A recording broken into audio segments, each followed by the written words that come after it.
The dining hall glows under morning light, a feast spread across the long table for a celebration.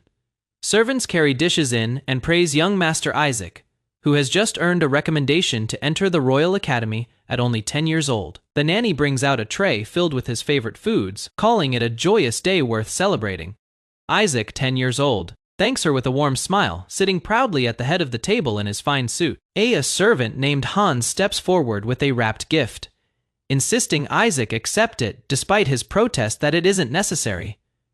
Hans explains that his own son survived an illness because of medicine Isaac once brought him. Isaac calls the gift nothing compared to that debt, and accepts it gladly, thanking Hans by name. A young boy comes running through the hall, calling out for his brother. The boy, holding a lute, announces he'll play a song to celebrate the occasion. Another servant praises the boy Jonas, noting that even the court musicians called him a prodigy. Isaac smiles and asks to hear the song for himself. Jonas nods eagerly, ready to perform. He begins strumming the lute with focus and joy. Suddenly, the scene shatters into darkness, screams and Jonas's name echoing through the chaos. A grown man wakes with a jolt, sweat on his face, eyes wide with dread. Gasping in a dark room, he sits beside a bed, murmuring that it was only a dream. His expression turns cold and sharp, muttering to himself how foolish it all was alone in a snow-covered courtyard. He admits he can never return to those days. Footsteps echo down worn stone stairs as he moves deeper into a quiet, aged building. A servant greets him warmly as young Master Isaac, bringing him a simple meal by lantern light, marking his return to a place from the past he once knew. Isaac wakes with a start, confusion crossing his face in the dim chamber. Lucas approaches with food and a lantern, asking if he'd had a nightmare, noting how pale he looks. Isaac rubs his forehead, admitting he dreamt of the past, and when asked how far back, answers about 20 years. Lucas sets down the tray, brushing off the heavy memories and offering fresh cheese instead of dwelling on old times. The meal sits before him, stew and bread and cheese, while Lucas reminds him that sword training awaits once he finishes eating. Isaac stares at the food in silence, his thoughts drifting back to that time 20 years ago, when he was 10 and a month from entering the Royal Academy, struck suddenly by a flu. The illness dragged on for 3 months without improvement, prompting his father, Count Goethe, to summon a scholar from the magic tower. The hooded scholar sits across from the Count, questioning him about a special constitution mentioned earlier. The scholar explains that every living being carries an innate mana vessel through which mana flows at a pace matched to its size, but the boy's circulation defies that balance entirely, moving with a speed and violence beyond understanding. The scholar delivers the verdict plainly: his vessel will eventually shatter. The Count collapses onto the sofa, gripping his head as shattered porcelain lies scattered on the floor. The truth he had tried to deny now closing in. The mana within the boy's body bursts forward like a broken dam, surging out to meet the mana around him. His face twists in anguish as the collision ignites into a full mana explosion. The blast tears through the room, flinging furniture and light in every direction as another figure recoils in shock nearby. In the aftermath, a bloodied hand lies still against the floor beside a fallen blade. The explosions did not stop there. They would quiet for a time only to erupt again, without warning, filling the mansion with dread. The worst came when the surge tore through his younger brother's right hand, leaving the boy broken with guilt. Trembling, he begs to be locked away, unable to bear the danger he poses to those around him. Alone in isolation, tears fall silently down his face, in a place where no one could reach him and where no one could be heard again. A sudden cough breaks the silence, blood catching in his throat as tears blur his vision. He reaches out weakly, calling Lucas's name into the empty dark. Blood stains his palm, and Lucas's voice rings out in alarm, recognizing the symptoms of mana poisoning brought on by staying too close for too long. Lucas presses a cloth to the wound, insisting Isaac needs at least a month of rest after lingering by his side when he didn't have to. Isaac laughs it off weakly, asking who else would attend to him if not Lucas, since he has no other friends. Lucas fires back, half joking, asking if he wants to be thrown out for the insult. Isaac brushes off the worry, telling him not to fret, since after all, he hasn't lost a single hair, despite causing dozens of explosions. Lucas warns him plainly that no one else could replace him, and a single mistake could cost Isaac everything. Isaac waves him off, telling him to leave so he can meditate undisturbed. Time shifts forward, Isaac's expression calm as he reflects on how long it had truly been. A quiet door stands closed in the dim corridor, sealing away the past behind it. A voice rings out again, congratulating young Master Isaac. the scene shifting into memory once more. Isaac sits composed at the head of a long table, older now, wearing the calm authority of adulthood, but the table is soaked in blood, bodies scattered among the shattered dinnerware, as violence erupts through the once joyous hall. A cloaked figure lies collapsed nearby as a voice greets, someone arriving late to the massacre. Lucas is welcomed back with a chilling smile, his eye catching the light amid the carnage. He stands over the ruined table, addressing someone with quiet menace beneath the blood-stained ceiling. A twisted smile spreads across his face as he tells his young master it has been a long while. Isaac gasps awake, torn from the nightmare, his eyes wide with dread. He whispers brokenly that Lucas died, remembering how Lucas left coughing up blood and never visited again for over a year, the news of his death reaching him only faintly through his father, and how that same day another mana explosion struck, leading him to seal his door completely. A piece of bread crumbles softly on the tray, resting untouched under the dim light. Isaac lies in bed, thinking he should have kept his distance from those he'd let close. He tells himself he shouldn't have gotten attached, that he should have stayed colder from the start. A memory surfaces of his family, warm and smiling, the thought trailing off unfinished. More years pass in the underground chamber, bread piling higher and higher with each passing season. A hand reaches for one loaf among the pile, a quiet reminder that he is still alive. He resolves to keep looking forward instead of dwelling on the past. The young man grows middle-aged in isolation, though his face already carries the weight of someone much older. Over more than 30 years underground, he pours himself into studying magic to overcome his broken constitution until the books offer nothing new to learn. With nothing left to study, only instinct and inspiration remain to guide him forward. A bearded stranger's voice echoes through his mind, addressing him as one who begins a journey.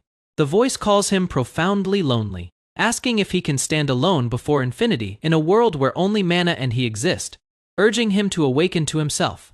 Several more years pass, and at last, he finds a clue to overcoming his condition. He eats absently, wondering if there is a problem within the family, his mind consumed by the research piling up around him. A magic circle and crystals rest on the desk, his sharp eyes catching something significant in them. He notes he must be 71, now counting the tally marks etched across the wall behind him. Footsteps sound as he steps toward the door of his chamber, his aged face set with quiet purpose. A voice from outside calls out, uncertain, asking if it is his brother. The voice identifies itself as Jonas, asking if he is asleep. Isaac steps forward, calling Jonas's name, asking what could have brought him here after all this time.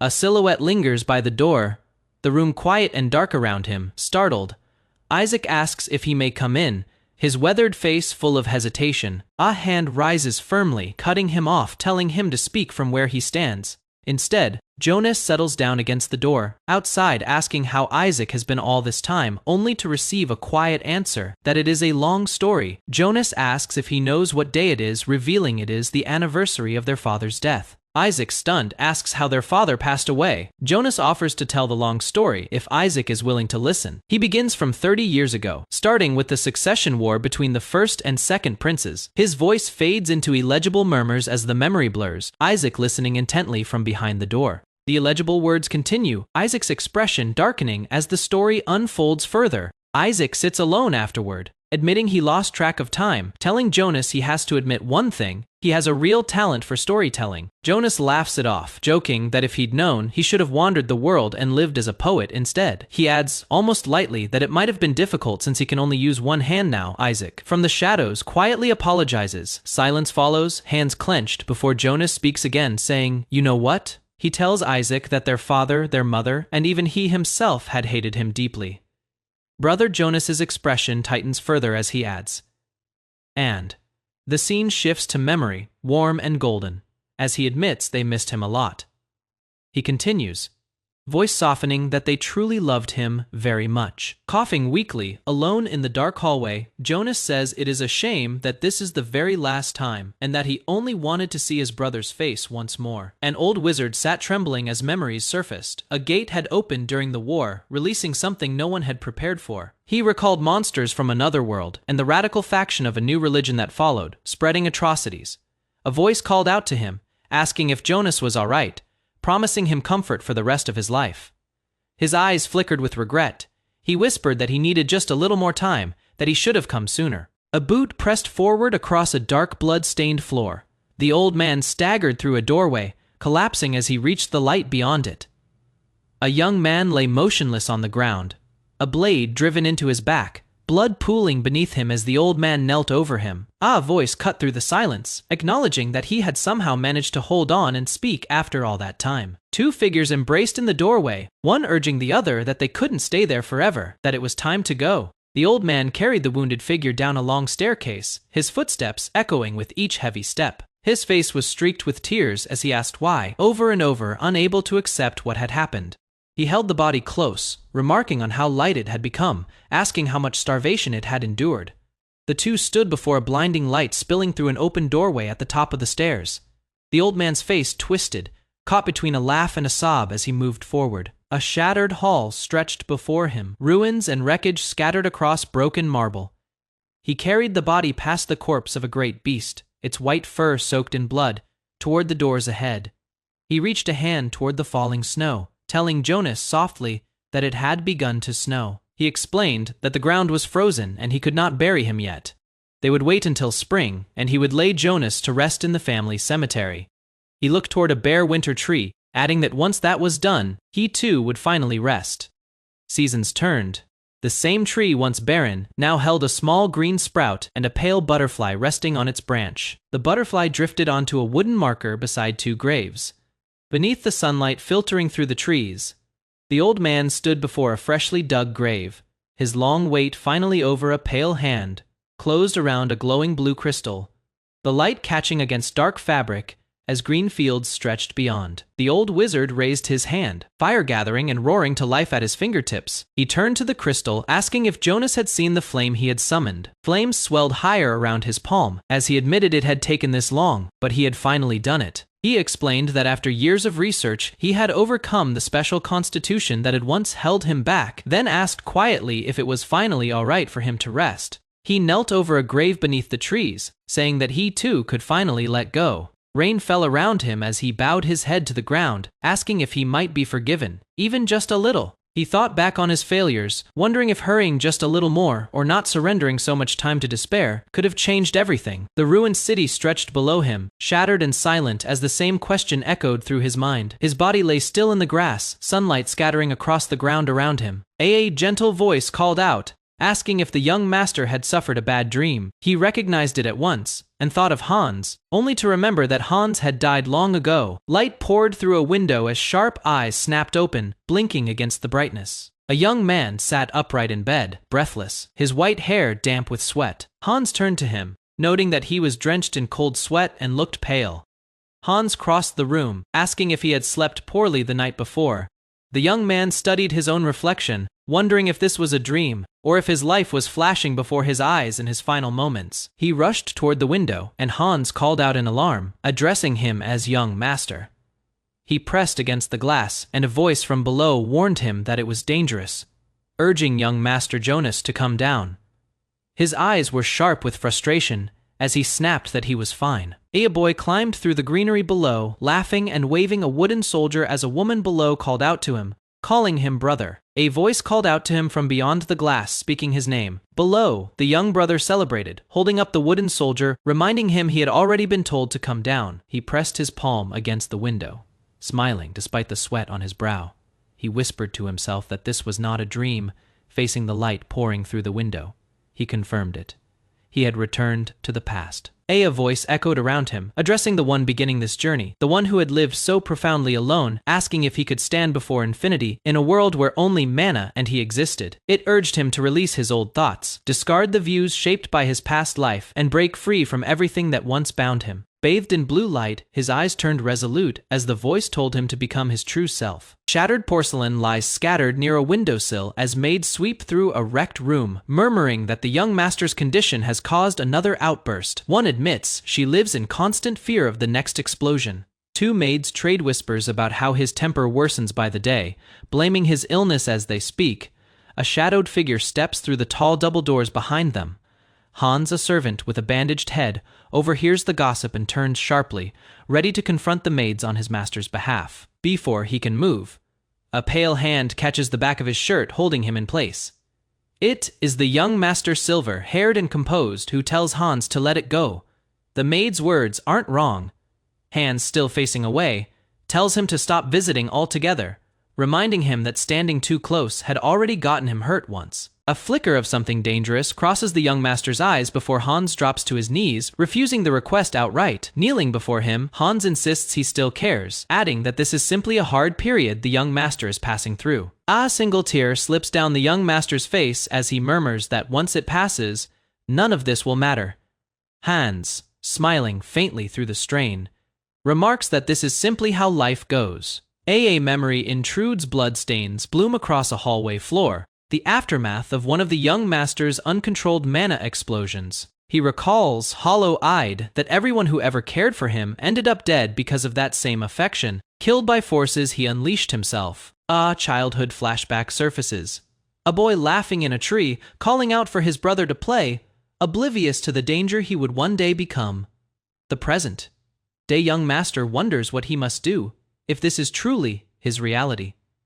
Back in the present, he raises a hand toward the glass separating him from Hans, saying only his name. Hans answers steadily, addressing him as young master, awaiting whatever comes next. The young master orders him to leave, his voice flat as Hans turns and walks toward the light spilling through the window. The order sharpens into a shout, mana crackling violently around him as he screams for Hans to vanish from his sight immediately. In the dark that follows, Hans's quiet reply comes back.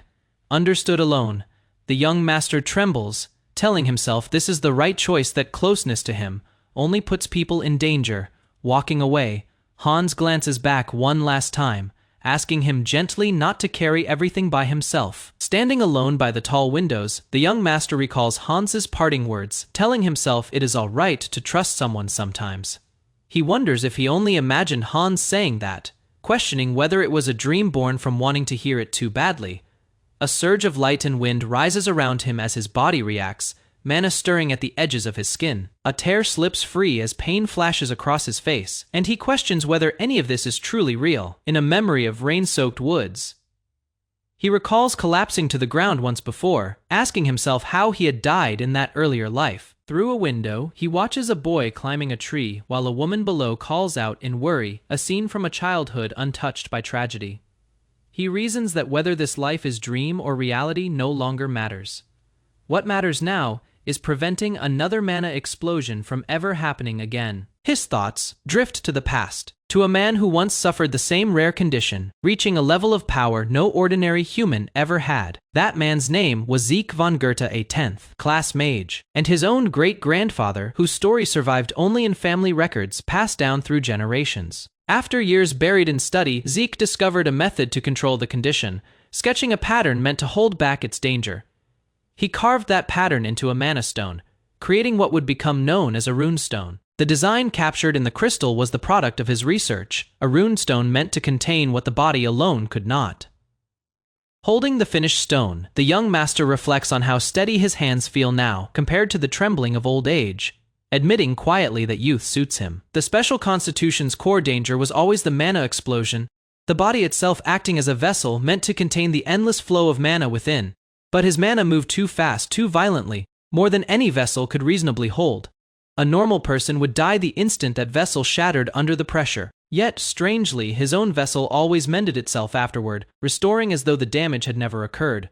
That resilience was exactly why the explosions could repeat 10 or 20 times over, each one its own quiet catastrophe. The runestone's true function, then, was to deliberately damage the mana pathways before they could fail on their own. Sustained pressure applied to that damaged point forces a new pathway to open, scattering the shock of violent mana before it can ever build toward disaster. He acknowledges the method's success rate is low, recalling he barely managed it once, just before he died in his previous life. A small flame flickers to life in his open palm, proof that the technique had worked at all. He wonders quietly whether it will work again this time, hesitating before trying once more. A young boy grips his hands together as flame erupts violently between them, the burst tearing through the air around him. His eyes widen in shock at the reaction building inside his own body. He marvels at the sheer power surging through him as light bursts from his chest. Threads of blue mana crack and spread across his body, the boy crying out as the light consumes him. Trembling, he watches the runestone pulse in his hand as flames roar around him. Fire bursts and curls from his fingers, feeding a growing fireball above his palm. He realizes with certainty that his pathways have expanded to 3. He notes that each pathway carries its own size and property, and that he can now cast 3 spells at once, startled that the method actually worked. he catches himself, realizing that mastering more spells was never his true goal to begin with. His real goal is to stop mana explosions from happening at all, standing quietly among his scattered notes and research tools. He concludes that 3 pathways alone won't be enough to achieve that. He resolves to use magic more often, deliberately increasing his pathways while minimizing the strain on his mana vessel. Holding the runestone tightly, he decides that until this work is finished, he can't allow anyone to remain close to him. Under a moonlit castle, he repeats to himself that no one should stay by his side. Hans arrives cheerfully, announcing dinner and setting down a tray for the young master. Hans mentions he brought the wheat bread the young master likes, ignoring the earlier order to leave. Hans holds out a piece of bread, coaxing him to eat since he has barely touched food lately, though the young master stays silent and unmoved. Hans grins, teasing about how sweet his own gaze and voice have gotten as he holds bread out, promising to leave the moment the young master takes a bite. In a memory, a young boy sits beside a burning fireplace, asking Hans how old he is now. Hans answers that he is 12 this year. Back in the present, the silver-haired young master reasons that acting a bit childish must be normal at his age, taking a hesitant bite of the bread. He pauses mid-bite, recognizing the taste. It has been a long time since he last had bread made by Nanny. Hans watches contentedly as the young master chews, quietly pleased to see him eating again. The young master notices Nanny's absence and asks about her. Hans explains awkwardly that her son Hinder has come down with pneumonia. Stirring his soup, the young master asks flatly whether that means she has gone back home to care for him. He remarks coldly that a nanny abandoning her post over her own child would be unthinkable in any other household, calling it a mark of a well-run family. In the past, flames devour a room as the boy quietly watches it burn. He shifts, restless, drumming his fingers against the table as steam rises from his soup. Clearing his throat, he asks pointedly whether Hinder is the only child in the area who has caught pneumonia. Hans replies that no, every child in that village has fallen ill with it, and the young master responds only with a quiet acknowledgement. A memory surfaces clearly, now something from around this same point in time that he suddenly recalls in full. The memory reveals itself as the Black Goose Village mass pneumonia incident. A maid seen collapsed in grief beside an empty bed. In that incident, the nanny lost her son, carrying the weight of that loss for the rest of her life. Wounded and lying in wreckage, the young master hears her say she is glad, calling him young master even in that state. He recalls choosing to leave first this time, unwilling to let her go through that same tragedy again. Resting his chin on his hand, he considers that the true cause of the pneumonia outbreak, revealed only later, was almost certainly something else entirely. Steam curls from the soup as Hans stands nearby, and the young master calls out to him directly. He asks sharply what kind of monsters were recently subdued near that village, his expression tense, with sudden urgency. A doe stands under a crescent moon at the edge of a snowy forest, alone in the quiet night.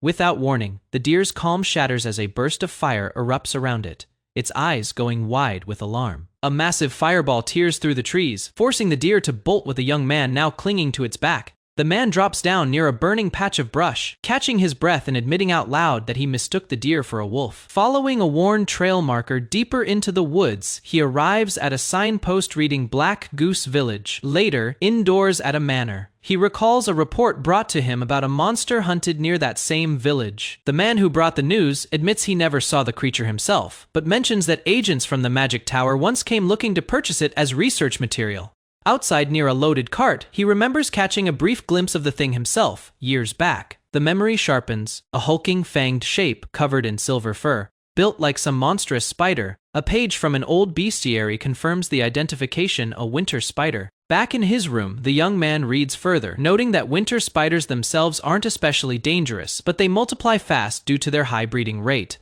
His expression sharpens as he realizes the true danger isn't the spider's strength, but the mana they carry. He recalls how prolonged exposure to such dense mana causes mana poisoning, a slow, suffocating illness, and pictures a girl gasping for breath as an unseen figure watches over her. Back in the forest at dawn, he kneels beside a patch of wild herbs, gathering them by lantern light. Turning them over in his hands, he pieces it together. The sick children of Black Goose Village must have absorbed the spider's poisoned mana. Exhausted from the climb, he pauses to catch his breath, noting that in this era, knowledge of mana poisoning is so limited people mistake it for ordinary pneumonia. Studying the herbs he has collected, he decides there is enough to ease the children's symptoms once fed to them, but he knows the relief will only be temporary to stop the sickness from returning. Every winter spider nesting nearby will need to be wiped out completely. He considers asking his parents for support, but remembers his father is posted far away at the border fortress, and his mother is off traveling the continent, chasing any lead that might cure his own unusual condition, leaving him to face the spider's nest on his own. The young man weighs his options, knowing that if he simply waits for outside help, Hinder's life will be in danger once again. The manor stands quiet under the night sky, its windows lit while the sleeping village spreads out beyond it. In a small servant's room, a maid sits blindfolded on a stool beside a covered bed, keeping watch as tears fall. A knock startles her, and she turns to find a cloaked, masked figure standing at the door. Recognizing him despite the disguise, she gasps and calls out to her young master. She asks what brings him here so late, and why his clothes are in such a state. Worried something happened back at the estate. He brushes off her concern, insisting he is fine, though she notes he is covered head to toe in dirt. She admits she came looking for him because he hadn't shown up to work in days, but before she can say more, she tries to stop him from going further inside. She warns him that Hinder has pneumonia and begs him not to risk catching it himself. He pulls his mask up higher and jokes that this should be safer now, though she is clearly unconvinced. Waving off her worry, she hands him a bundle instead, telling him to just take it. When she asks what is inside, he answers simply, herbs. He explains that they need to be crushed, boiled twice, cooled, and then given to the boy to drink. Slipping quietly into the dim room, he approaches the small bed where a boy lies sick beneath the covers. Kneeling beside him, he spots bluish marks scattered across the boy's face and confirms silently to himself that it is indeed mana poisoning. He gently calls the boy's name, asking if he can hear him, while the worried mother watches from the doorway. Barely conscious, the boy mumbles his name Isaac and begs him not to fire his mother, afraid she'll lose her job over his illness. The mother breaks down, explaining through tears that she hasn't been able to work because she has had to care for her sick son.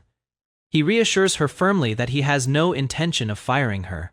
Turning back to the boy, he rests a hand on his forehead and tells him that his mother is the only one who ever sneaks him wheat bread, so all he needs to do now is focus on getting better.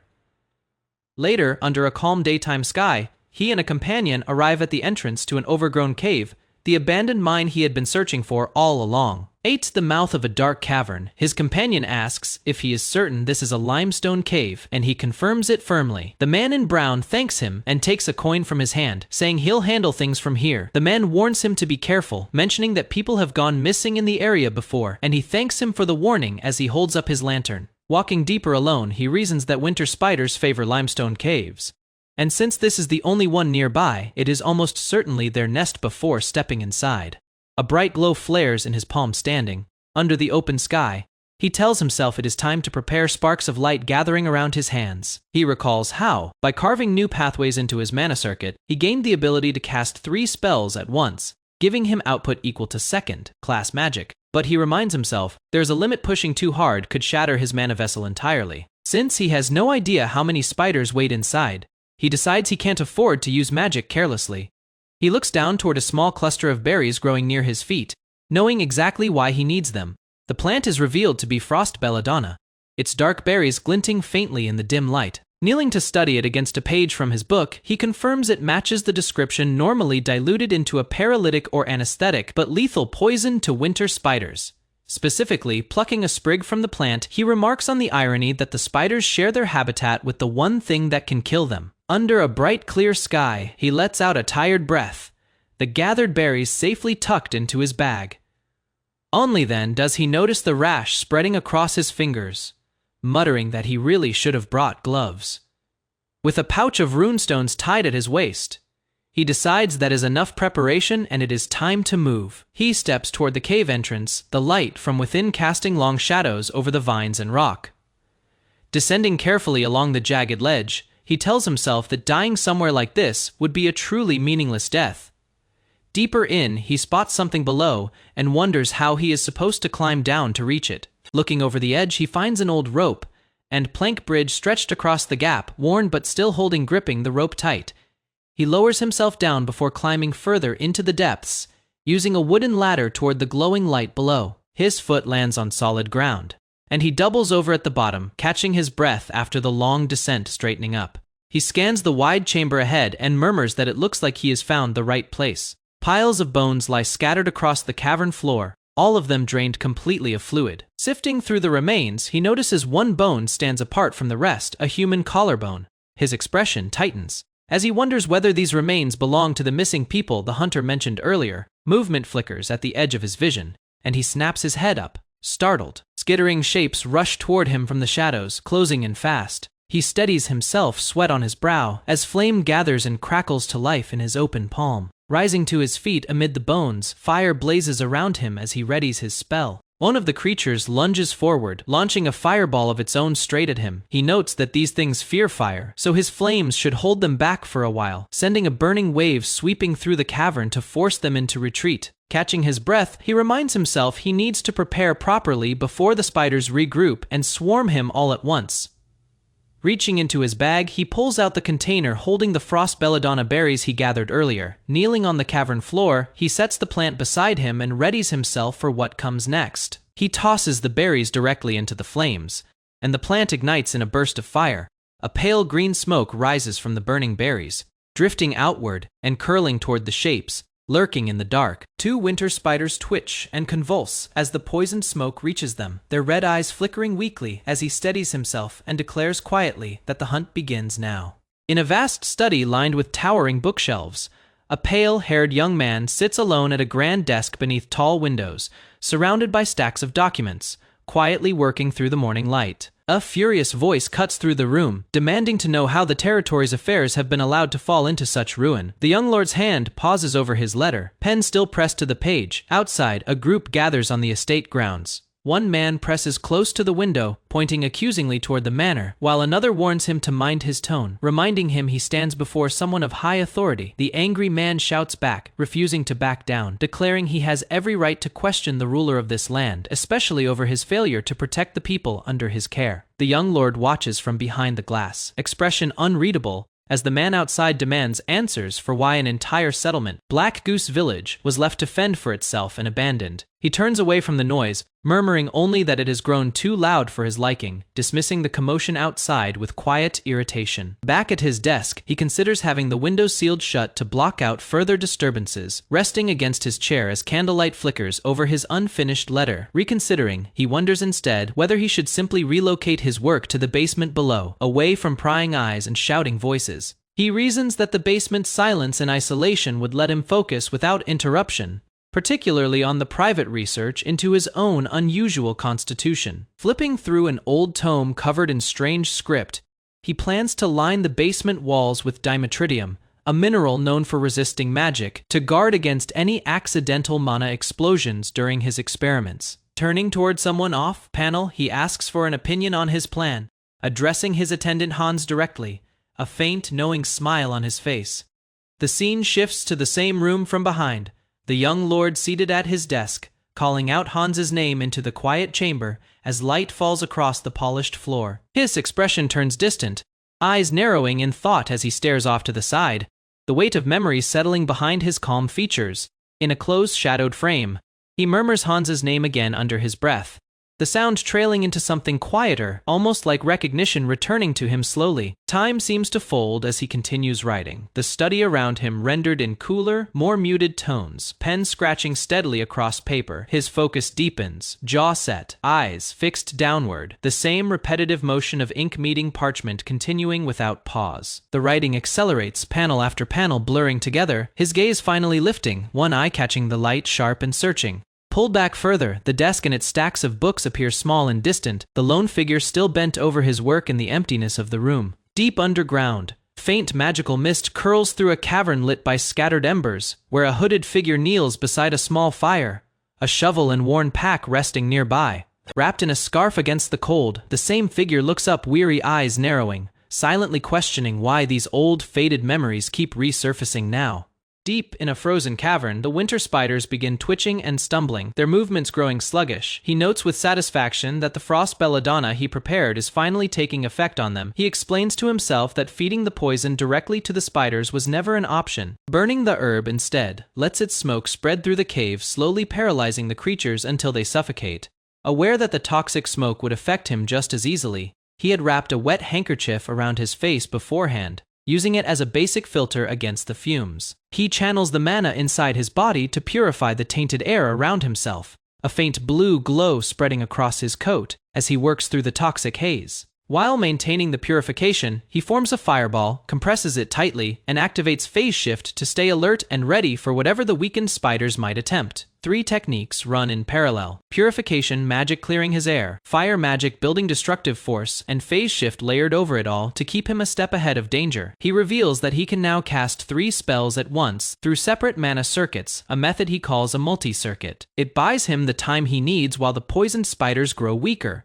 With a sharp motion, he extends a single finger toward the creatures and speaks calmly, delivering their end with one quiet word. The compressed fireball detonates in a violent burst of light and heat, tearing through the weakened spiders in an instant. Flames continue rippling across the cavern floor as he walks steadily through the firelit wreckage, backpack slung over his shoulder, unbothered by the destruction around him. Catching movement at the edge of his vision, he notices the surviving spiders aren't scattering at random. They're all fleeing toward the same direction. Curious rather than alarmed, he muses aloud that there must be a water source somewhere ahead, guessing at what could be drawing them all that way. His boots move steadily through the burning terrain as a massive shape stirs in the flames ahead.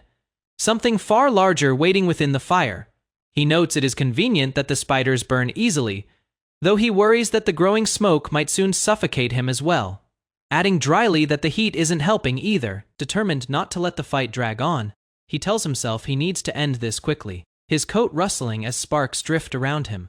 He continues onward into a deeper, ice-lined chamber, torchlight flickering off jagged icicles as he approaches a still, frozen pool of water. Shivering, he admits it is colder here than expected, regretting having discarded his coat earlier in the fight. Stepping onto the frozen ground, he reflects in surprise that the temperature dropped enough to form solid ice beneath his feet. Something catches his eye embedded in the ice, and he stops, narrowing his eyes as a suspicion begins to form. Looking up, he finds the ceiling packed with countless translucent orbs and realizes, with quiet disbelief, that the entire cavern is filled with spider eggs. Staring at the endless clusters of eggs above, he grows uneasy, hoping the sheer number doesn't mean what he suspects. It might. A sharp burst of blue energy tears through the cavern from above, and he freezes, sweat forming as he senses something massive closing in. Footsteps echo as he moves cautiously across the ice, the heavy pulsing sound following him step by step until he turns back, tension rising on his face. Standing alone on the frozen floor, he raises a hand and ignites a small flame, preparing himself for whatever is stirring in the dark. He hurls the fireball forward, and a violent gust of wind rises to meet it, the two forces colliding in the shadows ahead. A trail of fire flickers out overhead as he watches carefully, his expression tightening with the realization that something far larger than the other spiders has appeared. A massive armored spider descends from above, its red eyes glowing through the dark, an icy blade, like limbs slicing down as he stands frozen in place. The creature's spear-like leg crashes down where he stood, forcing him to twist and dive out of the way as the ice around him shatters violently. He is flung across the frozen ground by the impact, sliding hard until he crashes to a stop, letting out a pained groan. Cursing under his breath, he complains that his instincts for trouble are always disturbingly accurate, wiping sweat from his brow as he looks up at the towering threat. Recognizing the creature immediately, he identifies it as a winter spider queen, its crystalline form radiating danger far beyond the smaller spiders he faced earlier. Unlike its subordinates, this spider carries fire resistance and breathes frost itself, the very trait that gave the entire species its name. More icy blades rain down around him as he raises his weapon in defense, barely managing to shield himself from the relentless assault. He lashes out with a burning strike, launching a blazing arc through the air that slams directly into the Spider Queen's armored body. He notes grimly that ordinary fireballs won't be enough to burn this one down the way they did the weaker spiders. Understanding he is facing a tougher fight, smoke rises faintly from the Queen's frame as she recovers, and he observes that her only weakness seems to be her lack of agility. Exhausted, he grits his teeth, sweat dripping down his face as fatigue starts to catch up with him mid-battle. He acknowledges silently that his body is nearing its limit, reminding himself that a 12-year-old frame with no real combat experience was never built to handle a full night, without sleep followed by non-stop spellcasting. The Spider Queen looms above him, again, her massive form pulsing with dark energy as he stands his ground, refusing to back down, despite his exhaustion. His eyes lower in quiet reflection, a flicker of memory surfacing, as he begins to recall something from long before this moment. His mind drifts to a simple memory, recalling how genuinely delicious the wheat bread Hans once gave him had tasted. in a northern land where wheat could never grow. He remembers that the only reason he ever got to taste soft bread instead of the usual coarse rye was because of his nanny. He recalls how she used to travel to a distant city every single week just to bring back high-quality wheat, all because he had been such a picky child who despised rye bread. Smiling faintly beneath his mask at the memory, he tells himself that once this is over, he'll ask her to bake him as much of that bread as she can. Snapped back to the present, he stands firm with his shovel in hand, watching the flaming projectile streak toward the towering Spider Queen. He reminds himself grimly that no matter how powerful she looks, a queen is still just an arachnid underneath all that ice and armor. His makeshift weapon slams into a frozen carapace, the impact sending shards scattering as he is thrown backward by the force of the collision. Ice explodes outward from the strike as the Spider Queen recoils, giving him just enough space to land and reset his stance for another attempt. Gripping his shovel tightly, he locks eyes with the creature, refusing to back down as she surges forward again with terrifying speed. Her limb crashes down where he barely dodges, green blood splattering as his weapon connects, the shriek of impact tearing through the cavern. He is sent tumbling through the air from the recoil, twisting hard as her massive form looms above, still recovering from the last exchange. Steel meets ice again in a flurry of clashing strikes, each blow ringing out sharply as neither side manages to land a decisive hit. Bracing himself against the force barreling toward him, he grits his teeth and forces himself to withstand the pressure of her next assault. He realizes bitterly that his aim isn't precise enough to strike true, and he no longer has the time to charge another fireball properly, knowing that even a lucky hit wouldn't be fatal against her fire resistance. Deciding there is no other option, he abandons the idea of a ranged attack entirely and channels raw fire directly into his hand instead.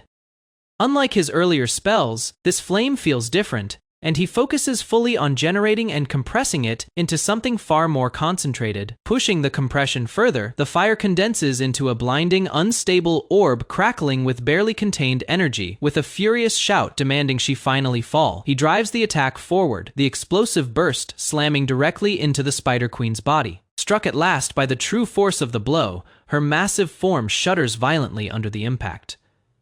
A monstrous shriek tears through the cavern as she writhes, flames and ice colliding violently across her wounded form. Sound and light tore through the darkness as a massive spell collided with something hidden in the storm, purple magic slicing across a raging blue current. The blue force gathered shape, revealing a beast wrapped in ice and flame, its jagged form thrashing against the surge that bound it. A young man hung suspended in the current, his arm caught fast inside the swirling energy. He gritted his teeth, telling himself he had to pull free before his shaking body gave out. His hand finally slipped loose. Relief crossed his face for only a second before his body went limp and began to fall. The beast collapsed above him, shattered by the force of the clash, while he dropped through the icy chasm below, blood marking the stone he grazed on the way down. He landed hard against the rocks, unconscious, as the last embers of the battle crackled and faded around him. Single frozen core remained, drifting quietly in the dying light, the only trace left of the monster he had destroyed. Consciousness returned slowly. He opened his eyes to unfamiliar wooden beams above him and asked himself where he was. Outside the room, hushed voices carried through the walls. A woman was asking whether anyone had been told the young master had left the estate, worried that the truth would cause an uproar. He recognized her voice as his nanny, and just beyond her stood a familiar man he called Hans. Hans pressed her further, asking if she truly didn't know that the young master had gone all the way to the abandoned mine. She admitted a hunter had guided him there, but said the hunter had gone off on his own hunt since, leaving no way to track his path. In his memory, the boy replayed what had happened. He had defeated the Winter Spider Queen, struck his head, and lost consciousness, only fortunate to wake before things turned worse. He'd barely dragged himself out of the mine and back toward the village. On his way back, he had crossed paths with Hans, loitering near the village entrance. Hans had caught him just as exhaustion took over, holding him steady as the boy drifted into sleep in his arms. Now awake in bed, he lay quiet, a bandage on his cheek, while behind the door his nanny explained that the herbs he had given had completely cured Hinder. She spoke warmly of the boy's kindness, saying that even after the mana explosion left him more sensitive, his good heart hadn't changed one bit. Hans and the nanny stepped into the room, delighted to see him awake, greeting him with relief. The nanny turned serious, pressing him about the danger he had walked into, unwilling to accept his silence as an answer.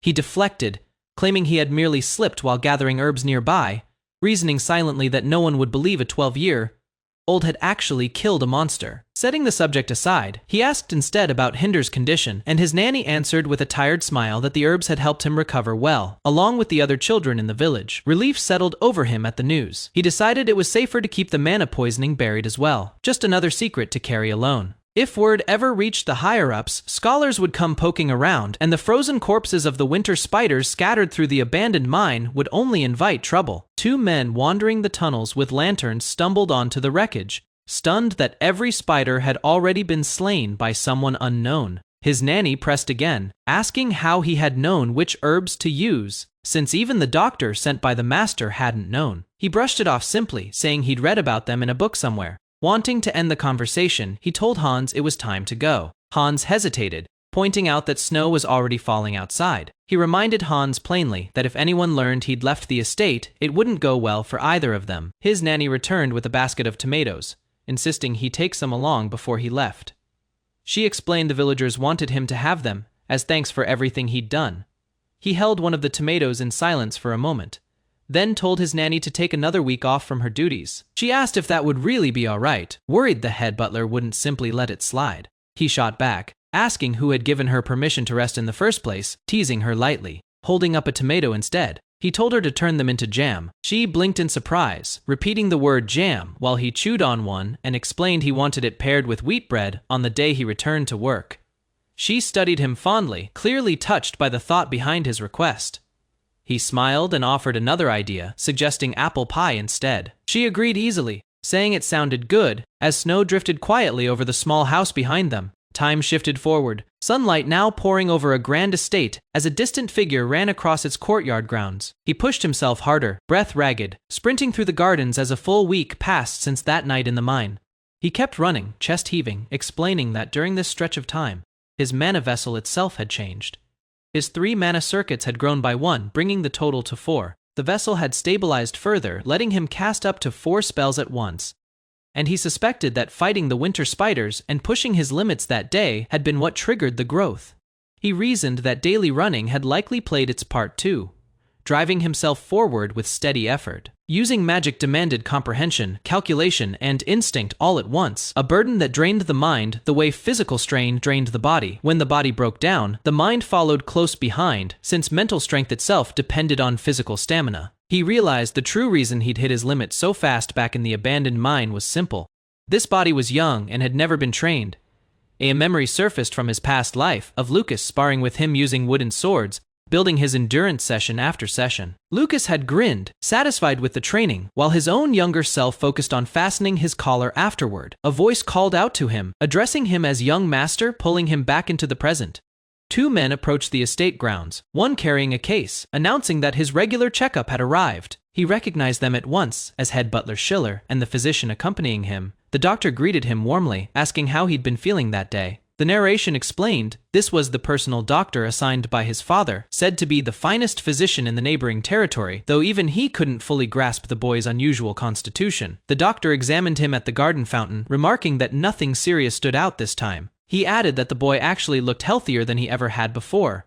He proposed gradually adjusting the medicine, prompting the boy to think privately that the man was drawing his own conclusions without knowing the full truth. The doctor unfastened his case and revealed a set of vials filled with shimmering purple liquid, calling it a potion known as panacea, said to stabilize the flow of mana.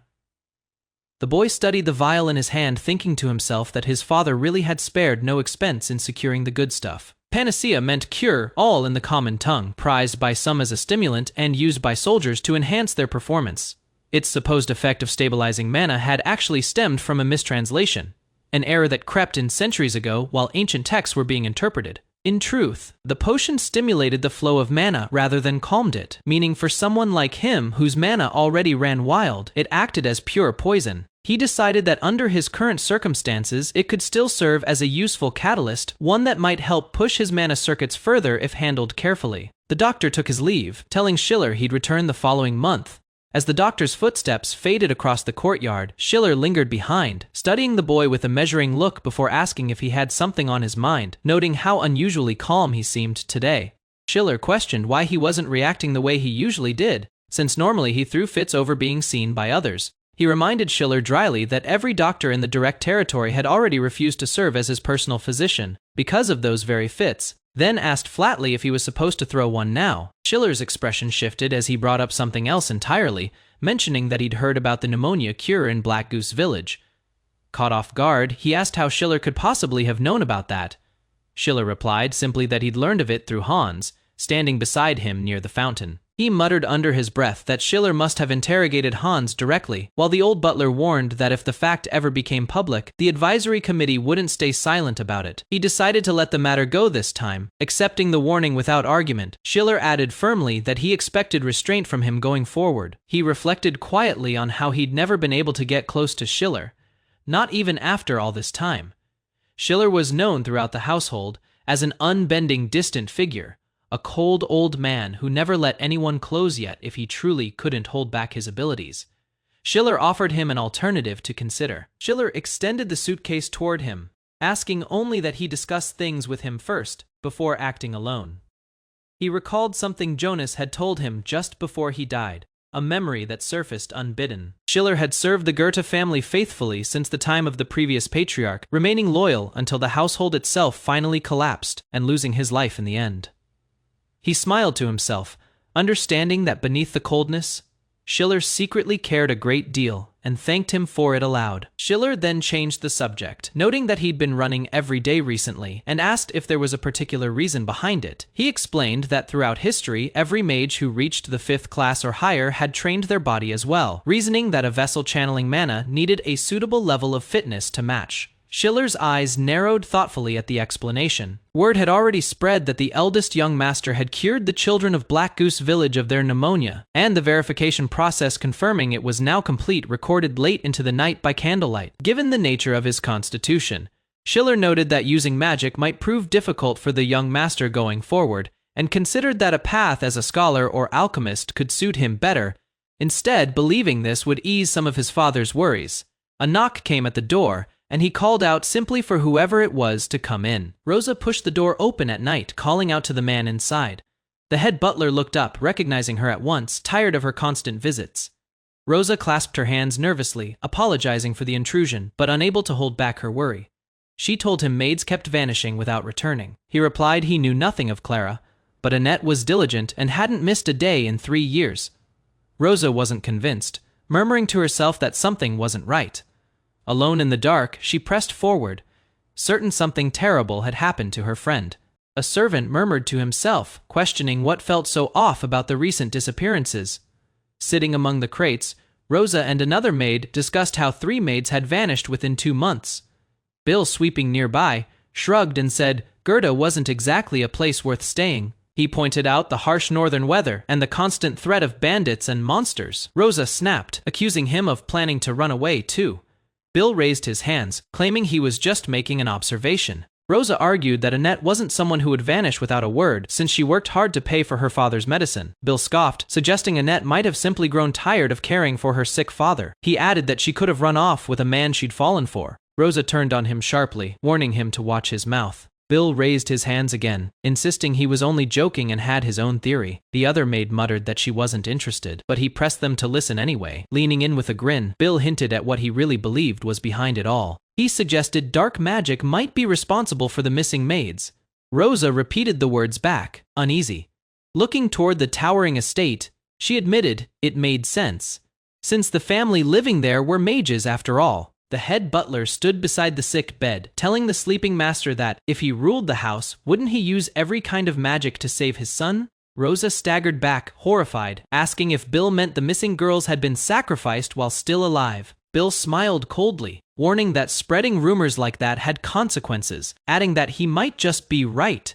Rosa shouted back that the master wasn't that kind of man, reminding Bill that he'd been taken in despite being a criminal himself. Bill snapped that she'd crossed a line, bringing up his past. Startled by a voice behind him, Bill turned and gasped. The young master stood there, arms crossed, asking Bill to explain everything in detail. Bill hesitated before answering that it had all started 2 months earlier. He recalled that the maid Hilda was the first to disappear.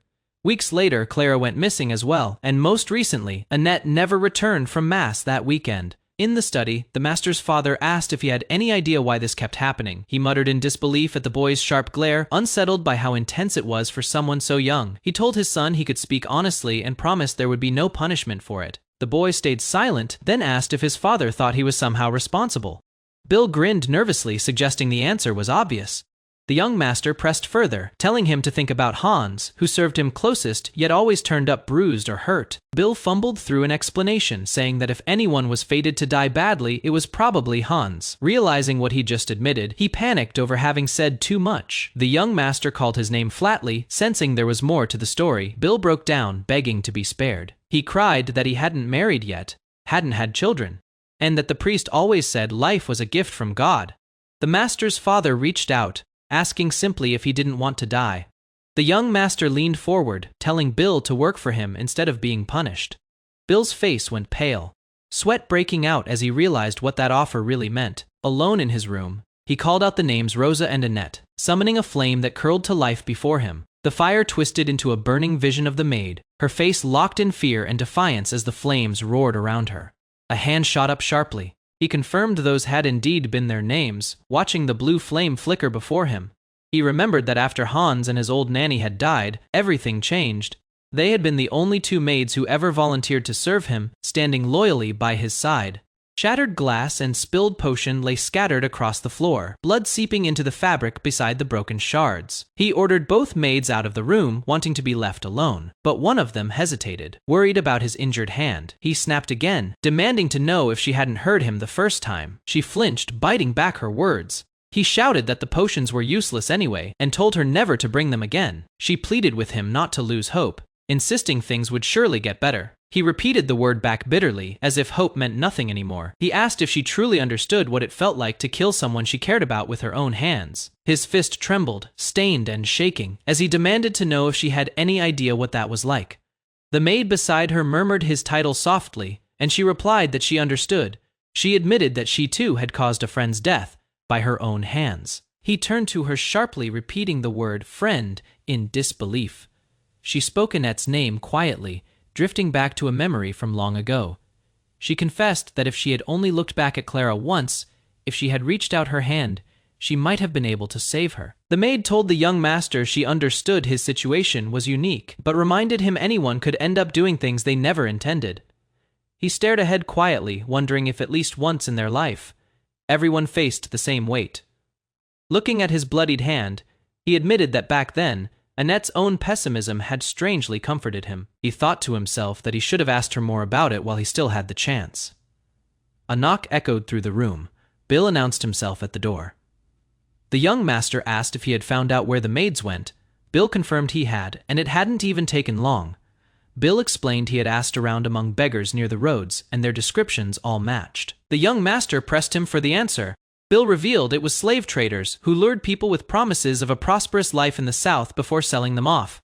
He added that people wouldn't need a broker if they simply wanted to travel south on their own, remarking that the young master didn't understand how the world worked. Bill explained the traders offered transportation, mercenaries for protection against bandits, and freedom papers upon arrival, then asked how a group of young women could manage all that alone. The young master nodded, saying it made sense.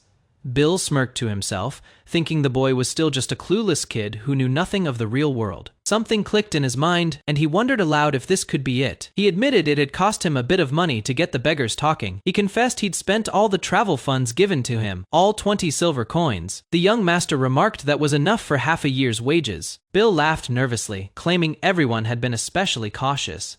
He said the money didn't matter to him, only finding the missing maids as quickly as possible.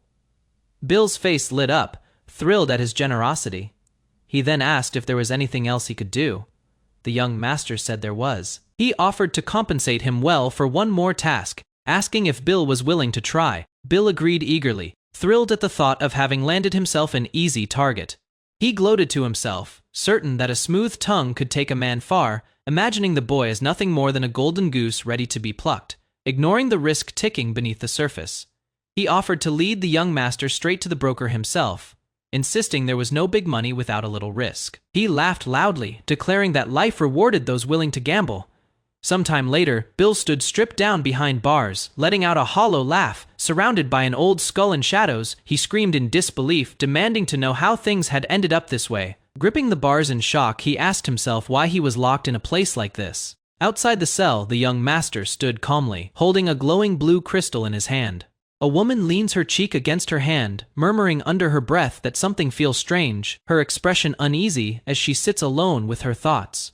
In the courtyard of a gray estate, two maids sit on wooden crates in the dim evening light. One remarks that 3 maids have vanished in just 2 months. Bill approaches with a broom over her shoulder, questioning whether that is really so alarming, since Goethe was never a comfortable place to live in the first place. Bill continues, pointing out that the northern weather is brutal and bandits and monsters are known to strike often in the region. A blue-haired maid rounds on her, accusing her of implying she'd run away too. Bill raises her hands, insisting she was only stating facts. The blue-haired maid presses on, arguing that Annette isn't someone who would vanish without saying a word, especially since she had been working tirelessly to pay for her father's medicine. Bill smirks, suggesting instead that Annette simply grew tired of caring for her sick father and decided to abandon her responsibilities. The red-headed maid snaps at Bill, warning her to watch her mouth, while floating the idea that Annette might have run off with a man she'd fallen for. Bill turns back toward them, waving off the accusation of thoughtlessness and declaring she has her own theory about what is really happening. She tells them to just listen. Bill leans in with a sly grin, raising a finger as she begins to share her suspicion. A skull glows within a purple magic circle as Bill voices her theory aloud, that dark magic could be behind the disappearances. The red-headed maid stares up at the towering castle turret, murmuring that it makes sense since the household belongs to a family of mages. Bill adds that the young master's condition has not been improving, and questions whether if one were truly the master of the house, they wouldn't resort to any means necessary, including forbidden magic, to fix that. The blue-haired maid gasps in horror, realizing what Bill is implying, that the missing girls may have been taken and sacrificed while still alive. She demands to know what exactly Bill is talking about. Bill smirks under the night sky, twirling her broom, and warns that if the maid keeps calling her claims mere rumors, she won't just stay silent, hinting that she may in fact be right. The red-headed maid explodes in anger, declaring that the master would never do such a thing, reminding Bill that he even took in a criminal like her out of kindness.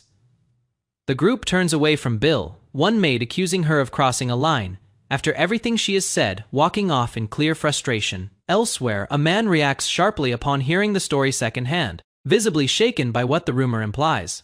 A composed young man with silver hair and piercing eyes stands calmly, cloak draped over his shoulders, and asks to be told the full story in greater detail. The green-haired man's expression darkens as he begins recounting the timeline, starting from 2 months earlier. He explains that the first to disappear was a maid named Hilda. He continues, revealing that weeks later Clara went missing as well, and just this past weekend, Annette failed to return after attending Mass, completing the pattern of vanishings that has gripped the estate in fear. In a grand study lit by pale morning light, the man in black stands with hands folded behind his back, facing the study's owner, a young silver-haired noble seated at the desk. He asks whether there is any idea why so many maids have vanished, his sharp blue-eyed gaze cutting through the room with quiet suspicion. The green-haired steward flinches under that stare, muttering to himself in disbelief that a mere child could carry such an intense glare, before insisting weakly that he has no idea at all.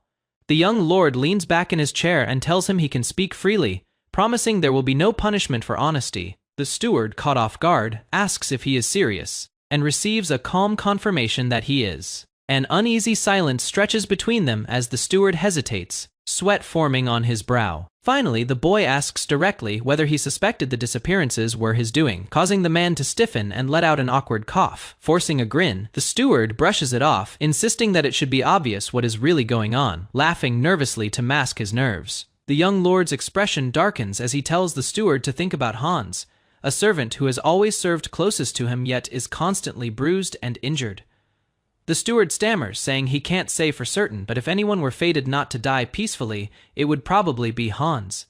Then immediately panics, realizing he has said far too much. The young master lifts his head, uttering the steward's name coldly, the weight of his tone alone enough to make clear how much trouble he is in. Terrified, the steward begs to be spared, sweat pouring down his face as his composure completely collapses. Suddenly, the scene shifts, and it becomes clear this exchange is a memory of Hans himself, who once pleaded that he hadn't even married or had children yet, protesting that the priest said their lives were gifts from God.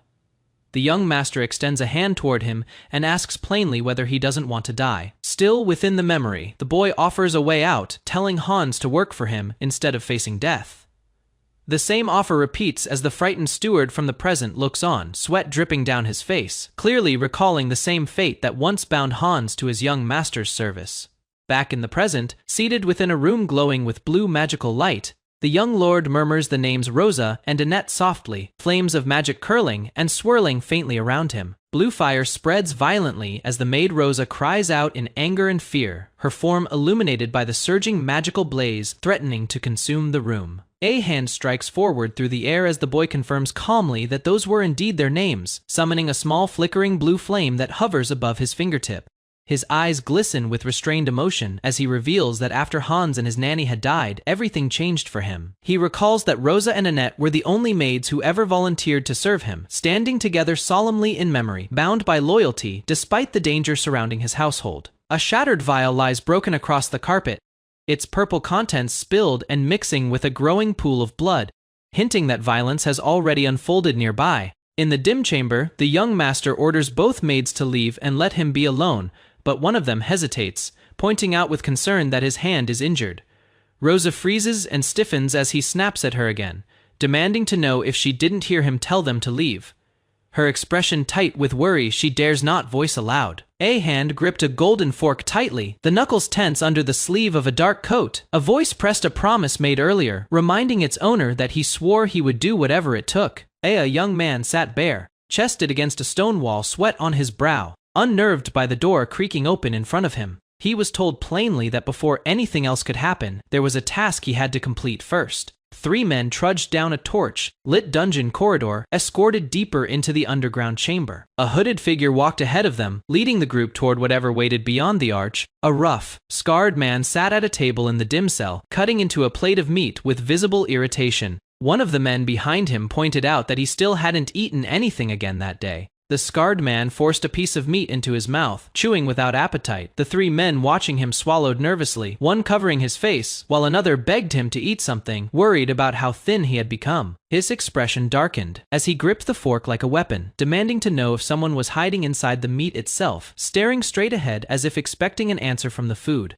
A skull impaled on a wooden stake sat across from him at the table, propped up like a dinner companion. He told it to wait a little longer, promising that once his black magic ritual succeeded, they would be able to meet again properly. He studied the skull's empty sockets, frustration creeping into his voice as he muttered that it still wasn't answering him. The skull's jaw sat motionless and close-up, and the man asked whether the soul bound to it had weakened, questioning if its power was fading. One of the servants asked bluntly where his bathwater had gone. The man beside him admitted awkwardly that the last of it had already been sold off as merchandise to traveling merchants. A heavy hand shot forward without warning, colliding with someone's face in a sudden, brutal strike, the impact catching the man completely off guard. The scarred man calmly carried a limp, unconscious body away by the collar, holding him aloft with one arm as red light bled across the scene behind him. Screams tore through the corridor as the body was slammed and dragged across the ground, battered and bleeding. The scarred man wiped his face and asked the remaining 2 if this one would finally be enough to cover his bathwater. He turned back toward the dungeon depths, telling whatever was waiting there that he would be back soon. One of the terrified men stammered that he would get everything ready immediately. Footsteps echoed as the scarred man walked away down the long stone hallway, his figure growing smaller beneath the flickering torches. Back in the chamber, bodies collapsed to the floor one after another, the impact scattering barrels and echoing through the empty room, leaving only stillness behind. One of the survivors knelt on the ground, catching his breath, cursing under it, and blaming the black magic ritual for the disaster that had unfolded. The 2 men stared down at a ruined plate, red streaks smeared across it where food had been. They muttered bitterly, counting how many times this had happened now, admitting the ingredients had ended up in his food, in his bathwater, everything. One man knelt to bind a companion's leg, insisting they had no choice, warning that if they didn't act, all of them would end up dead. The other simply told him to stop complaining and finish handling their captive. The scarred man crouched in the shadows nearby, listening in silence. Behind him, 2 more men pressed against the corridor wall, frozen in place, realizing too late that he might have heard everything. A strange noise echoed through the corridor. The 2 men froze, eyes darting toward each other, as the sound crept closer through the darkness. The sharp echo repeated, bouncing off the stone walls. growing louder with each pulse. One of them stammered, asking what that sound could possibly be. Both men turned their heads toward the source, tension building on their faces as a heavy crack rang out somewhere near them. One of them called out uncertainly, asking if it was their boss. Nears, approaching from the shadows. A dark shape loomed just behind them. A figure crashed to the ground, boots slamming down on the stone floor as a lifeless body rolled beside him. The two men staggered back in horror, one collapsing entirely, unable to form a coherent word beyond broken syllables. A single word cut through the silence. A massive boot came down, crushing whatever hope remained in the man cowering below. A blood-stained cleaver rose into view, gripped tightly. A calm voice asked simply if he could get some water. One of the remaining men squinted through the dim light, recognition slowly dawning in his eyes as he began to speak. Blood dripped down his own face as he realized who stood before him, stammering out a name in disbelief. Bill stood there, knife in hand, drenched in blood, walking forward without a word. Bill demanded water again, calling them bastards. Blood smeared across his grinning face as his eyes gleamed with something unhinged. Having clearly crossed a line there was no return from. A blade pressed forward in the dark, the hand gripping it trembling with reluctance, the weight of the moment pressing harder than the weapon itself. A young man's face came into focus, jaw clenched, blood at the corner of his mouth, fury simmering beneath his stillness. He placed the blame squarely on someone else, someone who had dragged him into this mess. A shirtless man knelt against a stone wall, breath uneven, eyes locked on the paper being held out before him.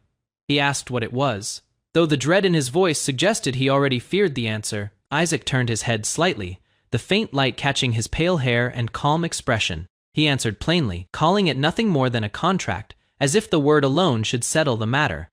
The torches flickered along the corridor as Isaac unrolled the parchment. The first clause bound the kneeling man Bill to obey him without condition. The second sealed his silence, forbidding him from ever revealing anything about Isaac to another soul. The third clause followed, cold and final. Any violation carried a penalty of death. Bill's composure cracked. Sweat ran down his face as he stammered, demanding to know what kind of terms these truly were. Isaac's tone didn't waver. He explained that the contract required blood, not ink, to take hold, and that magic alone would bind the words to reality. He drew a blade, calling it fitting for the task. Bill recoiled, shouting that he had to be out of his mind to expect anyone to agree to this. A voice cut through the tension. Bill turned sharply toward the sound, demanding to know who was there, while Isaac stood calm beside him, the knife still in hand. Isaac didn't turn to acknowledge the interruption. He simply reminded Bill that time was running short, his expression unreadable, patience wearing thin. Bill's face twisted with desperation.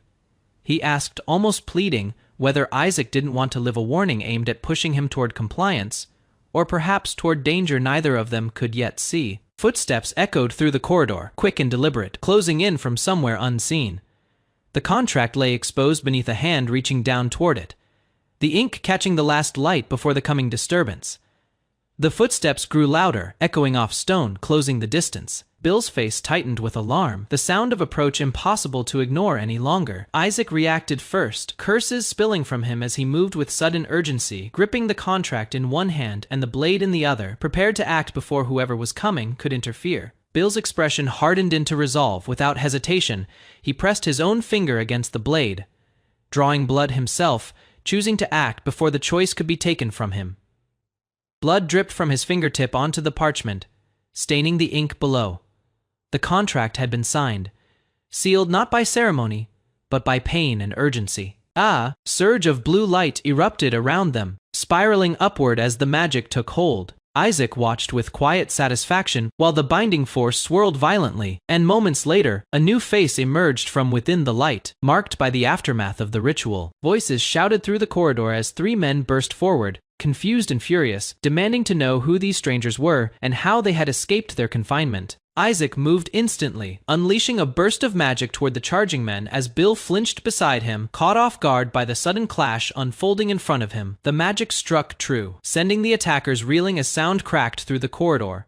Smoke curled around the aftermath, with Isaac standing steady, another spell already forming in his palm, while Bill remained kneeling nearby, watching the chaos settle.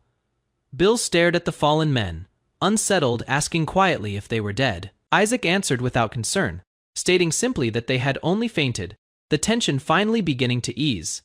Bill's voice cracked with disbelief as he stared upward, still trying to process what had just happened to him and how any of it was possible. A crystal shard shot into Isaac's waiting hand, catching the light before settling into his palm. He examined it for a moment, recognizing it plainly for what it was. Then let a small orb of frost swirl to life above his other hand. The two of them made their way through a long underground passage, pipes running overhead and water rushing below. Their footsteps echoed steadily through the tunnel as they pressed deeper into the dark. Bill let out an awkward laugh, admitting it was the first time he had ever seen ice magic up close. Calling Isaac amazing despite the sweat still beading on his forehead, Isaac replied that the compliment made sense. Since ice magic wasn't considered very practical, Bill blinked, caught off guard, asking if that were really true. Isaac studied the glowing shard in his hand and said it only appeared that way on the surface, his tone suggesting there was more to it than most people assumed. Bill's expression sharpened as he glanced down the corridor, muttering the word bandits under his breath, alert to a presence lurking somewhere ahead. Isaac asked him plainly what was needed to create ice, his focus unshaken by the earlier tension. Bill startled at the sudden question, wondering aloud why he was asking now of all times. Isaac told him to take a guess. Bill hesitated, sweat forming again, before offering an unsure answer: water. Isaac confirmed he was right, letting a small stream of liquid coil around his fingers. He explained that whether it came from moisture in the air or puddles on the ground, the water first had to be shaped into the desired form. A swirling orb of frost expanded in his palm as he continued, explaining that the process moved through compression, condensation, expansion, and evaporation. Isaac added that managing each stage on its own was simple enough, but performing them all at once was far harder than it looked. Bill, peeking nervously around a pillar, hissed that they were about to get caught and needed to hurry. A sound cut through the quiet, drawing Bill's attention sharply to the side, his breath catching as something moved just out of sight. A stranger emerged from the shadows, demanding to know who they were. Isaac responded instantly, a surge of frost energy curling from his hand as he prepared to meet the threat head on. He raised his hand and let the spell build, ice gathering and pulsing with light before releasing forward in a single controlled motion, the target standing frozen in its path. The stranger's face contorted in shock the instant the spell connected, distortion rippling around him. Isaac calmly identified the technique as phase shift magic, watching the man vanish through a shifting portal below. Isaac continued walking, remarking that despite everything, the magic wasn't especially useful in a real fight, the frost orb dissolving quietly in his grip as Bill trailed behind him. He admitted that if he hadn't happened to have the item in question, he wouldn't have bothered using the spell at all, his expression flat and unreadable.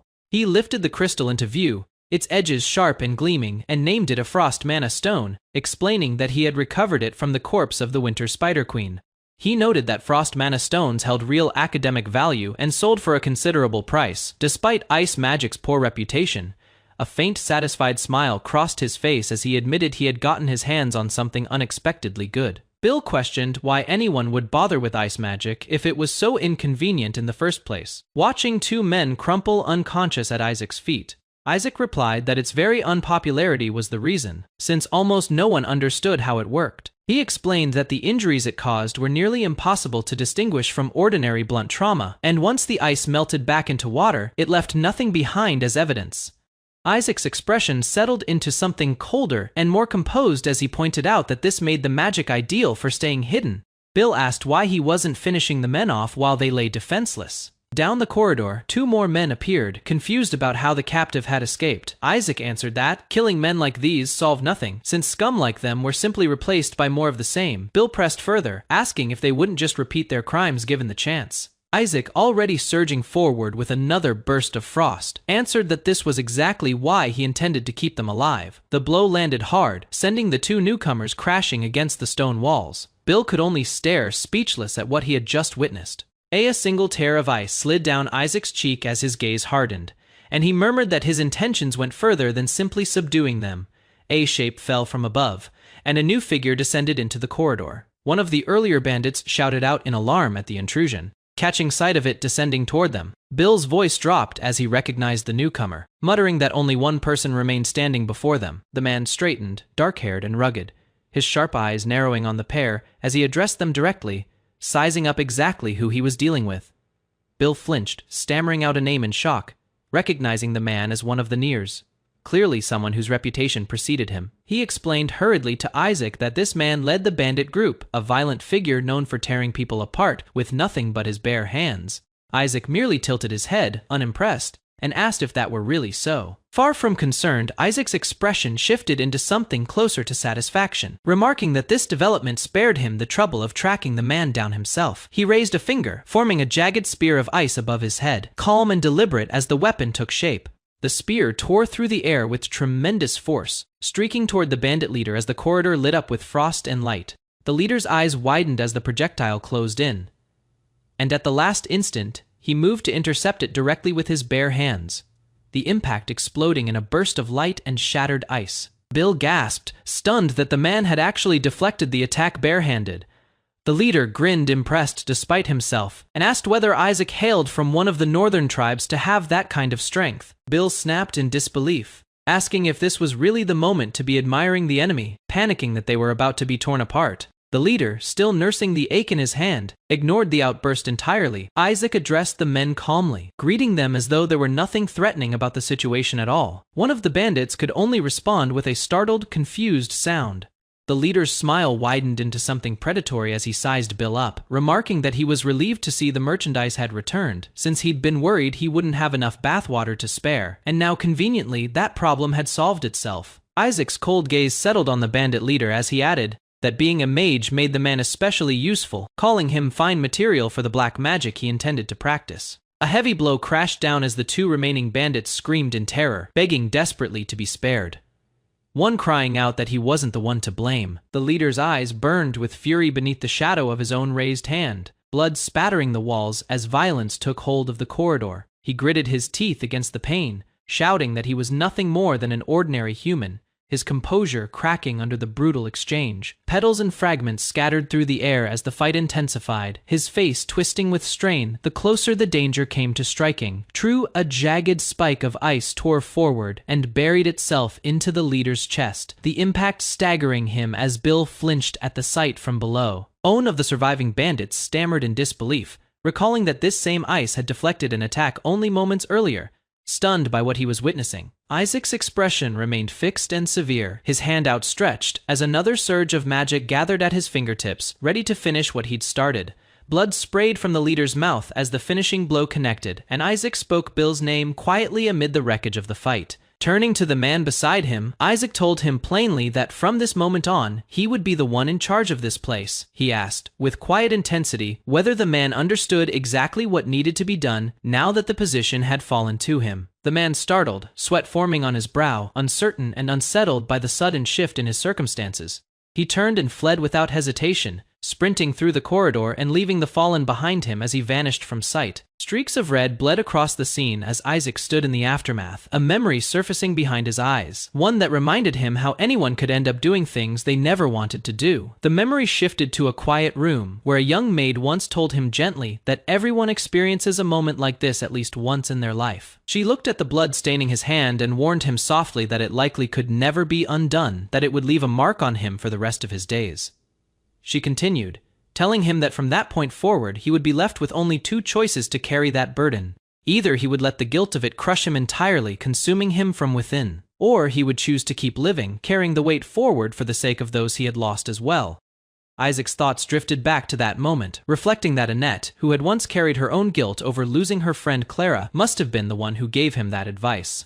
Long ago, back when she still held his hand as a child, a stranger stumbled forward through the corridor, exhausted and demanding water, and Bill recognized him with a shocked cry, stunned to see him alive. Isaac decided there was no reason to hear the same lesson twice, his thoughts drifting toward a carriage wheel turning through the mist as a young Annette wept in her friend's arms. He resolved that in this life, Annette would never lose her friend again, watching her walk alone through the moonlit streets toward that same waiting carriage.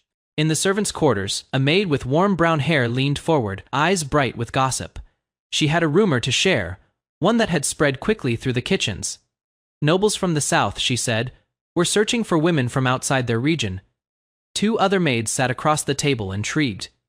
One asked why southern nobles would bother looking elsewhere. The answer came fast, tinged with mockery. Word was that the women of the south weren't considered attractive, so the nobles had turned their search outward, hunting for prettier brides.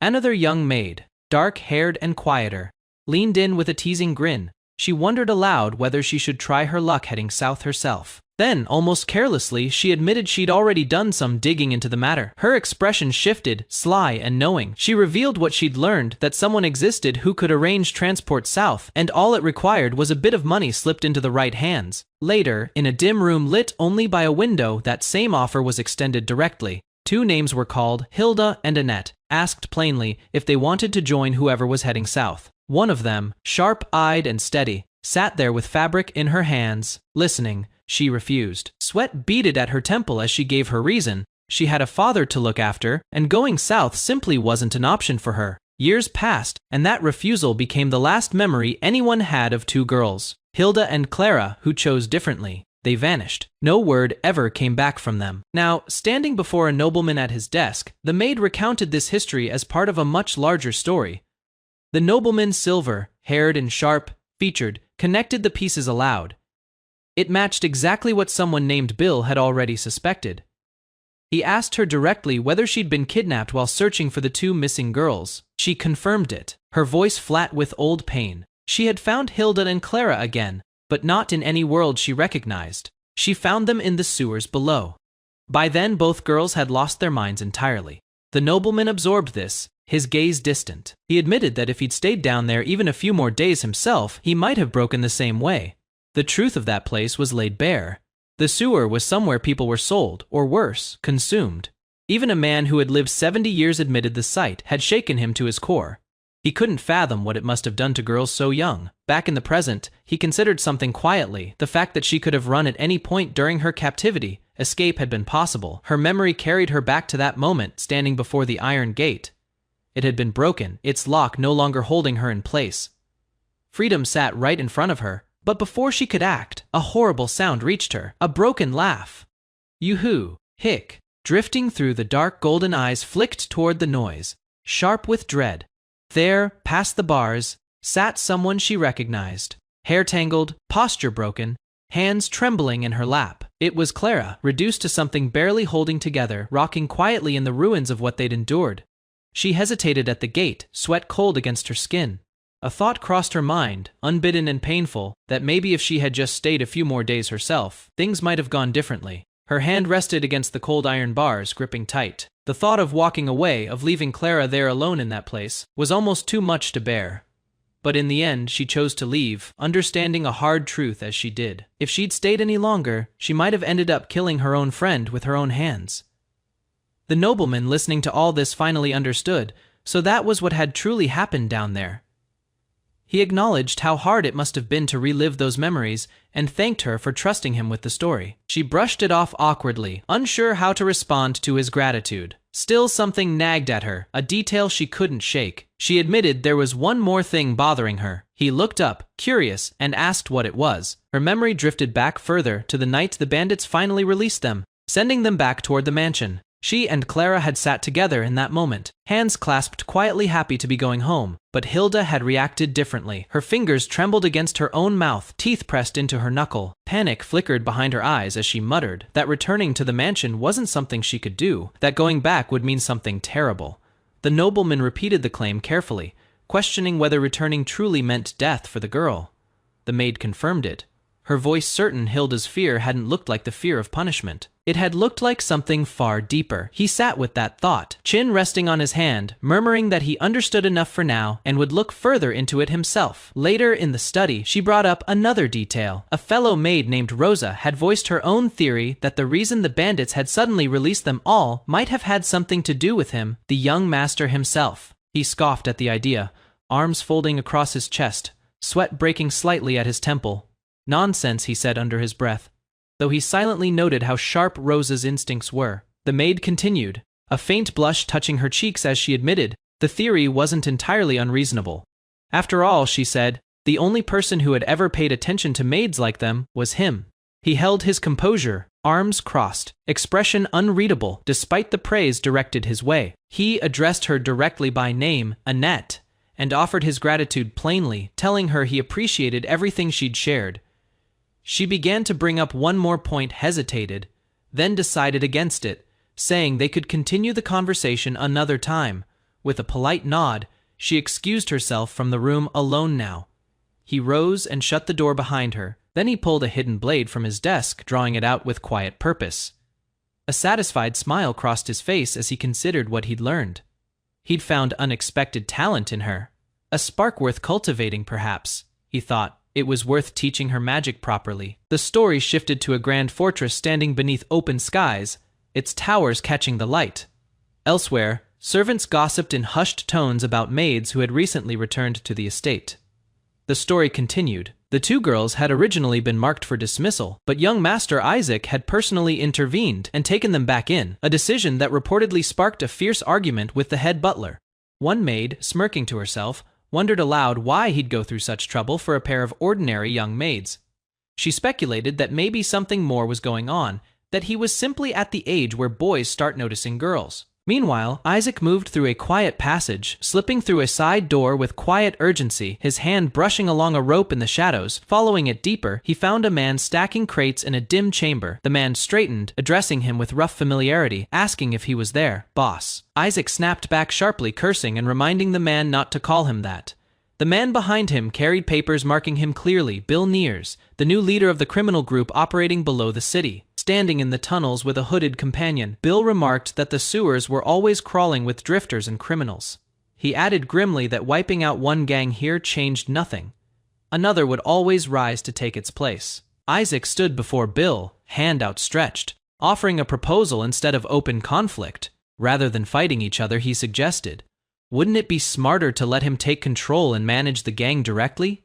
Bill stared back, sweat forming, clearly caught off guard by the offer. Bill's mind raced, piecing together the manipulation behind it all. He realized this had been planned from the very start. The reason Isaac had forced him into signing that binding contract. He laughed bitterly, gripping his own head, understanding that if a mutiny or conflict ever broke out among the men, his neck would be the first one cut. Isaac dropped something heavy to the ground with a thud. He turned to the remaining men and asked bluntly whether Neers had only ever planted them inside the mansion. One of the men, bald and rough-looking, confirmed it. The previous boss, he explained, had ordered them to keep watch over the estate. Bill considered this new information with a smirk, calling Neers a fool for infiltrating noble households the way he had. Still, he admitted grudgingly that the man hadn't been entirely without purpose after all. Bill continued explaining, adding one more detail every year. The previous boss had always prepared a tribute of some kind. Isaac's expression sharpened with surprise. A tribute? He asked what exactly that tribute had been for. Bill answered directly, saying it was meant for the knights, offered around this particular time of year as part of an old arrangement. He explained further, revealing the deeper truth behind the gang's survival in the slums. The reason they'd been able to settle into this gutter safely, he said, was because the knights themselves had been protecting them. Isaac's eyes widened at the revelation, repeating the words back, asking if the knights truly had their backs. Several days passed. Isaac walked alone through a dim, luxurious room late at night. Deep in thought, as he crossed the polished floor, fire erupted from his palm, launching in a wide arc across the chamber as he moved with practiced precision, hurling the blazing orb through the air. As the flame soared, he narrated his own strategy silently. The fire, he explained, was only a decoy. The true attack was something else entirely, hidden just behind it. Right on cue, a crystal of solid ice trailed the fireball closely, cutting through the same path just moments behind the flame. The fireball detonated against the far wall in a burst of light and heat, shaking the room with the force of impact. An instant later, the ice crystal followed through, striking cleanly and shattering apart in a spray of frozen shards across the same spot. Isaac exhaled, catching his breath as he studied the aftermath. He reflected quietly to himself that after he had killed Neers, his mana circuits had grown, increasing from 4 up to 5. He considered what came next, resolving that he now needed to master multicasting, layering different types of magic together in a single motion. He reminded himself that his victory over Neers had come down to luck alone, nothing more. His thoughts turned analytical, breaking down exactly why Neers had died. It was his familiarity with that territory, the fact that his enemies had appeared weaker than he actually was, and his complete ignorance of certain conditions, all combined, that had let his guard down and cost him his life in the end. Isaac's gaze turned cold and sharp. He corrected the thought firmly. No, he said. He hadn't simply been given that victory, he had taken it himself, fist clenched with quiet determination. Later, he lay stretched across the floor, recalling old memories. Before dying, A man named Jonas had told him many things, including detailed knowledge about the enemies of House Gerda. He stretched his arms out, considering the weight of that inherited knowledge. Every piece of it, he realized, had been optimized specifically for dealing with mages just like himself. Isaac closed his eyes, resolving that he wouldn't get another stroke of luck like the one that had saved him against Niers. He couldn't count on chance a second time. Under the night sky, his thoughts settled into a clear purpose. He needed to grow stronger, and he needed to do it to protect House Gerda from whatever threats lay ahead.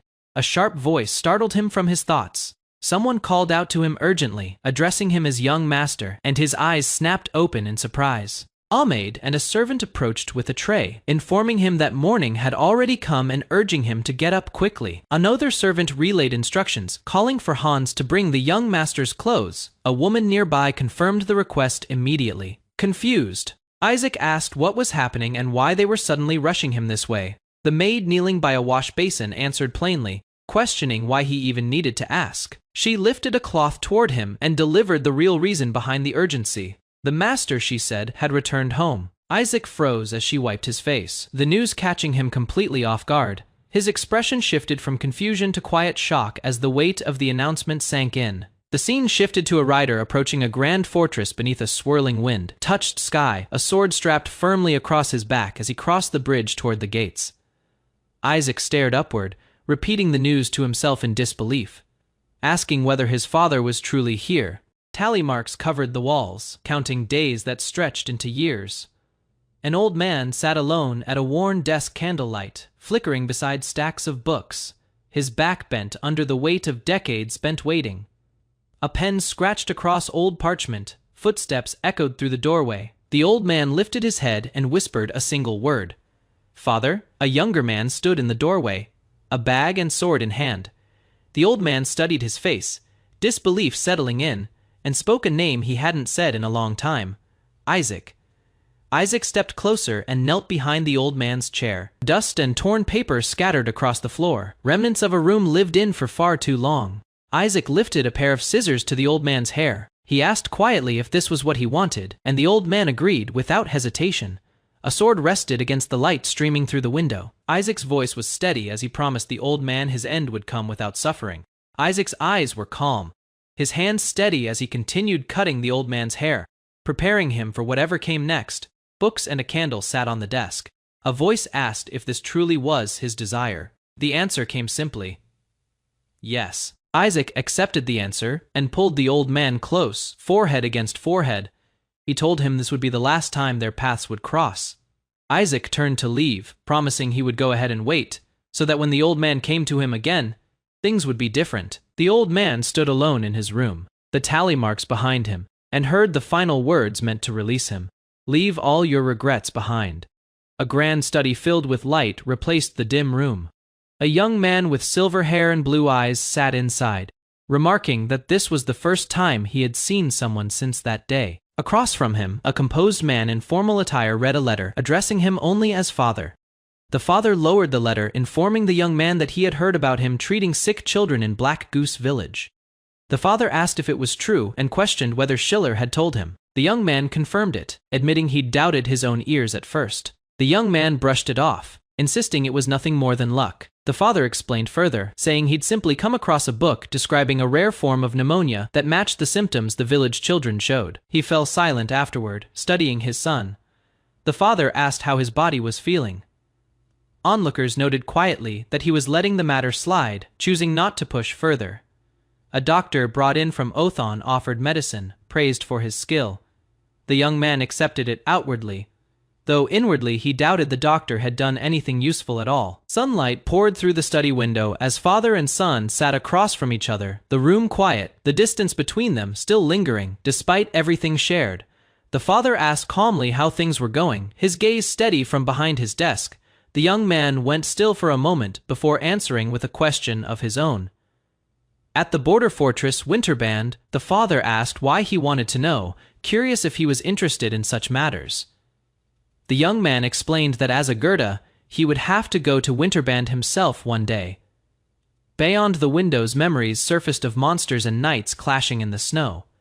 A scene the father brushed aside as nothing unusual, just another day at the border. The father added that the only difference this time was a stop at Burn City on their way back. The young man repeated the name under his breath, recalling it as the city known for its sewers, the place they visited whenever supplies ran low. The father mentioned there had been a troublesome incident during the stop.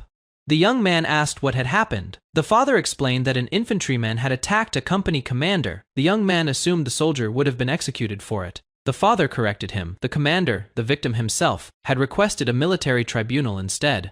The young man wondered aloud why anyone would ask for that, the thought lingering as the scene shifted elsewhere in the estate. Someone entered a room unannounced, apologizing for the intrusion, only for a familiar voice to greet the arrival with surprise. Two knights recognized the young man immediately, teasing him about how much he'd grown before straightening up to greet him properly as young Master Isaac. Isaac studied the two men, and one of them, a knight with a bandaged head and a curious expression, looked back at him. The father instructed the two knights, Fickle and Randolph, to enter, then dismissed Isaac from the room. Isaac obeyed without protest. After stepping out, Isaac paused in the hallway as a voice inside the room urged that the military tribunal proceed immediately. Inside, one of the knights argued that the offender needed to be executed at once to maintain discipline. The father remarked that his impatience was unusual, and the knight insisted it was purely a matter of discipline. The father turned to the second knight and asked directly whether he agreed with that decision. The bandaged knight replied that he was simply following the commander-in-chief's orders, nothing more.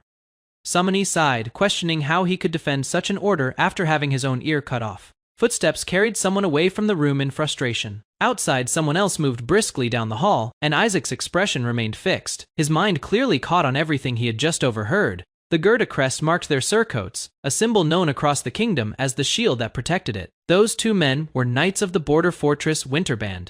The one called Randolph carried a bandage across his head, the mark of the man who had suffered through the mutiny everyone whispered about. Footsteps rushed down the hall as a servant chased after Isaac, calling out to catch him. The servant explained he had been searching for Isaac for some time and asked him to follow for a moment. The servant's voice cracked with urgency as he insisted the matter couldn't wait. Out on the fortress grounds, Isaac asked what the trouble was. Standing among the pine trees near the estate, the servant admitted he'd heard the story from one of Nearce's men, then asked if Isaac already knew about the slave trade operating through the sewer. He added that certain men had been taking bribes to look the other way about it. Isaac asked who exactly these men were, his expression sharpening with focus. The name struck him hard, the Knights of Winterband. His eyes narrowed at the revelation. The servant continued, revealing that near the sewer entrance, the body of one of Nearce's men, one of their own, had recently been found. The corpse bore a strange detail. Every part of him had been cut away except for his left pinky finger. Isaac pressed further, asking what came next. The servant hesitated, struggling to find the words. He finally admitted that something had happened that very day, his voice shaking as he spoke. He described waking up to find the severed fingers waiting on his own bed, a warning meant directly for him. The threat had come through his own subordinate, delivered as a message meant to be unmistakable. The demand was simple: if the kickbacks weren't ready within 2 days, there would be consequences. Panic broke through as he realized his own finger would be the next one taken. He begged Isaac to do something, only for Isaac to remind him coldly that he was the one who had put himself in this position to begin with. Isaac shifted the conversation back to the corpse, asking if there had been any witnesses at the time of death. The servant admitted there had been one, though it had all happened in an instant. A single sword flashed through the air. Witnesses said it moved so fast that the fight was already over before they understood what happened. The only detail anyone could recall about the attacker was a bandage wrapped around his head. Isaac stayed silent for a long moment before finally saying he understood. The servant reacted in shock, unable to believe such a serious matter was being dismissed. So simply, Isaac told him not to worry. As he walked past, a masked figure stood waiting near the trees, and Isaac assured him quietly that he would not die. The story unfolded further. When Isaac's father was returning from Winterband, he had brought along the two knights, who had requested the military tribunal, passing through Burn City along the way. During that stop, they visited the sewer, where they murdered a bandit to set an example for the rest. The bandit's description matched the hooded man exactly, tying the incident directly to what Isaac had learned. Isaac clenched his jaw, repeating the title to himself, those so-called Knights of Winterband. He reasoned that if everything he'd heard was true, then men like that weren't protectors of the kingdom at all, but a disease that needed to be cut out. Isaac made his way down into the dungeon, catching a guard off guard who asked what brought the young master to such a place. Isaac asked directly if there was a death row prisoner being held there for mutiny. Inside a cell, a chained prisoner sat with his head lowered. Isaac stated plainly that he had come to see him. A pair of polished shoes stepped across the cold prison floor. He had come here searching for a death row prisoner, and there was only one truth he needed to confirm. The silver-haired man stood before the cell, staring at the darkness beyond the bars. He wondered whether the Knights of Winterband truly had ties to Niers. This prisoner had once defied that very order, and he might be the only one who knew the answer. He asked the shadow behind the bars if he recognized the name Niers. Stepping into the light, the young noble spoke calmly, saying he had only heard that the organization dealt in human trafficking, nothing more. The chained prisoner said nothing, his amber eyes narrowing as he studied the visitor through the dark. The silver-haired noble tilted his head slightly, a flicker of recognition crossing his face. Something about this man felt familiar, though he couldn't place it yet. He pressed further, asking if the prisoner knew about the connection between the sewer and his company commander. The prisoner remained silent for a long moment before his chains dragged against the stone. Then he spoke, warning that he would say this only once. Gripping the bars, he snapped that he knew nothing at all. The noble studied him closely, his blue eyes locking onto the prisoner's face. Quietly, he asked for his name. A smile crept across the prisoner's face as he answered simply that it was Carlson. Recognition struck the noble at once. He said he remembered now, and asked if the man's only answer would be a lie before uttering the name Kyle. The prisoner's expression shattered. His breath caught, and his footsteps faltered against the chains binding him. Composing himself, he demanded to know how the noble could possibly know that name. The story shifted back in time, to when the kingdom's civil war had first begun to spread, and to the moment the name Kyle first entered the noble's memory. That war had started the day the crown passed hands during the succession ceremony for the throne. The second prince, having lost that war of succession, stood cloaked in shadow behind the new king. Bitter and vengeful, he betrayed the kingdom and sided with the empire, orchestrating a massacre at the very ceremony meant to crown his rival. Once the kingdom fell under the empire's control, the people rose up in fury, gathering torches and sparking a rebellion that soon consumed the land in civil war. The leader of that rebel army had been Kyle, a man now trying to live quietly under the name Carlson. His hands trembled in their shackles as he asked how the noble possibly knew. The silver-haired noble answered without hesitation. He had simply read it in a book. The book, titled Chronicles of Villains, lay open on a table, its pages illustrated with portraits of the era's most infamous men. The chapter devoted to Kyle had always drawn the most attention. Among everything written inside, one claim stood out above the rest, that Kyle was a genius destined to become the continent's seventh swordmaster. Seeing him now standing here in chains, the noble found he couldn't disagree. A surge of mana crackled from the prisoner's palm, raw and overwhelming. Such power spoke of years spent honing himself against impossible odds. The noble's mouth curved faintly. He couldn't begin to imagine what this man could become if he ever fully bloomed. His voice sharpened. Such talent had once escaped execution and risen to lead the rebellion in another life. He demanded to know how a stranger could possibly know all of this. The noble replied evenly that it was too early to be surprised, because he also knew something else. That the prisoner was the son of Cat-Ion. The prisoner's eyes flared. He snapped back, asking how someone serving Winterband could fail to recognize the eldest son of House Goethe, insisting that wasn't the question he'd asked.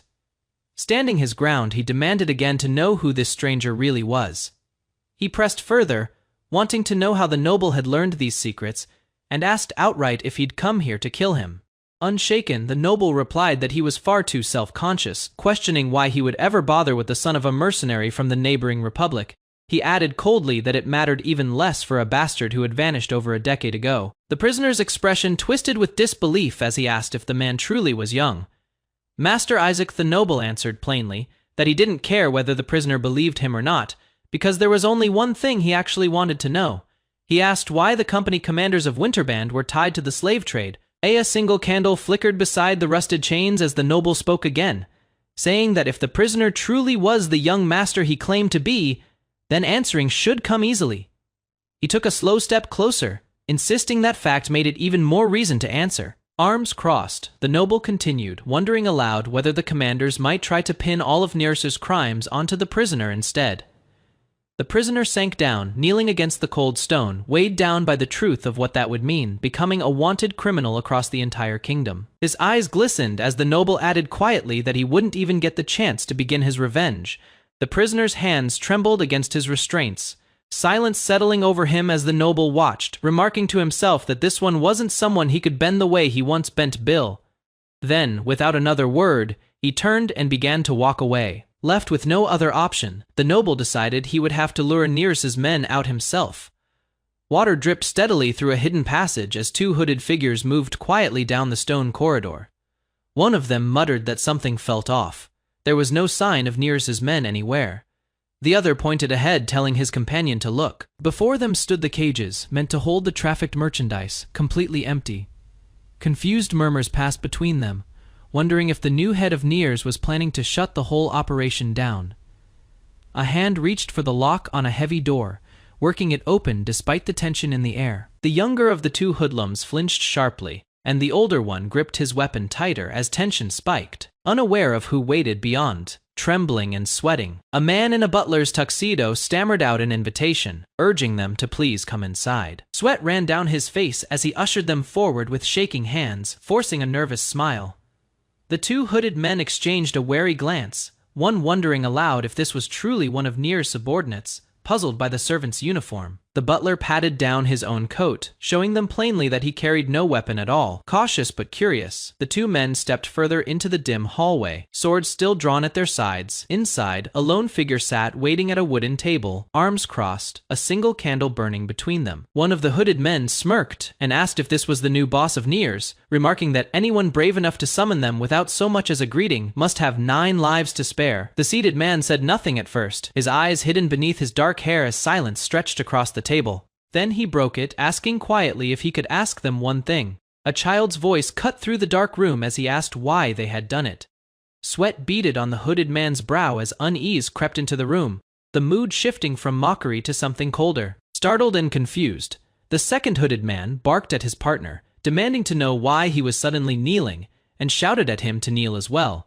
The older one turned back, asking if his partner truly didn't recognize who this person was. The dropped sword clattered against the floor as the boy's voice greeted the fallen men, saying it was nice to see them again. Isaac stood over them calmly, his hood removed, asking if they'd care to share a cup of tea. One of the hooded men froze, recognizing the boy at once, and calling out his name in disbelief, while the other could only stammer, asking if this was truly young Master Isaac. Snow fell heavily over a quiet frontier village at night, blanketing the wooden houses in white. Inside one modest home, a young soldier gripped a heavy pouch, its weight making the coins inside clink together as he weighed it in his hand, clearly startled by how much it held. Randolph sat nearby, watching his companion with a smirk, remarking that the man everyone dismissed as worthless had an unexpected talent for turning a profit. The younger soldier examined a single gold coin between his fingers, satisfied that the sum would finally cover their unit, is food and firewood for the coming month. Grinning, he added that this was only the beginning. Their worn-out swords could be replaced too, and there would even be a little left over to spend on themselves. Coins spilled from one hand into another as shares of the money were divided among the group, the soft clatter of gold marking a rare moment of relief for the struggling unit. Just as the mood lightened, a sharp voice cut through the falling snow, ordering everyone to stop.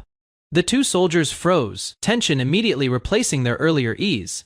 Standing in the doorway was their commanding officer, addressing the man now identified as Randolph directly, calling him fickle and demanding to know what he had just overheard. His attention shifted to the pouch resting on the table, his hand pressing down over it as he asked pointedly where that money had actually come from. Furious, he demanded an explanation, his expression making clear he already suspected something was deeply wrong with how his men had come into such wealth. Later, over a quiet cup of tea, the commander absorbed the full account of what had happened, the steam rising between them as the truth settled in. Nodding slowly, he admitted he understood. Every man at the table had his own reasons for the choices he'd made, however questionable they seemed. His thoughts drifted to his own father, a stern and unyielding figure who lacked cunning but stood firm as the frontier's unwavering shield, respected precisely for his integrity. He acknowledged that same respect extended to the men before him. Now, even as he recognized the impossible position they'd been placed in, watching soldiers suffer without means to help them. Left with no alternative, he continued, they had resorted to extorting money from bandits just to cover the shortages plaguing their supply lines, all in the name of duty toward his father and their homeland. The bandaged soldier across the table confirmed it eagerly, insisting that was exactly what had happened, hoping the explanation would be enough. The commander sat back, arms folded, his cold demeanor unreadable as he announced he was ready to render his judgment, repeating the word fickle as his gaze sharpened. Then, without warning, he delivered his verdict, the death penalty. The soldiers recoiled in stunned disbelief, unable to process what they'd just heard.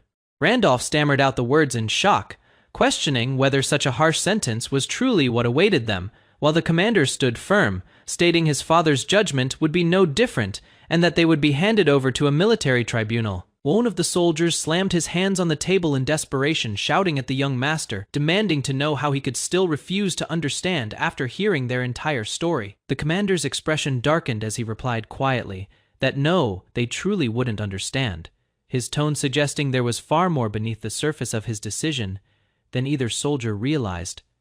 A frozen battlefield stretched out under heavy snowfall, bodies lying scattered across the ground. A weakened soldier lay dying in the cold, his voice trembling as he asked whether the young master had any real understanding of true hunger, of frostbite tearing away hands and feet, or of watching comrades die because their blades had grown too dull to protect them. The young master answered simply, his expression unreadable.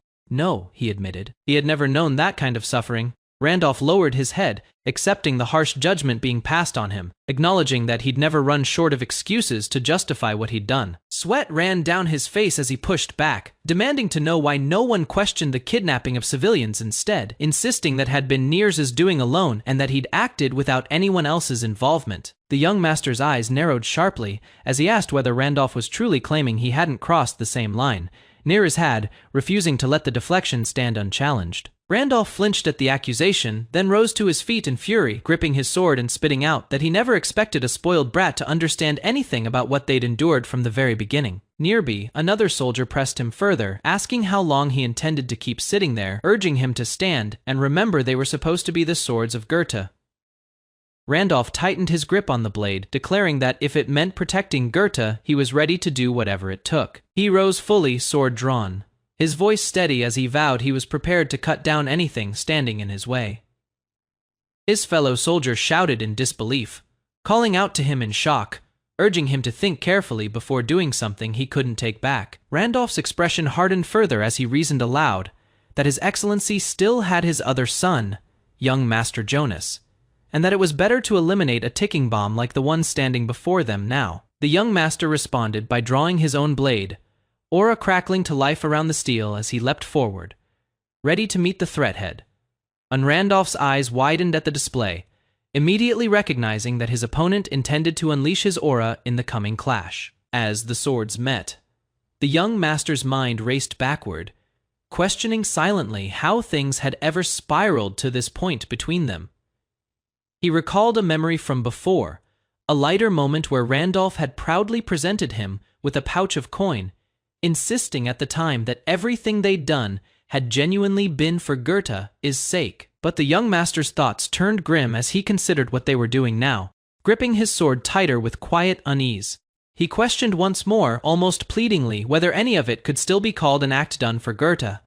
His memory shifted again to a moment when Randolph had once addressed him formally as Company Commander Fickle, seeming to remind him that things between them hadn't always been this hostile. In that earlier memory, Randolph had stood beside him confidently, declaring that if the young master was the sword, then he himself would serve as the shield protecting him. Another memory surfaced, this time of another soldier, Carlson, standing close and reminding him gently of the words Randolph had once spoken, words that now felt like a distant promise being shattered in the present. Fickle's thoughts settled on a single truth: a sword capable of cutting through anything without ever breaking earned the right to be called a masterpiece. But he warned himself that once such a masterpiece developed a will of its own, it stopped being a weapon and became something far more dangerous, a demonic sword acting against its owner's intent. He confronted Randolph directly, demanding to know exactly what he thought he was doing. As their confrontation shattered the calm of the room around them, steel clashed against steel in a burst of sparks. As the two collided, the young master pushing forward with everything he had.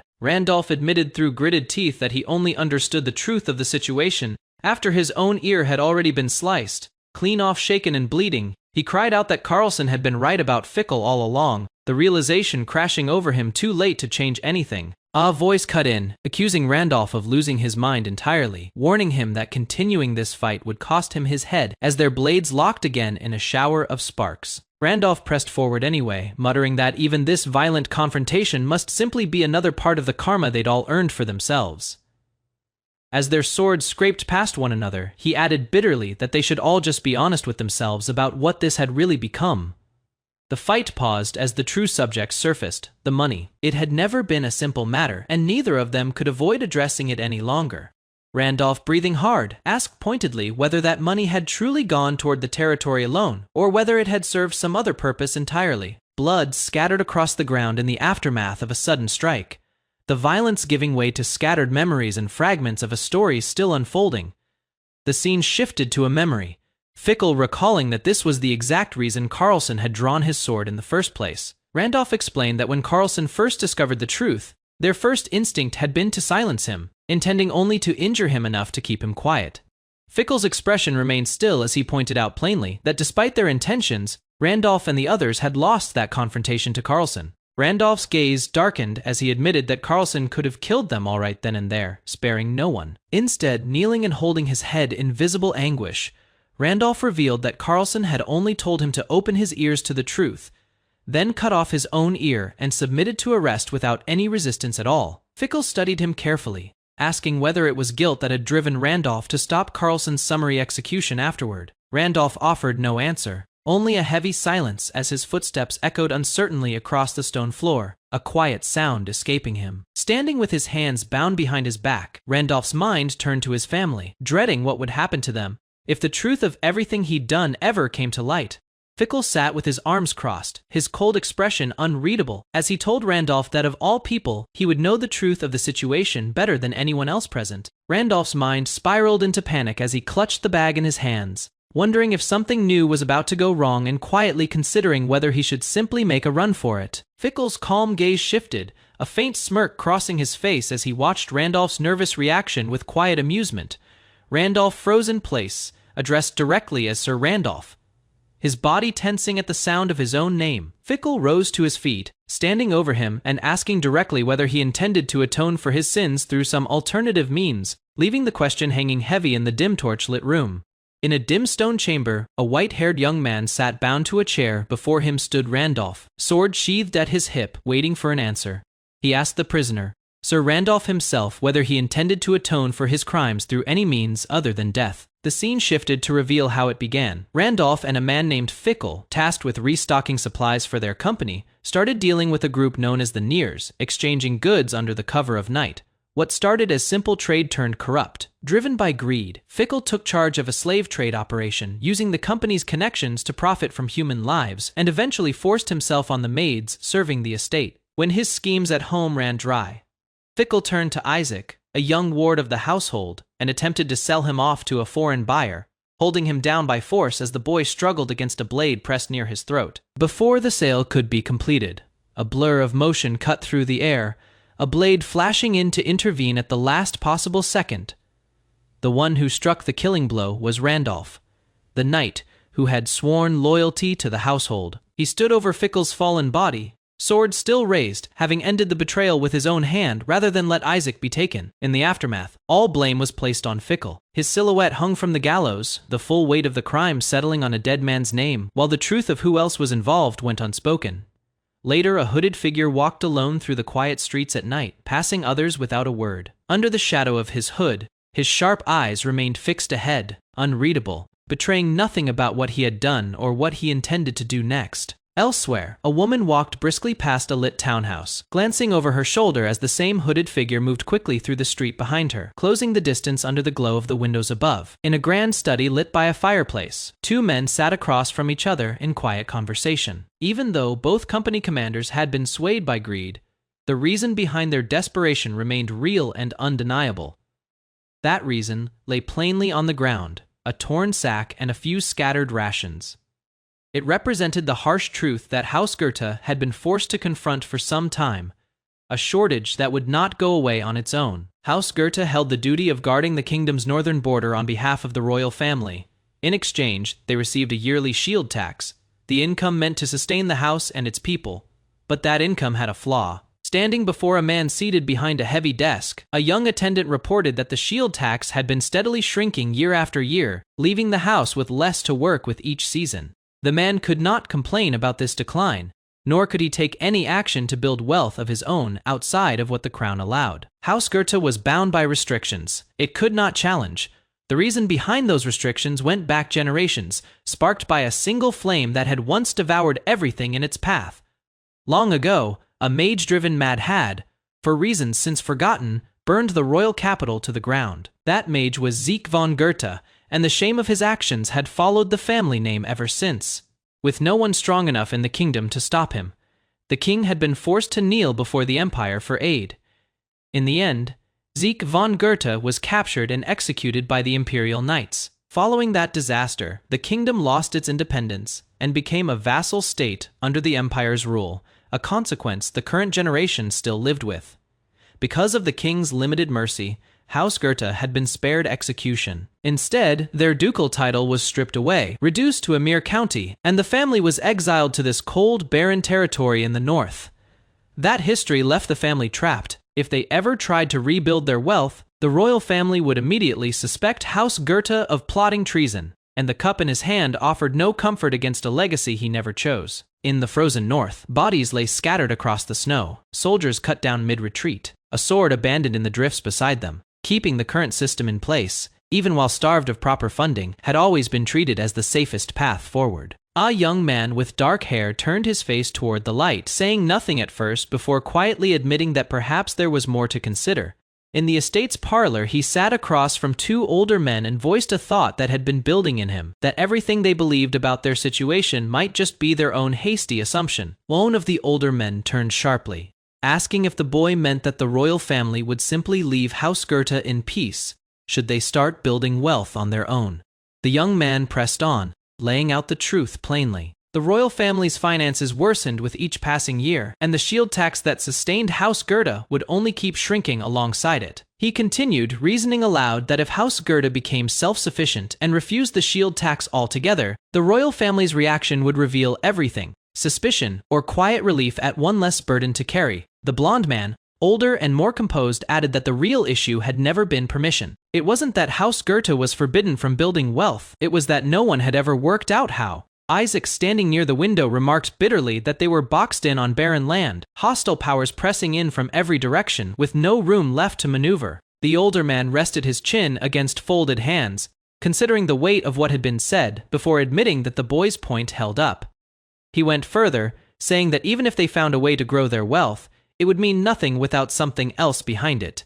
A justification strong enough to survive scrutiny. The young man's expression sharpened, and he stated plainly that he had a way to create exactly that justification. He raised his hand, saying they had to begin somewhere, and that somewhere was cutting all ties with the old church. He explained that as long as House Goethe remained bound to the old church's ascetic doctrines, the family would never be permitted to cultivate real wealth, no matter what they built.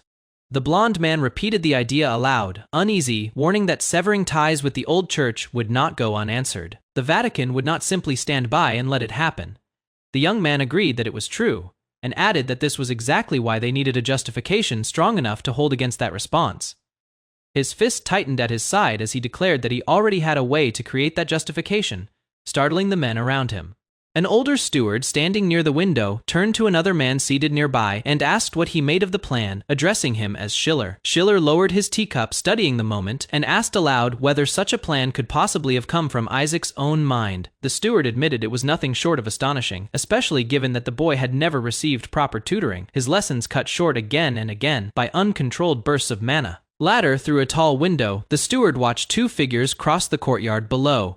A tutor and Isaac walking side by side, while behind him, the words about severing ties with the old church still echoed in his mind. A hand pressed flat against glass, splitting into two versions of the same gesture. The blonde man's raised palm on one side met a darker hand reaching up from below, separated only by the pane between them.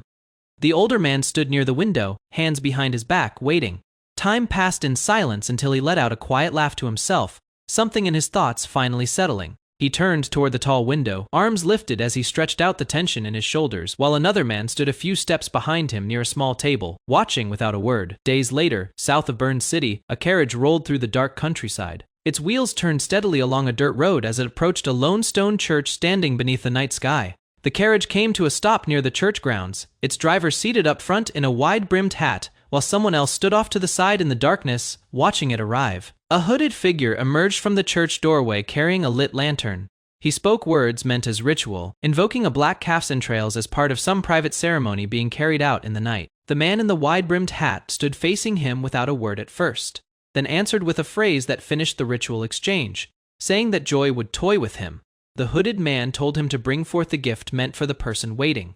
Moments later, the carriage door was pulled open with force, ready to reveal what was inside. Inside the carriage, a young man with white hair sat bound and gagged, flanked by two cloaked figures holding him steady as the vehicle came to a full stop. He was lifted out and carried toward the church entrance. One of the hooded men asked if the boy was truly the promised sacrifice, and the man in the hat snapped back, asking how he could forget the face of someone he had been hired to deliver. The hooded man leaned down toward the bound boy, lantern raised close to his face, saying that they still needed to confirm his identity for themselves before anything could proceed. He grinned, his expression twisting with anticipation, adding that verification mattered most because of the reward that had been promised to them in exchange for the delivery. The boy said nothing, staring ahead through the cloth covering his mouth. From inside the church, a voice called out that the promised sacrifice had arrived and ordered the servant to bring forward the true gift in return. The voice continued, declaring that the goddess of fire would gladly accept what was being offered. As the church door creaked further open into the darkness beyond, an old man draped in black robes stepped out, leaning on a cane, murmuring that all of this was simply the goddess's will. As he studied the boy standing before him, he gestured toward the open doorway, inviting the group inside with a simple request to follow him, his hand extended toward the darkened interior. Once the exchange was finished, the man in the wide-brimmed hat exhaled sharply and muttered under his breath, calling the men inside disgusting bastards, disgust plain across his face. One of the cloaked men flinched at an unseen chill, catching himself mid-sentence before quickly changing his suggestion from staying to leaving immediately. The three men stood together in the dark clearing, the bound boy positioned between them, all facing forward as they prepared to finish what they had started that night. A lantern swings in the night wind as a gloved hand lifts it high. A quiet voice gives a single order: "Follow me." Hooded figures descend a long stone staircase, lantern light cutting through the dark. A white-haired boy walks between two cloaked men, escorted down toward a waiting group below. The boy's hands are bound behind his back, his hair falling loose as he is led downward. Below, a black-haired man in a hood watches with a hardened, calculating stare. The scene shifts, a caption marks the timeline. A few days ago, steam rises from a cup of tea and a sharp eye watches from above it. On a garden terrace, the white-haired young man sits across from the black-haired man. He asks whether his release came because Randolph and Fickle's crimes were exposed. The answer comes back simple: correct. That is the story they agreed to use. The white-haired man sips his tea and adds a condition. Since insubordination is a serious offense, the other man has been stripped of his position as platoon leader. The black-haired man reacts with silence, only remarking that he never knew the other had been platoon leader. The white-haired man drinks again, then asks if his companion recognizes the tea. He notes it comes from his homeland, the Republic. The black-haired man studies his cup for a long moment before setting it down and asking directly why he wasn't reported. He presses further, noting that the white-haired man knows his real name isn't Carlson. The white-haired man smiles faintly, explaining he kept that knowledge in reserve. If he had exposed it earlier, he wouldn't be able to use him now.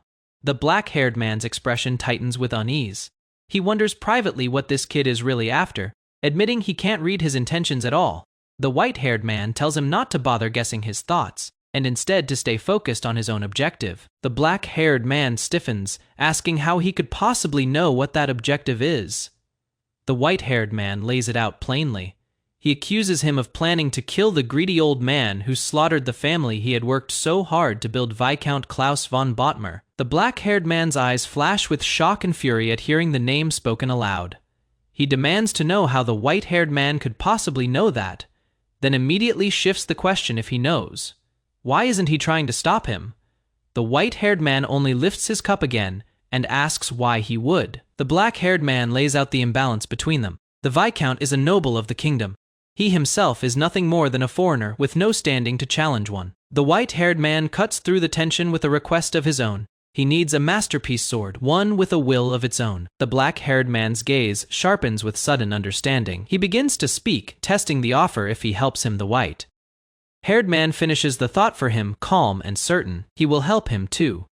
The two sit across the quiet terrace table, an unspoken alliance now settled between them. On a city street, a black-haired man watches passers-by move through the square, expression grim as he takes in the scene. A robed priest, flanked by armored knights, roars to a gathering crowd. He declares that black magic is spreading like a plague through Burn City, warning that cultists are violating women and feeding on children. The priest continues his sermon from a carriage window, urging the crowd to practice their faith and seek salvation, insisting they should rely on their God rather than the Lord who merely stands by and watches. Behind a curtain, the black-haired man peers out at the scene below, identifying the group for what it is: zealots of the old church. Beside him, a brown-haired man with a headband scoffs, noting bitterly that the church takes a tenth of what Goethe earns while publicly insulting the Lord. The white-haired young man, seated calmly with arms crossed, cuts off the complaint. He says that isn't what matters right now. The brown-haired man turns to him, uneasy, and asks if he is really certain about this, offering himself up as a sacrifice for the cultists. The white-haired man explains his reasoning. If they only needed bait, anyone could serve the purpose instead of him. But the cultists crave infamy, and there is no sacrifice more likely to draw their attention than himself. The two men beside him fall silent, unsettled, one murmuring that they don't know what might happen once they're inside the cultists' den. Outside, the bald priest continues preaching to the crowd, claiming the cultists might truly be devouring people as rumored, and asking whether the people are certain it is worth risking everything to find out. Inside the hideout, the white-haired man asks for confirmation that the old church stands behind the cult, as previously claimed. A rugged, broad-shouldered man with a scar-lined stare is introduced by name. Nears was likely a cultist himself. The brown-haired man agrees with a low hum, adding that given the cannibalism and black magic surrounding the group, it would be stranger if he weren't. The white-haired man asks Randolph directly whether Nears always handed over the same type of silver coins. Randolph confirms it. Surprised by the question, the white-haired man reveals what he noticed: those coins were minted directly by the royal family, and questions how someone like Nears could have gotten hold of such high-quality currency. The brown-haired man hesitates, murmuring that it is certainly unusual, admitting such coins aren't something Nears or any ordinary cultist should possess. The black-haired man considers the implication quietly, reasoning that it would be possible only if the old church itself were involved, though he questions whether that alone proves any real connection between the church and the cultists. The white-haired man is met with a challenge from within his own thoughts, wondering if he is simply grasping at the slightest hope to justify the theory. A caption marks the moment in time, focusing closely on his sharp blue eyes as the memory continues.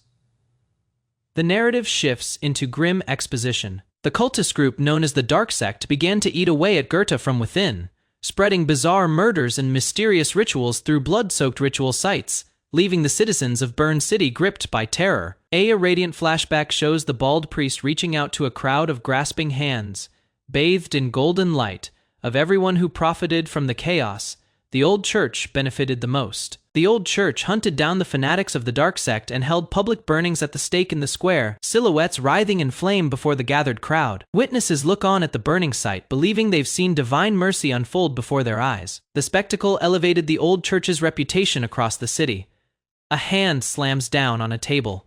A voice cuts through the tension, calling the arrangement ridiculous.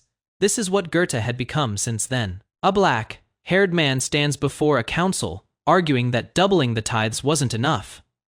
Now the church wants knights sent for a temple expansion too, despite Winterband being in the middle of a defensive war. A bearded man in a suit rubs his temple, irritated, as the narration notes that Goethe began receiving increasingly unreasonable demands from the old church. As a result, Goethe suffered food shortages and failed to properly defend its fortress. A hand reaches out as a voice declares they will finally cut ties with the old church. This isn't simply about money. A carriage arrives at a quiet stone church at night. The narration explaining that severing that tie is the first step toward truly protecting Goethe. Footsteps echo across scorched ground. An old woman murmurs that everything started here. This was the place the fanatics of the old church once burned to the ground. She continues, saying that 3 saints survived the flames that night. The 3 survivors, marked by burns, unanimously claimed that on the border between life and death, they witnessed the true form of God. A hooded man mutters under his breath that nobody asked for that. A dark caption explains the group's twisted belief. A soul dwells within the human body. By devouring that flesh, they believe the soul is reborn within the one who eats it. The stolen soul carries with it the person's intellect, abilities, and vitality. Even all the pain and joy that soul once experienced in life gets absorbed along with it.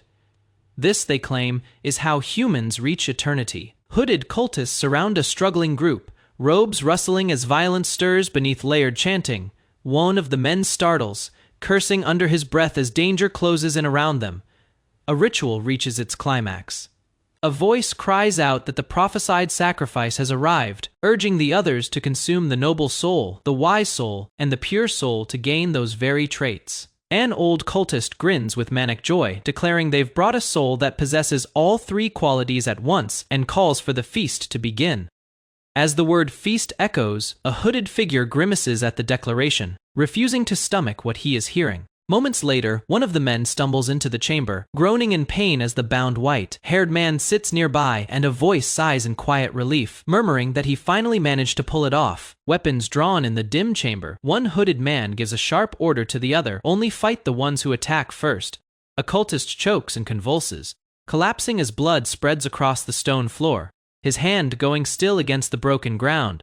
Amid the chaos, the white-haired young man's eyes burn with focus. He reminds himself not to lose sight of why he came here in the first place. A dark-haired man exhaled in relief, pressing a hand against his forehead as tension left his body. He had finally succeeded. Nearby, two hooded figures moved through the shadows, one gripping a blade tightly while the other gave a quiet order to only strike those who attacked first. An old man collapsed to the ground, spitting curses at the cloaked figures standing over him. He warned that anyone who abandoned the goddess would be struck down by a curse, his voice cracking with desperate anger. A cloaked woman stood over the fallen man, sword drawn and stance calm. She told him plainly that anyone who wished to die was free to take a step closer, her voice carrying no hesitation. More hooded men rushed forward, blood streaking their faces as they screamed and charged. A blade cut through the air toward them, and one figure vowed to end them before they could even register the pain. Footsteps pounded across wooden floorboards as the fight spilled through the building. A wounded man stumbled backward, breathing hard, sword raised as the attackers closed in around him. The commotion faded into silence. A woman stood at the entrance of an old stone building, staring into the empty dark, quietly wondering if the enemies had slipped away. A brown-haired man in a black cloak stood beside a younger companion, both watching the aftermath. When asked whether they should give chase, he refused, saying their priority was to keep searching the area instead. A bandaged man leaned against the stone wall, laughing under his breath.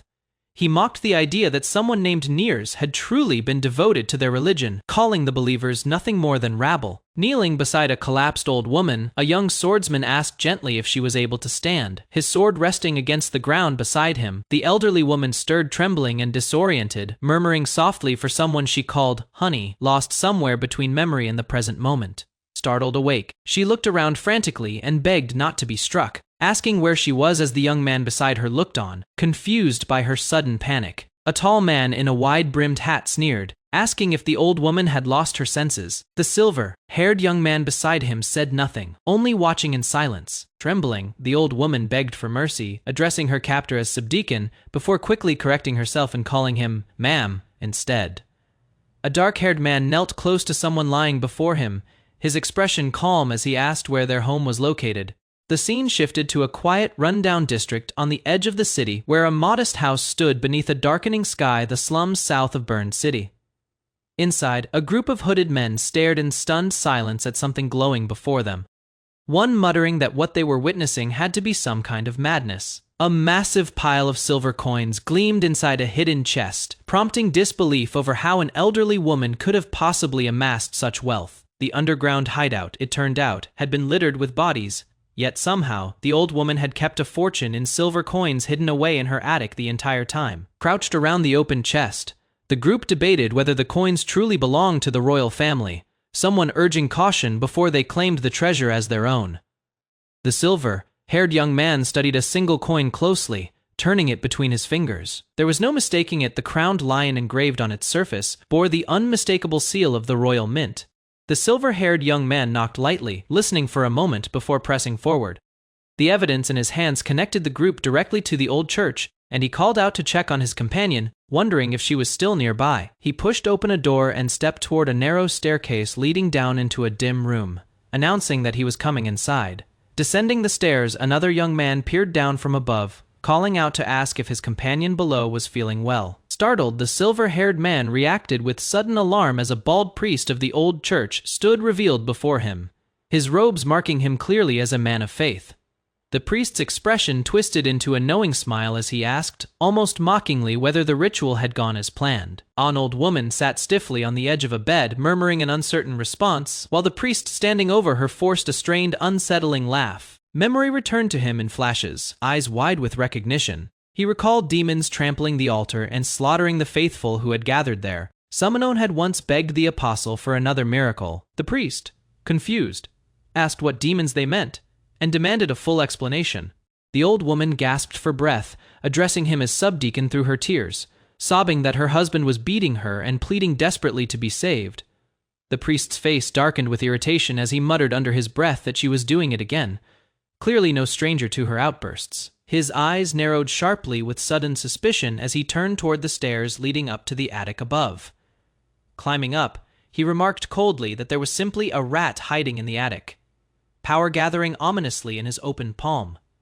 He decided the old woman had outlived her usefulness. If their secret about the hidden coins ever came to light, everything they had built would collapse. Fire bloomed across his hand, swelling into a blazing orb as he declared he would purify the attic and everything in it with holy flame. Beneath his hood, the young swordsman's eyes hardened, recalling an old warning that demons often hid within the light itself. With a blade pressed against the priest's throat, the swordsman ordered him to stay still, warning that any sudden movement would cost him his head. Sweat ran down the priest's face as he demanded to know who had ambushed him, warning that killing him would bring the full weight of the Vatican down on his attacker. Memory struck him at last. His eyes widened in recognition as he stared at the pale cloaked figures standing over him, finally placing where he had seen them before. A cold voice greeted him by name, addressing him directly as Subdeacon Silvio. Stripping away any pretense of anonymity, the silver-haired young man descended the last steps with an easy smile, asking calmly if Silvio had been keeping well, the pleasant tone masking the tension coiled beneath it. A quiet stone chapel stood alone in the forest, sunlight breaking through the trees onto its worn courtyard, untouched by the violence brewing beneath its calm exterior. Bound to a wooden frame, Silvio confessed through gritted teeth that the old church had wanted to expand its influence into Goethe. A corpse lay sprawled across the stone floor nearby. To achieve that goal, Silvio admitted, the bishop had said they needed a villain to blame. A blood-stained ritual circle lay open on a table. Silvio explained that he had crafted a new doctrine built from the old church's own theology, using it to stir vagrants and the poor into forming a religious order of their own. Seated and bound, Silvio stated flatly that this manufactured order was, in truth, the evil cult everyone feared. One of the hooded men remarked dryly that it was the worst confession he had ever heard, then asked his companion what they intended to do with him. The silver-haired young man stood in thought before revealing the plan. The next day, Schiller would escort the subdeacon to the cathedral, where the true negotiations would take place. Silvio, still restrained, sneered that they shouldn't assume they had already won. He warned that even if the Count's scheme had caught them off guard this time, the bishop would ensure Goethe paid dearly for it.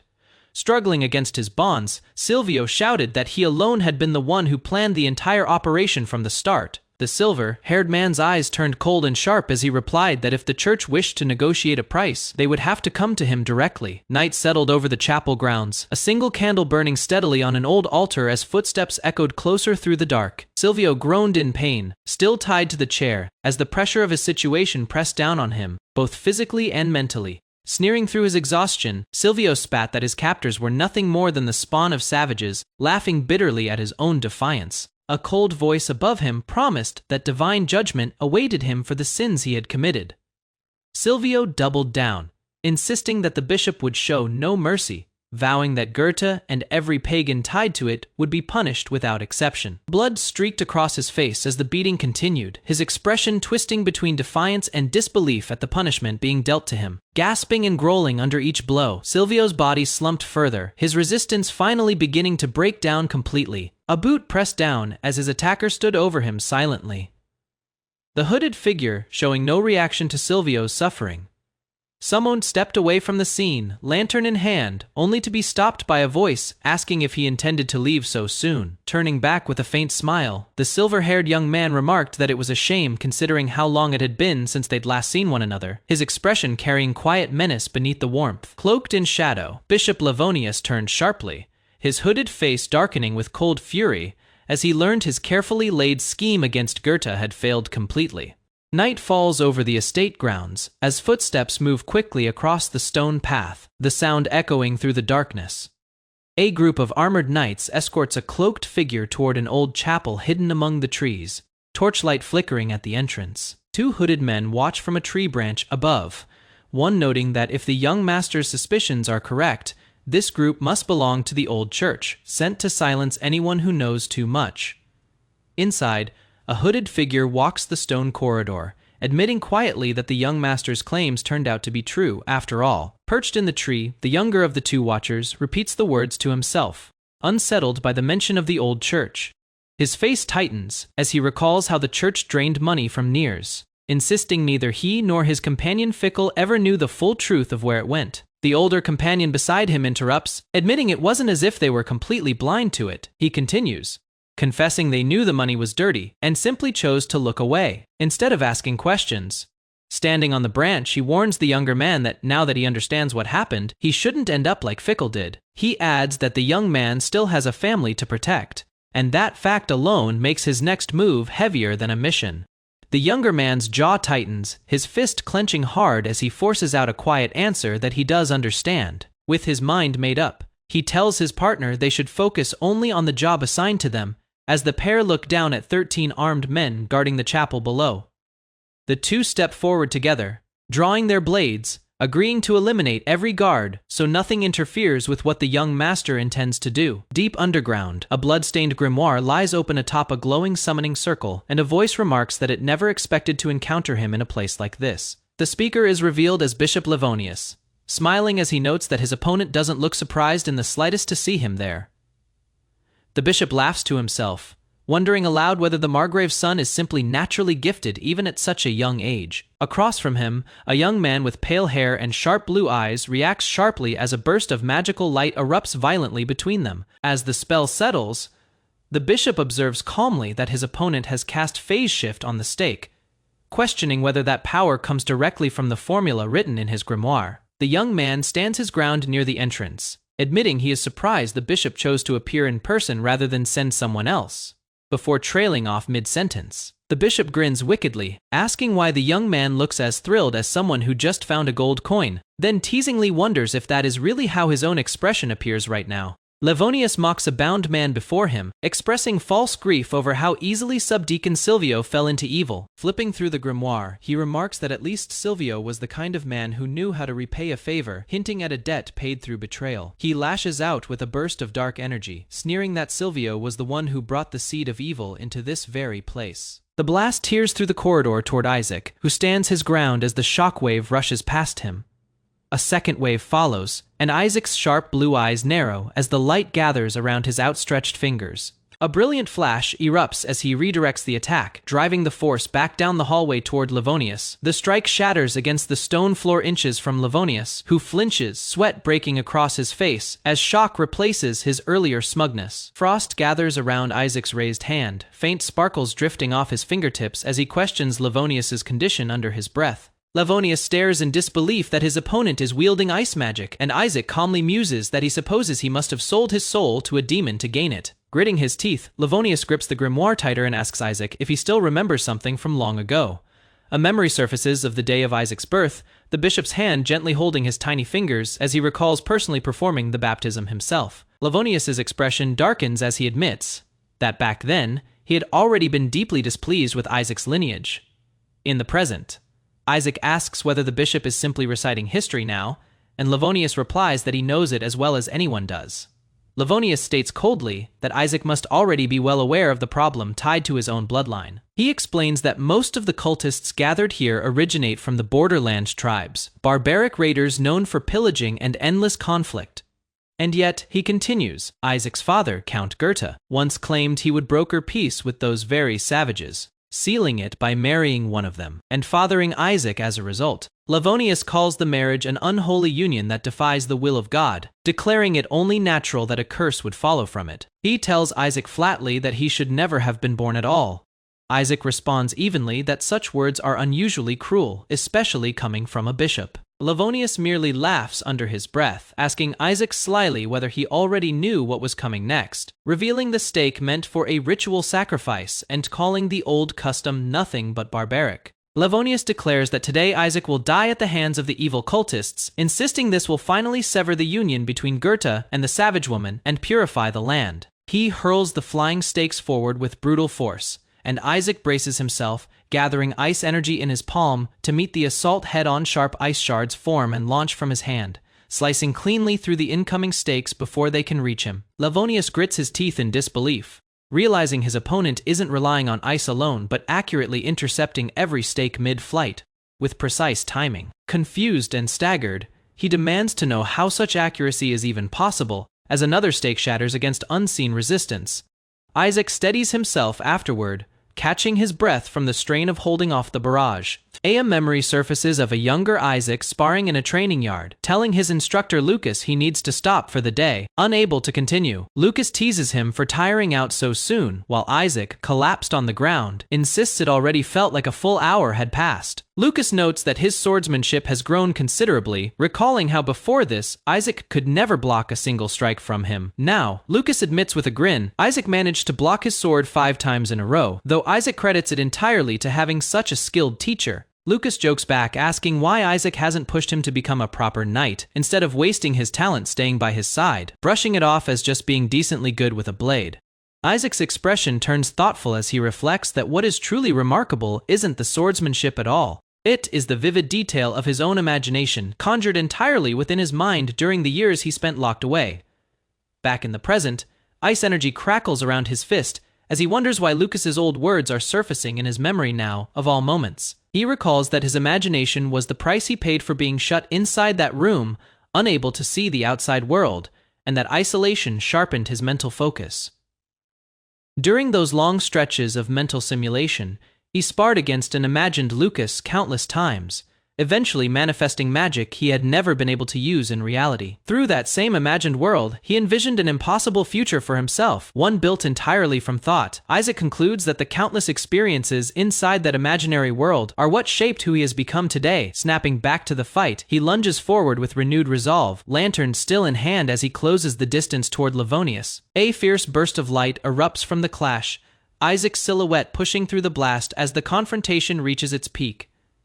Isaac reflects quietly that Lucas truly was a great teacher, the lessons from that imagined world now guiding his real hand as he reaches forward mid-battle. Standing amid the aftermath, he questions aloud whether this is really the end, remarking that for a bishop to depend on a grimoire just to fire wooden stakes seems far from anything divine. Livonius grits his teeth in silence, sweat forming on his brow as he admits internally that to avoid leaving behind any unique trace, he had held back from using his true authority directly. He concedes that he now has no other choice left, the grimoire glowing violently in his hands. As he prepares to unleash more of its power, raising his hand, he declares for Isaac to behold what comes next as light gathers violently around his fingers. Isaac tenses at the sight, acknowledging aloud that this is the true authority that has been granted to Livonius. Livonius unleashes the attack, screaming out that this is holy fire, a massive blue sphere of flame roaring to life above him. Isaac stares at the blaze, murmuring in disbelief that it truly is holy fire. Livonius laughs triumphantly, confirming it as a flame of purification that ordinary mages could never hope to imitate. He taunts that with this flame, Isaac's precious ice crystals will vanish in an instant, though Isaac calmly asks if he is referring to the ice already shattering around them. A blue flame ignites in Isaac's own palm, mirroring Livonius's power, exactly, leaving the bishop stunned and demanding to know how Isaac could possibly wield it too. Inside a dim stone chamber, a bishop in dark robes stopped short at the sight of a young white-haired man conjuring a swirling blue flame in his palm. He demanded to know how such a flame could be created. The young man answered simply, saying it only took forming a flame and condensing it twice. The bishop's face twisted with fury as he shouted that he was being mocked, insisting that authority over sacred fire could never work that way. The young man conceded that such a rule might hold true for the old church's authority, but noted with a faint smile that he seemed to be something of a heretic himself. He explained that his gift was different from any known church authority, calling it parallel magic. As a searing ball of light gathered and pulsed in his open hand, the power surged upward in a violent column of blue and violet flame, tearing through the chamber as he declared that this was what his magic made possible. The bishop staggered back, eyes wide with shock at the display of raw, uncontrolled power bursting before him. Sweat rolled down his face as he muttered in disbelief, insisting that what he was seeing made no sense. He spat that such divine authority should never belong to the bloodline of what he called a filthy savage. The young man merely raised his hand, smiling, and offered that perhaps God simply favored him more. The bishop's expression hardened into rage, his whole body trembling as the air around him crackled with tension. He summoned his own burning sphere of blue fire, calling the young man's claim outright blasphemy. Roaring, the bishop unleashed a massive pillar of energy, boasting that he had spent decades training his authority to reach this level of strength. As the shockwave tore through the walls, the young man remained standing unshaken. He repeated the bishop's words back with quiet scorn. "Decades, you say?" His sharp blue eyes narrowing. He pointed forward, releasing a devastating blast of violet energy that collided head-on with the bishop's attack, declaring that he himself had trained for an entire lifetime, one far longer than the bishop could imagine. The bishop screamed as the opposing force overwhelmed his own, his magic crumbling under the pressure of power he could not match. The young man lowered his hand and looked at the beaten bishop without pity, saying that out of mercy he would explain the reason the bishop had to die.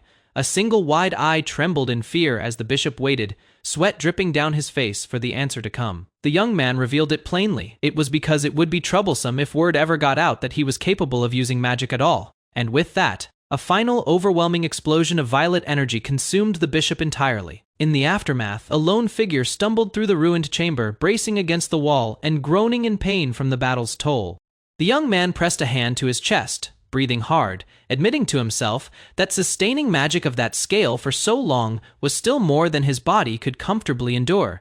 As he turned to leave the wrecked hall behind him, a voice called out from the shadows, addressing him respectfully as young master. A tall, dark-haired young man carried a wounded companion through the ruins of the church entrance, the golden-haired man's blood soaking through his torn coat as they stepped out into the night. The dark-haired man's eyes went sharp with alarm at what he found waiting outside. He demanded to know what had happened, staring down at a scorched, motionless body sprawled across the stone floor. The white-haired young man explained that unlike Bill, this man named Kyle had never signed any contract, and it was best that his own ability to use magic stayed hidden from everyone. He offered a cover story instead, claiming there had been a dispute between the subdeacon and the bishop, and that the two had simply destroyed each other in the process.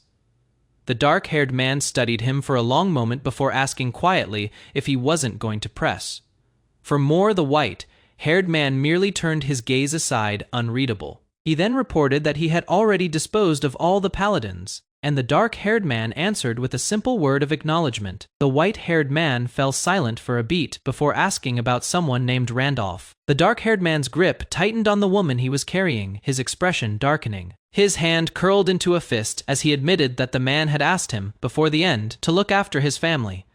The scene shifted to a quiet gravesite beneath a gray sky, a bouquet of white flowers resting against a stone marker as rain drifted down through the trees. Two men in black mourning coats walked solemnly through the crowd gathered at the funeral, their faces grim beneath the pale light. A veiled woman stood with two young boys clinging to her sides, both children crying quietly as one of them murmured for his father. From a distance, a boy asked how Sir Randolph had died, insisting that his family at least deserved to be told the truth. The white-haired boy standing beside him agreed only that the paladins who had done it were highly skilled. The dark-haired boy's eyes burned with quiet anger as he said that Ralph could have survived. If things had gone differently, the white-haired boy admitted, almost to himself, that he might have survived if he had truly done his best in that fight. The dark-haired boy pressed him, asking if he was saying he hadn't done his best. The white-haired boy answered that he'd had to remain nothing more than an ordinary soldier until the day he could kill the man responsible. He confessed that he intended to keep his true strength hidden until his revenge was complete, even if that meant sacrificing a close friend's life along the way. Facing the dark-haired boy directly, he said he wanted to tell him this in advance, his expression calm and unflinching. He warned that if the same situation ever arose for the dark-haired boy, he would act in the very same way without hesitation, prompting a shocked reaction beside him. The dark-haired boy turned to him, stunned, asking if he would do the same even knowing he was the one helping him carry out his revenge.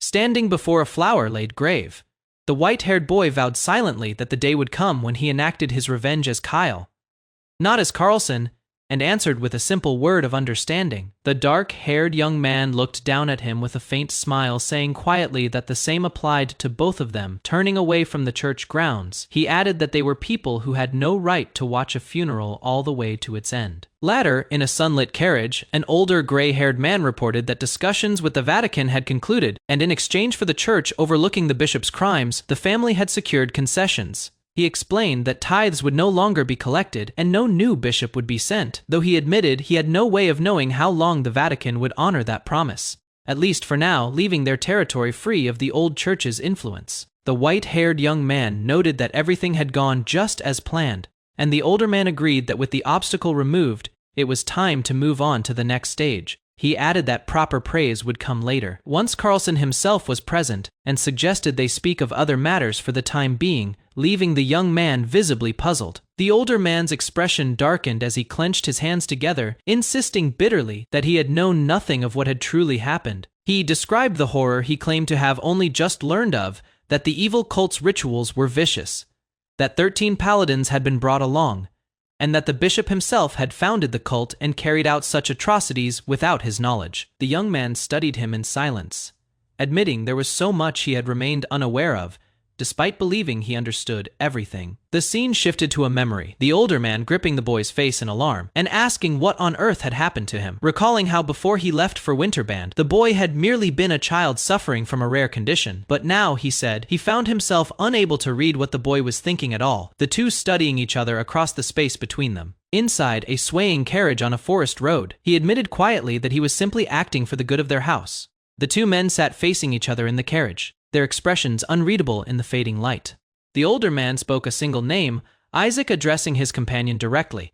He revealed that he had married a woman named Adele when he was only 14 years old. He recalled that neither of them had shared a common language, that her culture and customs and way of thinking had been entirely foreign to his own, and that she had been a girl of a wild, untamed spirit. He admitted it had been a difficult, almost unbearable time for them both, since they had never been anything more than tools meant to prevent a war between their two peoples. But because of that shared suffering, he said, he and Adele had made a promise to each other. Kneeling before her, he recounted that the promise had been simple. They would never allow their own children to become tools of the house the way they themselves had been. A young officer in a military uniform admitted that even now, the true meaning of life still escaped him. Beside him, a woman with braided silver hair recalled that despite everything, they had promised each other to help their children live lives of their own. Their hands met gently in a quiet moment, sealing that shared promise between them. In the present, the older gray-haired man let out a tired breath, admitting he had planned to tell this story once his son was much older. He looked toward the boy beside him and said that instead, the boy had been forced to grow up far too quickly. He pointed out that the boy wore an expression questioning why he was even being told this story at all. He rested a hand on the boy's head and explained that it simply meant it was still all right for him to remain a child a little longer. The younger boy's face shifted, caught between confusion and quiet realization as he processed the words. After a pause, he answered with a single quiet word of agreement, bowing his head beneath his father's hand. Elsewhere, in a dark forest, a scarred man came running to report to his bald-bearded boss that a letter from Goethe had just arrived. The boss held out his hand without hesitation and ordered the letter be handed over at once. He tossed the sealed letter straight into the campfire, remarking that he had simply been in need of firewood, prompting a shocked protest from the man beside him. He silenced the protest coldly, calling the letter nothing more than a worthless scrap of paper not worth reading. His expression hardened further as he stated that no matter how many times letters like this were sent to him, his answer would remain the same, staring out into the night sky. He declared that those men would never become the true masters of this land, no matter what claims they made. The old count sat behind his desk, hands folded, watching Isaac and Carlson stand before him. He praised them both for their hard work and said he had called them in to reward their service. The count turned first to Carlson, asking if there was anything he wanted. Carlson stayed silent, considering the question carefully. Carlson finally answered. He wished to continue serving Isaac as his attendant, showing no interest in leaving his side. Isaac reminded him that returning to Winterband could earn him a promotion to company commander. Carlson replied that he'd rather find a place where his skills could truly be put to use, brushing aside the offer of rank. The Count tapped his fingers on the desk, weighing the request. He agreed to it, then turned to Isaac, ready to hear what Carlson's role would mean for him. Isaac accepted the arrangement, saying he'd feel more at ease with Carlson as his guard. The Count formally appointed Carlson to the position and granted him 200 denarian. Carlson bowed low and thanked him. The Count then turned to Isaac, telling him it was his turn to name what he wanted. Isaac hesitated before speaking. He asked for Fickle's land. The Count's brow lifted in surprise. He asked if Isaac meant Winfeld, clearly caught off guard by the request.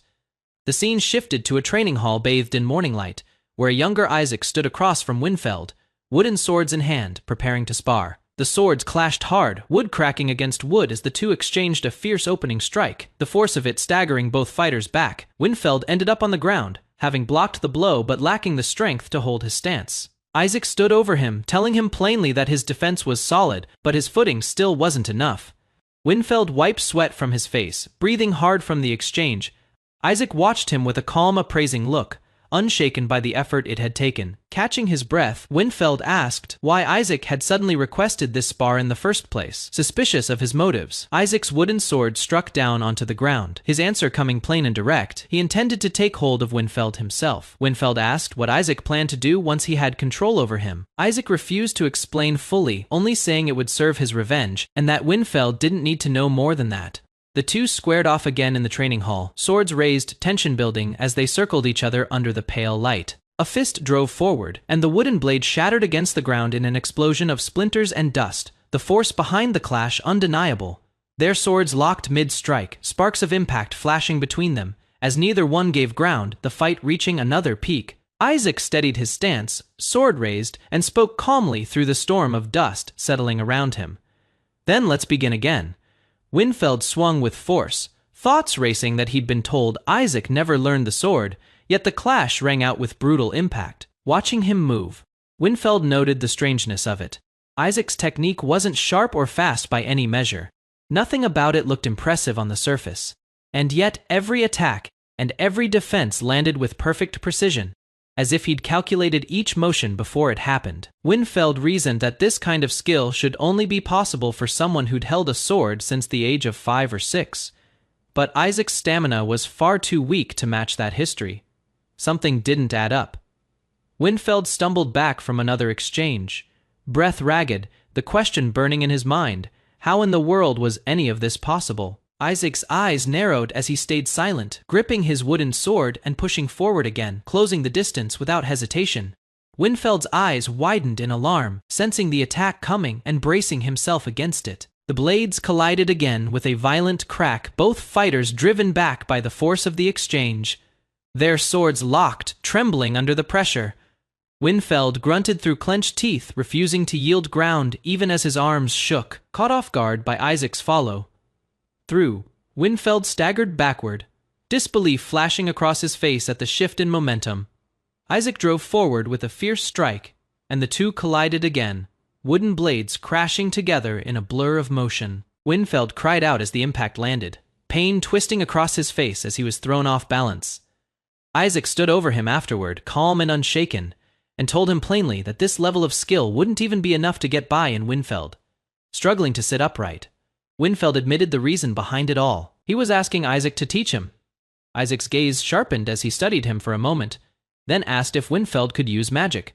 Winfeld confirmed it wasn't the paladins who'd taken each other down as he'd claimed. In truth, he hadn't been strong enough to defeat the bishop himself. Isaac asked how Winfeld could tell, and Winfeld explained that once someone reaches a certain level, whether through magic or aura, they can gauge an opponent's strength just by sensing it. Winfeld pressed further, asking if Isaac was really in a position to claim he'd reached that level too, having assumed all along that Isaac was hiding his true skill. Isaac countered, asking if Winfeld had already known his strength back when he wiped out the paladins single-handedly. Winfeld exhaled, unable to deny it. The two stood alone in the empty courtyard, the massive stone archways surrounding them silent and still, with no prying ears anywhere near to overhear what they were about to discuss. Isaac admitted that using magic would make things easier for a while, but doing so would politically isolate Goethe from the rest of the nobility. Winfeld pressed further, and Isaac explained it was because his special constitution matched that of a certain 10th-class mage, leaving Winfeld visibly confused by the term.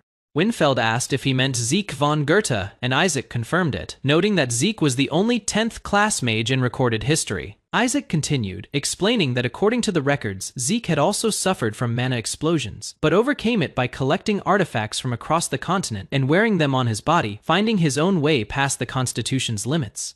Winfeld asked what that meant for him, clearly unsettled by the implication. Isaac told him that the fact he could use magic at all must be proof that he had overcome that same Constitution. He added that it was just like Zeke von Goethe, and told Winfeld to think it over. Winfeld nodded slowly, absorbing the weight of the comparison. Isaac reflected that it had been over 100 years since Zeke von Goethe burned down the royal capital. Yet someone with that exact same constitution had now been born into House Goethe again and had overcome it once more. He wondered aloud whether the royal family and other nobles would simply leave Goethe alone, concluding they would either try to use them politically or attempt to have him assassinated. Winfeld, catching his breath and leaning on his sword, asked Isaac if he regretted joining House Goethe. Isaac answered plainly. Yes, he said, he did regret it. But he added that he didn't look back, leaving Winfeld staring at him in confusion. Winfeld warned that Isaac would be the one regretting it, not him. Isaac struck forward again, explaining simply that it was because Winfeld had requested a spar with him. Winfeld startled, shouting for him to wait, insisting he thought the spar had already ended. A month passed, and a line of carriages and wagons rolled through the snow-covered roads, journeying steadily onward. Inside one carriage, Schiller asked if it was really alright to leave for Winfeld without saying a word, noting that Hans and Gisela would be sad. He added that Isaac wasn't usually the type to care about such things, and asked why he was bringing it up. Now, Schiller answered his own question, saying it was because the young master did care. Isaac said nothing, only resting his chin on his hand, lost in thought as he stared out at the passing snow. His mind drifted back to the moment he had ignited that purple flame. He recalled feeling that his vessel would struggle to endure anything beyond that point, the strain of the power still fresh in his memory. Isaac admitted he still couldn't fully control the mana explosions building inside him. Schiller replied plainly that having them sad was far better than having them dead. Two black crows perched together on a branch deep in the forest, watching over the quiet road as Isaac's thoughts settled on, wanting no chance of that danger ever reaching them. Isaac rode ahead through the woods on horseback, cloak trailing behind him, coming across scattered bones and a broken cross half buried in the dirt. Schiller explained that Winfeld, once Fickle's manor, was now a place poisoned by the blood of monsters, a land where nothing could grow or take root again. Isaac listened, resting his chin on his hand, and noted that it was also the first place to face any enemy that slipped past Winterband. The description matched the same broken sight he remembered from his past life. A horn blast cut through the air, and Isaac's eyes snapped open in alarm. Someone shouted that the sound meant monsters had appeared nearby. A soldier burst through the carriage door, warning the young master that monsters were closing in and pleading with him to stay inside, no matter what. Isaac froze at the sight before him, stunned, demanding to know why this person was here at all. Hans stood in the driving snow, spear gripped tightly in both hands, bracing himself against the storm and whatever was coming for them. A carriage rolls through a frost-covered forest, the trees bare and pale under a cold sun. A man steps out and calls a single name into the silence. Hans inside, a study. A silver-haired young man snaps at an older attendant, demanding to know why he has come here. The older man only lets out a strained groan in response. The young man's eyes narrow as static tension crackles between them, the older attendant sweating under his glasses. Caught off guard by the sudden confrontation, a servant complains that this old man has been a constant nuisance day and night, questioning why he must keep tolerating him. He presses the older man about whether he can truly be trusted to keep the young master's secret, and the older man wipes his brow, saying nothing. On the road outside, a guard grips his weapon tightly, declaring that no servant would ever abandon his master. He vows to protect him no matter what comes. Back at the carriage, the young master rubs his temple, letting out a tired breath, as if bracing himself for something he already knows is coming. A cry rings out through the trees, a warning that hellhounds have appeared, and the group must form up immediately. The beasts emerge from the mist, their eyes burning red, their jaws splitting into jagged grins. These are hellhounds, demonic beasts known to stalk the region of Winfeld. The creatures are cunning hunters, always singling out the weakest target first. A guard on horseback shouts in alarm at the sheer size of the monsters closing in. Realization strikes as the group understands who the hellhounds have marked as their prey, just as a beast lunges forward with a violent tear through the ground. A rider surges forward on horseback, cloak snapping in the wind, his dark eyes locked onto the incoming threat with sharp focus. A shout cuts through the chaos, warning that the beast is charging straight for the young master's carriage. A guard braces himself in front of the attack, gritting his teeth as the impact bears down, his hand catching hold of something in the same instant. The carriage is surrounded, the hellhound looming just above it as the old attendant and the silver-haired young man huddle low, the guard sprawled protectively in front of them. The carriage is struck head, on the impact tearing through it in a blinding flash of light and splinters. Wreckage crashes down around them as the old attendant shields the young master's body with his own, the young man barely conscious beneath the debris, groaning in pain. A voice cries out desperately into the ruined wreckage, calling Hans's name again and again. Kneeling among the broken beams, the attendant mutters bitterly to himself, wondering if he is about to lose someone else, dreading what the wreckage might reveal. A pair of sharp eyes flicker open beneath the rubble, and a pained groan escapes from the crushed remains of the carriage. Struggling to his feet, the guard reassures his young master that he is still here, and that thanks to everyone protecting him, he was spared from the monster's attack entirely. Snow whips through the air as a fist collides with the guard's face, the strike sending him sprawling under the storming wind, and the young master's furious gaze blood trickles down his cheek as the guard forces out a strained laugh, muttering that this hit had turned out harder than he expected. The young master's fist trembles, his eyes locked on the man before him, the word "you" caught halfway in his throat. Tears mix with blood on the guard's face as he turns toward the young master and offers a quiet apology, kneeling before him in the snow. The old attendant approaches, asking if they are both all right, his sword still stained from the fight, while the young master simply murmurs the guard's name, Carlson. Walking away from the hellhound's corpse, a dark-haired rider asks whether it was Carlson who killed the beast, his tone calm despite the carnage behind him. He turns back toward the group and asks about the other beast still lurking nearby, prompting a hesitant response before the guard trails off. Explosions of light and steel erupt in the distance as the young master turns his head sharply, wondering aloud what could be happening over there. The dark-haired rider explains that the soldiers must be finishing off the remaining beasts on their behalf, identifying them simply as the soldiers of Winfelt. Watching the chaos unfold, the rider notes it seems the Winfelt soldiers have already handled the rest of the beasts for them. A muscular, half-naked warrior tears through a hellhound with his bare hands, prompting a stunned remark that these soldiers fight completely unclothed. The bald warrior throws his head back in wild laughter after finishing off his kill, blood and dust scattering around him as the group watches, unnerved. The silver-haired young master mutters that these people are insane, while his companion agrees flatly that they are completely insane.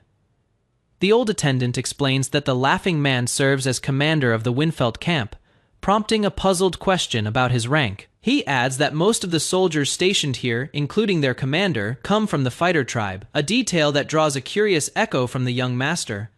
The commander stomps forward, remarking with amusement that it looks like his little sibling has come to visit, his bare foot slamming down beside the group. The attendant coolly corrects him, stating he is the head steward, not his sibling, before asking if he ever received a certain letter addressed to someone named Bessemer. The commander scratches his head in confusion, asking what letter he is even talking about, while another voice teases that he probably tossed it aside without ever reading it. Noticing the young master for the first time, the commander asks who this child is, remarking that his face looks strangely familiar, and the attendant introduces him as young Master Isaac. The commander leans in, eyeing him with surprise, asking if this could really be the same small boy who used to cry so easily. The commander leans closer, marveling at how the boy grew this tall before catching himself and telling him to put some clothes on first. Elsewhere in the camp, soldiers shout orders across the yard calling for the wounded to be brought in, while others drag the fallen beast carcasses aside. The old attendant continues explaining that the young master has now become the official lord of Winfelt, the words landing heavy in the cold air. The commander sits with his weapon across his lap, muttering the word fickle under his breath, clearly unimpressed by the news. He adds bluntly that this young master will end up dead just like his brother before him, his expression unreadable as he says it. The young master watches him in silence, unmoved by the remark, noting quietly that the commander doesn't seem all that sorrowful about it. The attendant explains that the young master has only come to inspect Winfelt briefly to make sure his stay here goes smoothly, which prompts the commander to ask flatly if he actually intends to stay. A hand rises, pointing forward as the young master admits he is still a little confused about everything unfolding around him. A rough voice questions, whether this is truly the crippled child cursed by misfortune, sizing him up with open doubt. The commander rises to his full height, asking again if his name really is Bessemer, wondering aloud if he has gotten it wrong. The young master's expression hardens, saying nothing, only staring back in cold silence at the accusation. The commander corrects himself immediately, admitting the boy is right before letting out a booming laugh. He crouches down to the boy's level, warning him plainly that he should leave now while he is still willing to let him go peacefully. With a scarred face, he adds that here on this battlefield, they have no patience to babysit a cursed fool. The attendant shouts his name sharply, calling out to Bessemer as tension crackles through the clearing. Bessemer only lets out a short, mocking laugh in response. Unfazed by the warning behind the shout, he tells the young master that if he tries to drive him out, this entire camp will fall apart before long because the Wolf King is coming. Gripping his axe tightly, he demands to know what a boy like him could possibly understand about a threat like that. The young master's eyes narrow as the axe swings down toward him without warning. Standing his ground, he declares that he has already cut down a wolf king with this very axe before warning the boy to watch his mouth. The commander calls out to Carlson by name, halting his blade mid-swing as the young master stands frozen just behind him. Sweat runs down the commander's face as he grits his teeth, muttering that he doesn't understand how the boy managed to get this close without him noticing. Isaac steps forward calmly, telling Bessemer that whether he chooses to believe him or not is entirely his own decision. He continues, stating plainly that if anyone stands in his way while he protects what belongs to him, he has no choice left but to remove them. Bessemer bursts into laughter, remarking that despite being crippled, the blood of two great figures still runs through the boy's veins. Isaac responds simply that it is exactly as he says, drawing his blade with a steady hand. He declares himself as Isaac von Goethe, heir to the bloodline of Adele, the great chieftain's daughter, his voice carrying quiet authority through the frozen woods. The head steward looks on with a faint, knowing smile, announcing that Isaac now challenges Bessemer to a formal duel, raising his sword high. Isaac states that once he defeats him, he will personally take command of this camp, while Bessemer's expression twists into open fury at the declaration. A hulking, bearded man loomed over the camp, a savage grin spreading across his scarred face. He mocked the boy in front of him, calling him a fool with a death wish for daring to challenge him. A gray-haired guard flinched in alarm as the white-haired young master accepted the brute's provocation without hesitation. The guard called out the man's name in warning, but it was too late to stop what had already been set in motion. The towering fighter pointed toward the sky, declaring that the duel would take place the next day at noon, the moment the sun reached its highest point back at camp. The young master's cold blue eyes studied the massive man standing before him.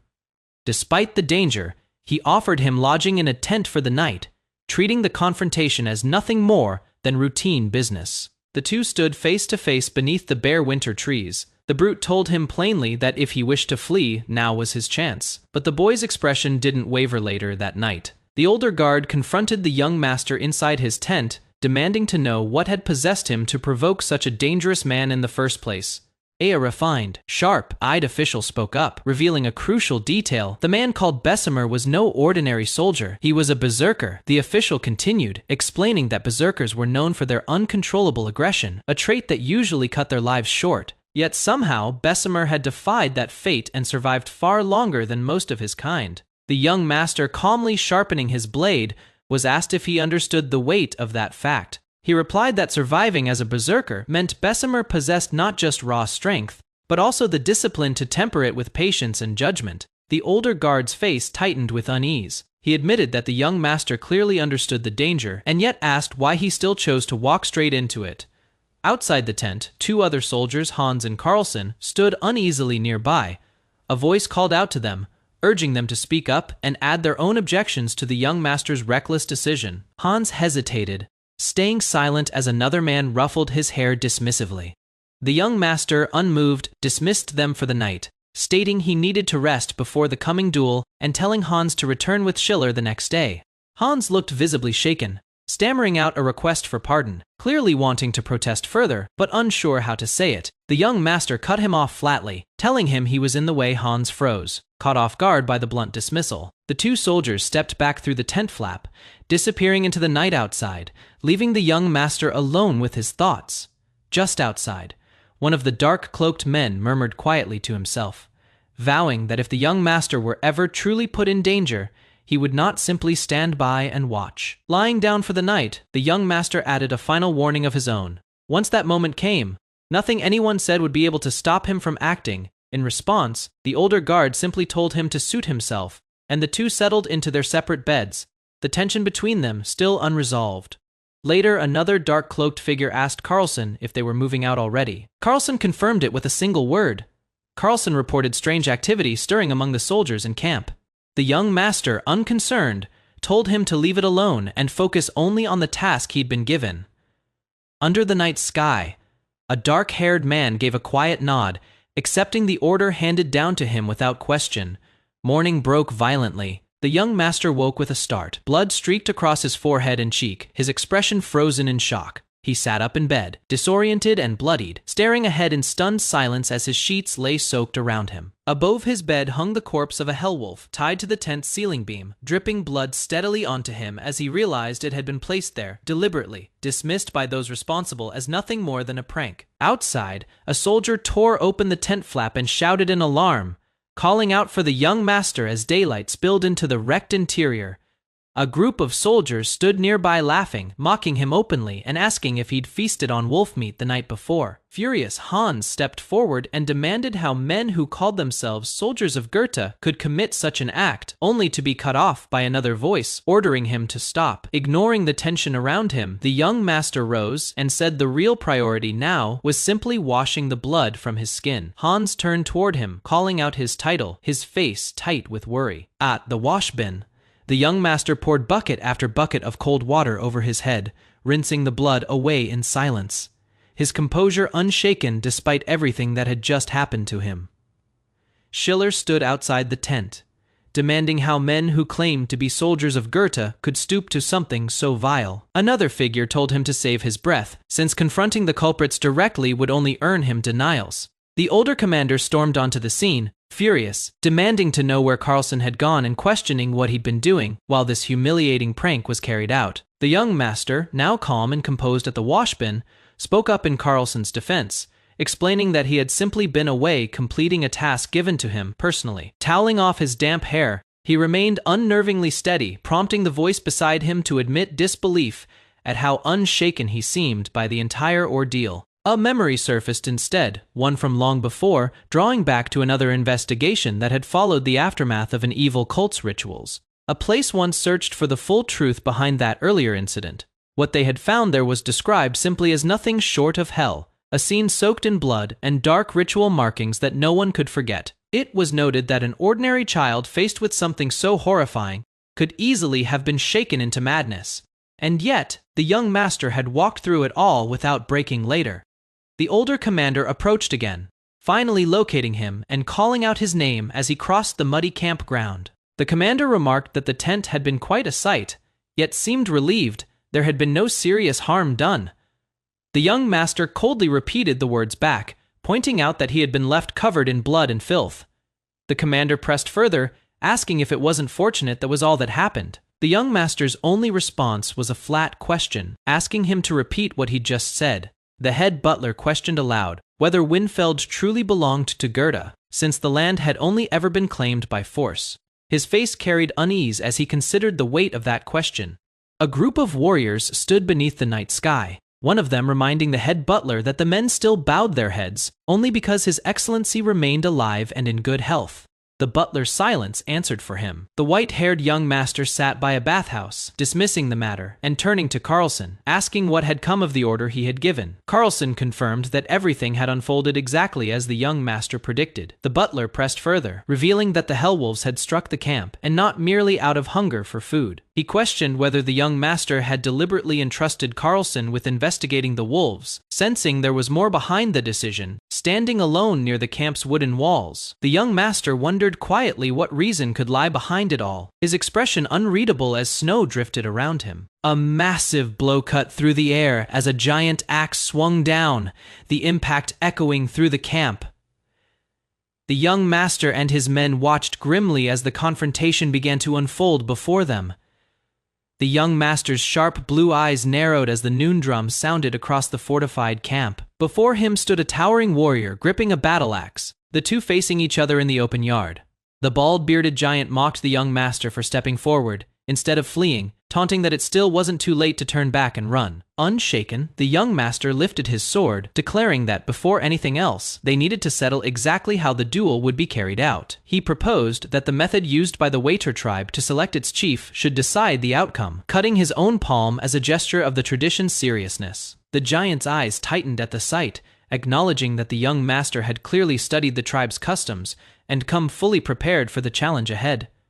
With a fierce battle cry, the giant swung his axe in a wide, powerful arc, the blade cutting through the air toward his opponent. Blood dripped from a wounded hand, the injury marking the price already paid before the true clash had even begun. The giant reached down and took the young master's small hand in his own massive grip. The disparity between them, stark as the two, stood connected before the fight's climax. Back among the onlookers, a nervous attendant asked Carlson if he intended to save the young master, startled when Carlson replied plainly, asking who else there was to save. The bandaged attendant panicked, crying out that this was nothing short of a fight between a giant and a child, sweat running down his face in fear for the outcome. Carlson turned on him instead, coldly stating that he was a failure as an attendant, leaving the man stunned and struggling to respond. The young master's cold, focused expression cut through the tension as he told them sharply to stop making a fuss and simply watch what was about to happen. A powerful gust tore through the trees as the giant charged forward, axe raised, closing the distance across the snow-covered ground toward his smaller opponent.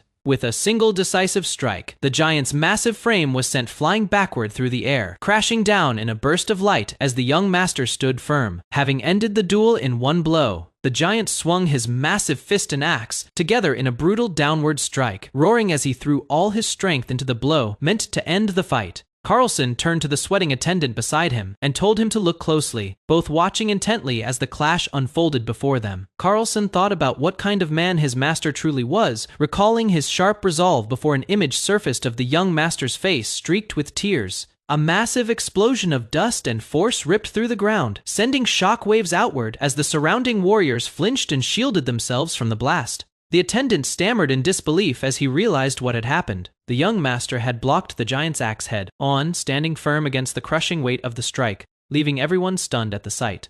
Steel met steel in a shower of sparks as a massive weapon crashed down again and again.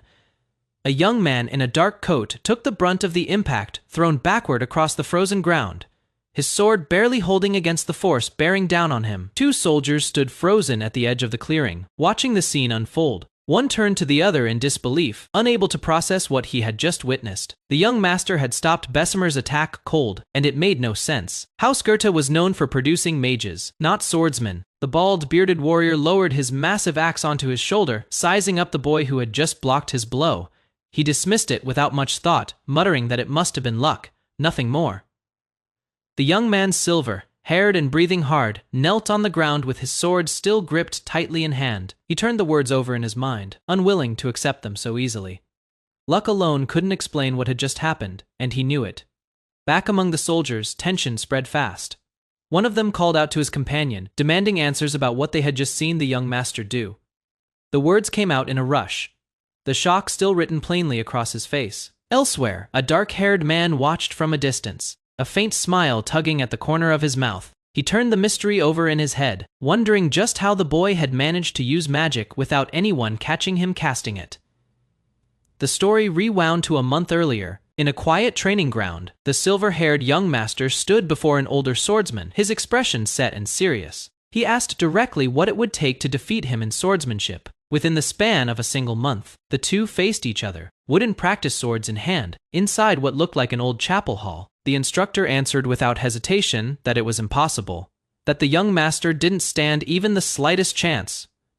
But the boy pressed further, asking what would happen if losing simply wasn't an option, if he had to win no matter what.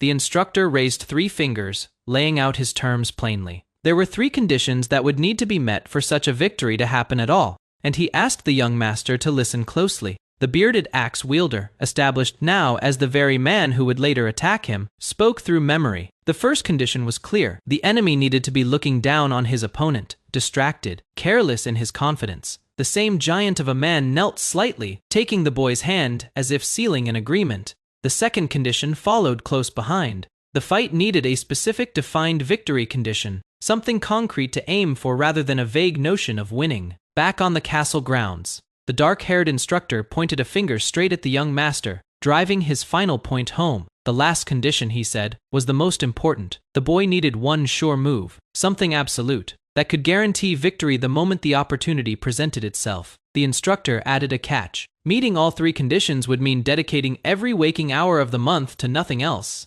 The young master, unbothered, remarked dryly that his teacher had quite the roundabout way of calling something impossible. Still, he decided it was worth attempting. Time moved forward. A blinding clash of light burst across the training field, twin streaks of energy colliding in a brilliant explosion, sparks scattering into the dark. In the middle of it, the young master gripped his sword, tight muscles tensed. His eyes locked on his opponent as the force of the collision rippled around him. Something had changed in the way he moved. On the ground, panic flickered across the older swordsman's face as his own weapon was sent flying from his grip. He stared at his empty hand, demanding to know how his strike had been turned aside so completely. The young master only looked up at him, a faint knowing edge in his gaze. The answer came in fragments, laid out over the image of a gleaming blade wrapped in shimmering light. It was, he admitted, a trick, nothing more. Beating a trained soldier through raw skill and force alone was never realistic. But there was a problem. No one could ever find out that he was a mage. The scene shifted back further to a private dust-filled room. The young master stood alone, flipping through the pages of a heavy, worn grimoire, quietly explaining the method he had devised to solve that very problem. The book belonged to Bishop Livonius, a grimoire built around phase shift magic capable of launching deadly stakes. He described tearing pages directly from its bindings and gluing them into the inside of his sword's scabbard, hidden from sight. The final piece came together in his own words. By channeling mana through the blade, the grimoire's embedded formula activated on contact, and the sword itself carried out the spell, turning an ordinary blade into a weapon no one would ever suspect was magic at all. The sword hovering in his grip was not truly held at all. Suspended in mid-air through phase shift magic, it only needed to look convincing enough for anyone watching to believe his hand was doing the work. The real difficulty revealed itself the moment the plan was set into motion. The blade was, in the most literal sense, simply floating there, disconnected from his hand, and that alone created a problem no ordinary swordsman would ever have to solve. To make the sword appear as though it were being swung with real force, he had to move like a puppeteer working invisible strings, guiding a weapon that responded to magic rather than muscle. Every motion had to be shaped by a second spell layered on top of the first, controlling the blade's path with a precision that left no room for hesitation or error. The mana powering it all had to be measured with exact balance. Too little, and the sword would fail to move convincingly; too much, and the illusion would break apart in an instant. His eyes stayed locked on his opponent the entire time, tracking every twitch and shift because the illusion could only hold together if his timing matched his opponent's real movements. Across from him, the axe-wielding warrior surged forward, his massive frame closing the distance fast. The young man noted the placement of his opponent's feet, a small detail that told him everything about what was coming next. He read the motion building in the man's shoulders next, the subtle shift that came just before the swing, a signal most fighters would never think to look for. From those two details alone, he could already calculate where the axe would land seconds before it moved. This part, he thought, wasn't the hard one. The real skill had been built long before this fight in countless quiet nights spent alone, running imagined battles over and over in his mind until every scenario felt familiar. Now, factoring in the raw force behind Bessemer's swing as the axe came down toward him, he ran the final calculation needed to counter it. He adjusted the mana output flowing into the blade, tightening his grip as the enchanted sword responded, ready to meet the incoming strike with exactly the force required. The blade connected, and Bessemer's axe was knocked violently off course, sparks and light exploding outward from the impact. As the bigger man stumbled back, fury twisted across Bessemer's face as he steadied himself, spitting out an insult at the boy who had just turned his own strength against him. He shouted at the young man to stop dragging things out and simply fall, swinging his axe again with even greater force behind the blow. From the sidelines, the watching soldiers grew uneasy. One of them questioned whether Bessemer was taking the match too seriously, urging him to calm down since it was supposed to be nothing more than a sparring match. Bessemer's only response was a snarled command to be quiet, his temper completely unraveling as the fight dragged further from his control. The young master's blade cut forward in a burst of light and motion, his expression sharp and unwavering, as he began to speak, warning that anyone who dared interfere with what was happening now would face the consequences. He finished the thought as his sword clashed again, declaring that no one had the right to disrupt what both sides had agreed was a sacred duel between them. The final strike tore through the air, a streak of motion and color marking the end of the exchange, leaving the outcome of the duel hanging in that single decisive blow. The bearded warrior roared down at the boy on the ground, his voice thick with rage as he swore the axe would tear him apart. He raised the weapon high overhead, ready to bring the fight to its end in a single crushing blow.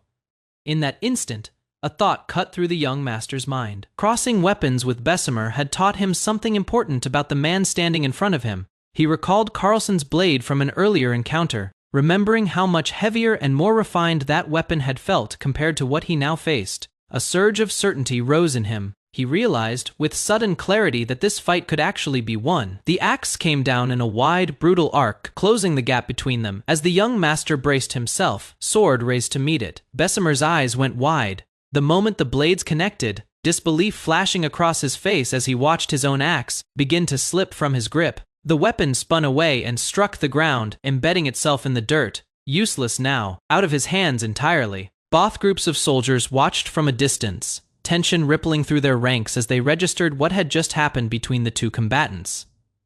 The young master reminded him calmly that a waiter-style duel had one simple rule. It ended the moment a fighter's weapon touched the ground, and Bessemer's axe now lay right there in the dirt. Among the stunned onlookers, one soldier could barely form the words, admitting under his breath that the boy had actually won. Disbelief rippled through the rest of the group as they rushed forward, repeating the same realization to each other, unable to fully process what they had just witnessed. One of the soldiers grabbed him by the hair, sneering and calling him a kid, only for the young master to correct him sharply, declaring his name for all of them to hear: Isaac von Goethe. Bessemer's voice roared over all of them, silencing the surrounding chatter with a furious demand for everyone to be quiet. The soldiers around Isaac stepped back as heavy footsteps closed in, Bessemer advancing on him with unmistakable hostility written across his face. He seized Isaac by the collar, snarling that no ordinary fighter could have turned the tide like that, demanding to know exactly what kind of trick had been used against him. Isaac stared back at him, unshaken, asking flatly whether Bessemer intended to reject his own defeat and asking if he was really willing to throw away a warrior's honor over it. Bessemer's fury only deepened.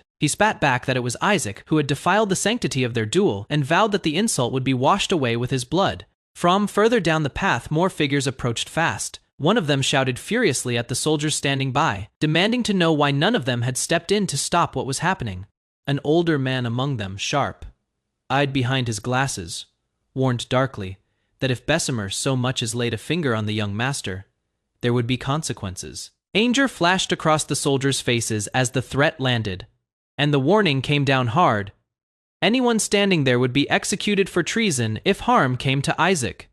Chaos broke out among Bessemer's men as several soldiers grabbed hold of him, one shouting for him to snap out of it. Another accused him of being a lunatic bent on getting all of them killed. Isaac struggled against the grip holding him back, demanding to be released. Bessemer's face twisted with restrained fury, sweat running down his brow as his men held him back with force. He shouted again, louder this time, repeating his demand for them to let go of him immediately.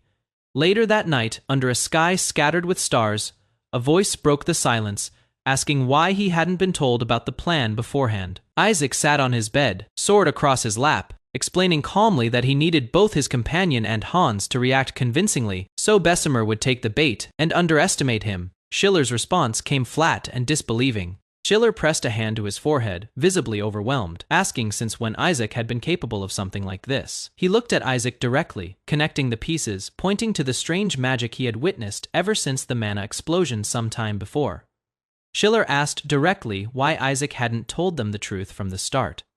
Isaac's answer was simple. Schiller already knew the reason, since his own condition closely resembled that of someone from a century past. Schiller stiffened, calling it the manifestation of his bloodline, before adding that his father would never have allowed Isaac access to the records of past generations. Isaac's expression turned distant as he admitted that given how dire his condition had been, he hadn't cared about permission. He had gone through those records in secret. He continued, explaining that if word ever spread that he could use magic, no one in the kingdom would accept it, and asked Schiller to keep the secret buried along with him. Schiller's eyes narrowed with unease as a single question formed in his mind. Was magic truly the only thing Isaac was hiding from everyone around him? In a quiet hallway lit by pale moonlight, a sharp-eyed man in formal attire lingered near a doorway, watching something unfold just out of sight. Inside the room, a woman knelt gently beside a bed, tending to a small child while a tall figure stood close behind her, watching in silence. The boy on the bed slept peacefully, his breath visible in the cold air, unaware of everything unfolding around him. Time had passed since then, and Isaac knelt now with sword in hand. A quiet realization settling in that, at some point, without him fully noticing, he had become an entirely different person. He tightened his grip around the blade, murmuring a single word of agreement to himself, steady and resolved. Isaac turned to Schiller and told him he needed to ask a favor. Schiller straightened, asking carefully what kind of favor it could be. Schiller studied him closely, piecing something together on his own, noting that the recent duel had effectively handed Isaac command authority over Winfeld. Isaac's gaze sharpened, calm and certain, as he declared that the time had finally come for him to begin acting as Lord in earnest. Snow settled quietly over the fortified outpost, as lanterns flickered along the walls, the watchtower standing guard over rows of tents where soldiers rested before the coming conflict. Sitting alone in the dark, memories crept back into an old man's mind. Winfeld had been a land of quiet suffering long before he ever set foot there, and something about that forgotten trouble tugged at the edges of his thoughts. A guest broke the stillness with a single question, asking about the name that had surfaced in his memory. The old man's posture, folded and patient on the wooden floor, gave nothing away. He turned his weathered face toward the doorway and admitted the truth plainly. Both of them had been young once, too blind to see the storm that Winfeld would become, until a new wolf king rose from the depths of the black forest. That creature had not come alone.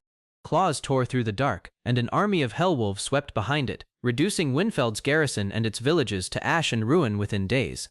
The land paid for that devastation for years afterward.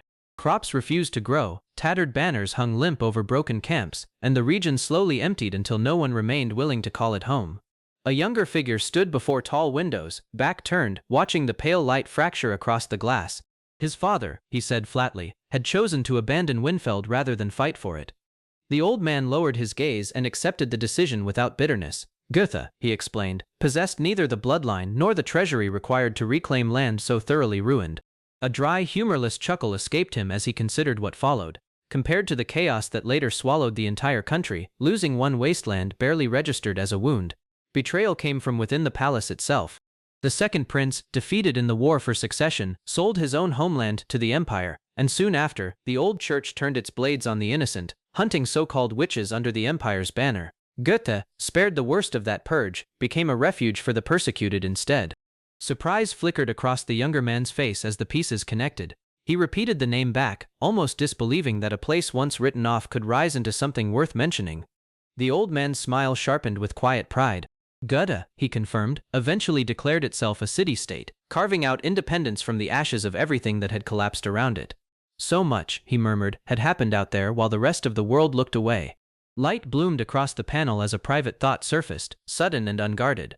Isaac wondered whether his presence back then might have shifted anything at all, or whether some outcomes simply refused to bend. Snow drifted around him as the truth of his purpose settled in.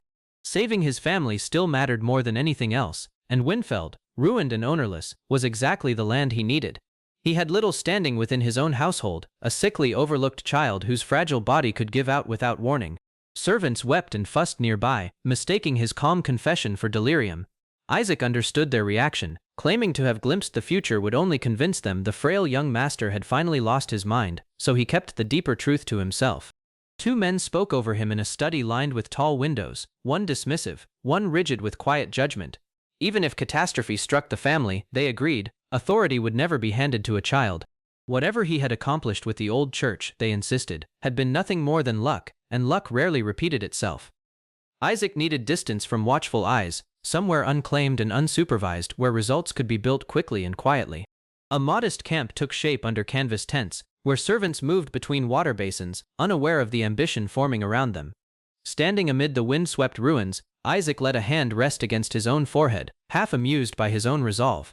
Winfeld, empty and unclaimed, was exactly the blank slate he required, and he had already begun sketching a plan to bring it back to life. His eyes narrowed beneath pale strands of hair as the weight of leadership settled over him. His first task as its lord was clear: stop the Hellwolf attack that history said would strike within a matter of weeks. Thunder rolled overhead as a soldier's voice cracked through the rain, refusing to retreat from the coming fight. Conviction burned in his clenched fist despite the storm pressing down around him. Loyalty answered before doubt could take root. Hans refused to abandon his young master no matter the danger, and Isaac, startled by that stubborn devotion, could only mutter his name under his breath as the storm pressed closer around them both. The young lord declared plainly that he no longer required a servant. The man before him refused to accept it, insisting that leaving now would only bring shame after already being dismissed once. Silence settled between them before irritation crept into the boy's expression. He admitted he had no way of knowing how much blood the coming Hellwolf assault would cost, and he couldn't even promise his own survival through it. Steel gleamed as a sword rose between them. He refused to let the man throw himself into that same hellfire alongside him. The servant's gaze hardened as the blade pressed closer. He accused his young master of spoiling him until he'd grown too bold to listen. A cold warning followed: leave now, or die by his own hand. The servant's breath caught, sweat beading at his brow, yet he refused to step back. He bared his throat toward the blade instead, daring the boy to finish it. Dying at his young master's hand, he said, wouldn't be such a terrible fate. Shock flickered across the boy's face as fury replaced his composure. He demanded to know if the man truly believed he wouldn't follow through. Their eyes locked in a silent standoff, neither willing to yield first. The order came again, sharper this time. If he meant it, he should hurry and strike. The tension broke into something gentler as the sword lowered between them. The boy admitted he wasn't so oblivious that he'd missed the truth. From the instant the man spoke of dueling that giant, he'd already understood he was prepared to die. Memory shifted to another time, another place. A butler waited in a grand hallway as a flustered servant rushed in late, apologizing for the delay, explaining that his child had fallen ill with a fever the night before. Desperation colored his voice as he begged for one more chance, just until winter passed. Losing this position now would mean his wife and children starving through the cold months ahead. The butler's tone sharpened, urging him to compose himself, insisting no one intended to cast him out at all. The man's panic slowly eased into confused relief. A small cloth bundle changed hands, offered without ceremony. It was medicine, meant to be brewed and given to his sick son. Overwhelmed with gratitude, the servant could only stammer his thanks again and again.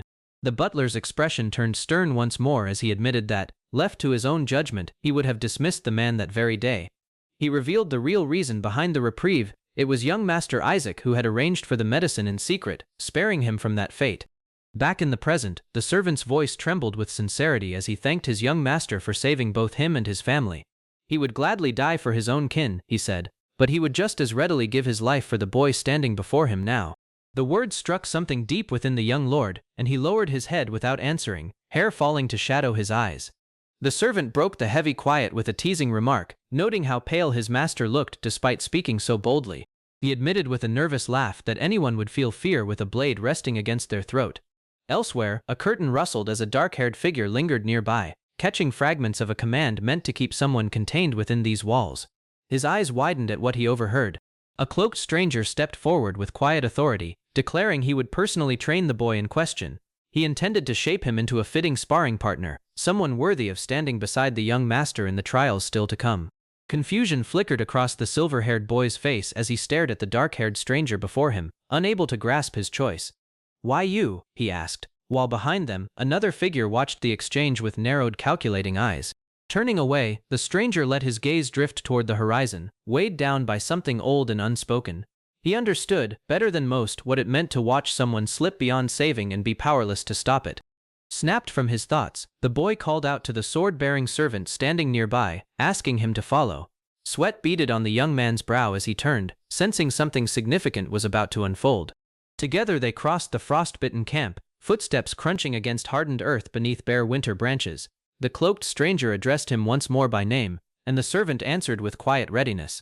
A firm condition followed, delivered without hesitation. Should Hans fall in Winfeld, no further aid would come. Anxiety crossed the boy's expression as those words settled over him like the cold itself. The stranger's stare remained unmoved, repeating his stance even after silence stretched between them. Even breaking that promise, he warned, would change nothing about his refusal to help. A pointed question followed, tinged with disbelief that a servant of common birth could matter enough to warrant such stakes. His tone carried the weight of someone unused to placing value on anyone beneath his station. Blue eyes hardened with quiet conviction as the boy answered without flinching. Hans mattered to him, so either the stranger protected him, or trained him strong enough that death would never find him first. Wordless, the man studied him for a long moment, his expression unreadable against the pale winter trees behind him. Above, clouds parted just enough to let sunlight break through in scattered beams. A quiet observation followed from someone watching nearby. This young master, they mused, was unlike any nobleman they'd ever known. Down in the stable yard, horses stood tethered as servants moved between them, preparing gear beneath the looming wooden palisade. Farewells passed between the group as the cloaked figure announced his departure. Before leaving, he reminded them of the task entrusted earlier, urging them to put their new companion's skills to proper use. A nearby onlooker muttered under his breath, clearly displeased by the arrangement. The boy watched from a distance as the man walked toward his horse, boots pressing steady prints into the frozen ground. A single word of command echoed faintly through the cold air. Crossing his arms, the boy addressed him again, contemplative this time. He reflected that fortune simply hadn't favored him, though what exactly hadn't gone his way remained a question hanging in the frost. Glancing back over his shoulder, the older man offered gentle reassurance, insisting that none of it had ever been the boy's fault to carry. Alone amid the camp's scattered carts and tents, the boy reflected on his earlier choice, revealing a fragment of Schiller magic that only one person could recognize, and with it, a sliver of plans meant to stay hidden. Every gesture had been calculated purely to earn that man's trust. Clasped hands trembled faintly as he considered how well everything had unfolded so far. Yet something about the sympathy shown to him still lingered uncomfortably, refusing to settle easily in his chest. Two riders moved together along a frost-covered path, hooves striking rhythmically against packed earth scattered with stone. Overhead, a caption noted plainly that such generosity rarely came without a price. Later, gathered near the wooden walls of camp, a cheerful young man posed a simple question about future plans. Without hesitation, the silver-haired boy gave his answer: farming. Both companions blinked in surprise, caught completely off guard by the reply, exchanging a bewildered glance that needed no further words to express their disbelief. Rain streaked down over broken stone and scattered boulders, soaking the barren ground where nothing grew. A skeptical voice echoed through the downpour, questioning whether anything could possibly take root in such a forsaken wasteland. Undeterred, the silver-haired boy pointed forward with quiet certainty, promising that understanding would come soon enough. Behind him, the dark-cloaked figure carried Hans across the muddy field, his expression unreadable beneath the rain. A confident smile crossed the boy's face as he gestured toward the horizon, declaring his claim over everything visible, from where they stood to the farthest edge in sight. Months later, that same barren stretch had transformed entirely, wheat stalks rippling gold beneath a rising sun. Awe swept through the group as they stood amid the harvest, the impossible sight leaving one of them visibly stunned. Doubt still lingered in Hans's mind as he recalled his initial disbelief, wondering how anyone could imagine farming thriving on land so utterly dead. Even now, he questioned what thoughts had truly guided his young master's decision. Shrugging off his confusion, he told himself it didn't matter whether he understood the reasoning behind it all. What mattered was that things had turned out fine regardless. His resolve deepened as he reflected on his singular purpose, protecting his young master, whatever obstacles arose. His place, he reminded himself, would always be at that boy's side. Yet danger crept closer than anyone anticipated. Rough figures emerged from the misty tree line, their scarred faces and heavy furs marking them as men accustomed to violence. Spears bristled from every direction as the group found themselves surrounded, horses rearing behind the ambushers closing in. Someone's voice cut through the chaos, startled that trouble had found them so quickly, far sooner than anyone could have prepared for. Soldiers sprinted across the frontier outpost while a lone figure stood watching, arms crossed. A voice cut through the noise. Too slow. Nearby, a scarred, bald warrior sat on a wooden crate, muscles tense, demanding to know what was going on. He turned toward the pale-haired young man beside him and asked if he was being ordered to guide him through the villages. The young man, the new lord of the territory, confirmed it plainly. "That's right," he said, his expression unreadable. A map unfolded across the scene, showing Winfeld's scattered villages, each formed by a different tribe living along the mountains and forests. As the newly appointed lord, he intended to inspect every one of them himself. The bald warrior let out a sharp, mocking laugh. "Ha, the new lord." His tone carried open disbelief, as if the title meant nothing coming from someone so young. The young lord's gaze hardened. He asked flatly if the warrior had a problem with that, his voice carrying quiet authority despite his age. The warrior clicked his tongue, irritated, then muttered to himself that the young lord had grown surprisingly obedient compared to before, watching him with narrowed eyes. The lord pressed further, asking if the warrior belonged to the Waiter tribe. He suggested that having him along would make it far easier to communicate with the tribespeople during the inspection. The warrior smirked, a dry laugh escaping him. He remarked that the lord understood one part of the situation but remained ignorant of another, hinting at deeper trouble waiting in the villages. He explained further, his expression darkening. The Waiter tribe despised the previous ruler, Goethe, more than any other tribe in the region, and that hatred still lingered. Without hesitation, the young lord replied that he felt the same way. Silence fell between them as the warrior studied him, caught off guard by the admission. Stunned, the warrior turned sharply, repeating what he'd just heard.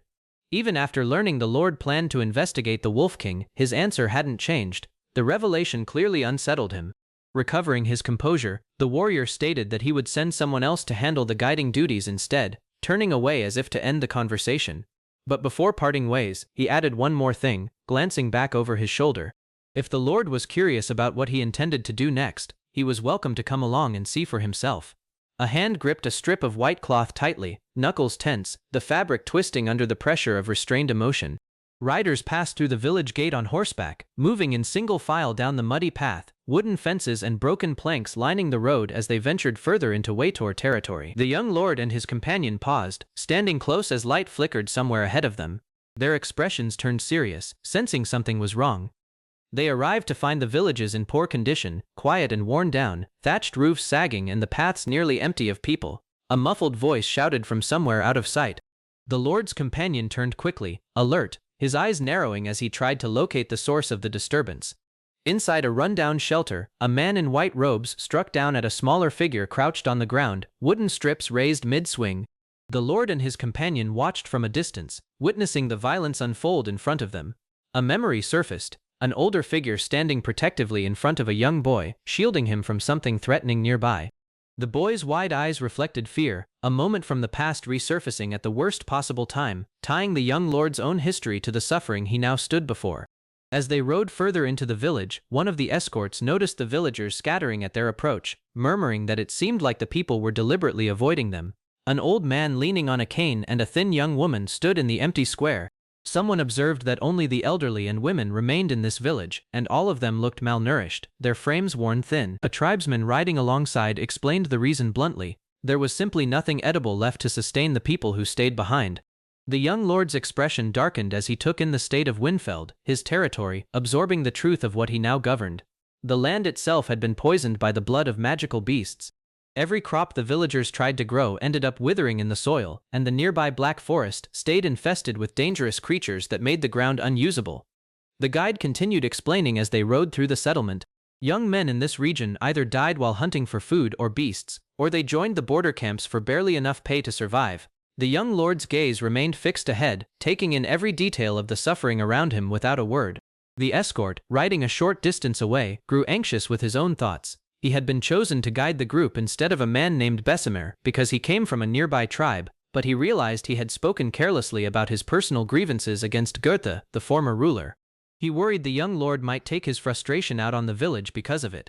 He felt a heavy stare land on him and turned to see the young lord watching him closely, unreadable and silent.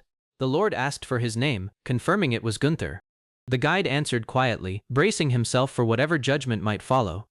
Instead of any punishment, the young lord simply gave the order to move on to the next village, catching Gunther off guard with the calm dismissal. The narrative shifted to the deeper history behind the tension. Two factions had barely settled their conflict after years of prolonged war between them, yet unresolved hostilities still lingered beneath the surface of that fragile peace. Riding at the front, one of the knights pointed ahead and announced that this unresolved conflict was another matter they would need to address moving forward, gesturing toward their next destination.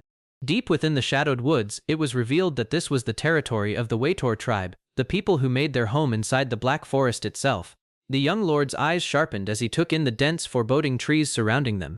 One of the knights repeated the detail with unease, questioning whether the tribe truly lived within the Black Forest. Moments later, armed figures emerged from the darkness between the trees, weapons raised and ready. The group found themselves boxed in, horses and riders surrounded on every side by armed tribesmen closing in from the shadows of the forest. Someone confirmed grimly that they were surrounded, while another voice asked nervously if every one of the attackers belonged to the Waitor tribe. Gunther added dryly that everyone in the Waitor tribe was just as unpredictable as Bessemer had been. A voice began counting the enemy numbers aloud, calculating at least 20 able-bodied fighters among the trees. Another member of the group snapped in disbelief, asking if this was really the moment to be counting heads instead of preparing to fight. Amid the rising tension, one man turned and called out to a companion named Hans, telling him to draw the axe. Hans blinked in confusion before remembering, replying that he had nearly forgotten about the weapon. A pair of hands gripped the wooden handle tightly as the axe was drawn free. Light flared outward through the darkened forest, illuminating the standoff as both sides braced for the violence about to erupt between them. With his fist raised high, one of the tribesmen shouted through the ranks that the warrior who had defeated Bessemer had come to meet their leader, his voice carrying across the surrounding fighters. The weapon in question, Bessemer's axe, hung in the air, its worn blade catching light against the darkened forest, a symbol of the man who once wielded it. Earlier, Gunther had confessed to secretly taking the axe before they left, watching two men spar with wooden weapons nearby. If Bessemer himself wasn't coming along, having at least one of his belongings would make it easier to negotiate with the Waiter tribe. He explained further while running through the settlement, noting that Bessemer kept the axe close beside him even while he slept, treating it as an extension of himself.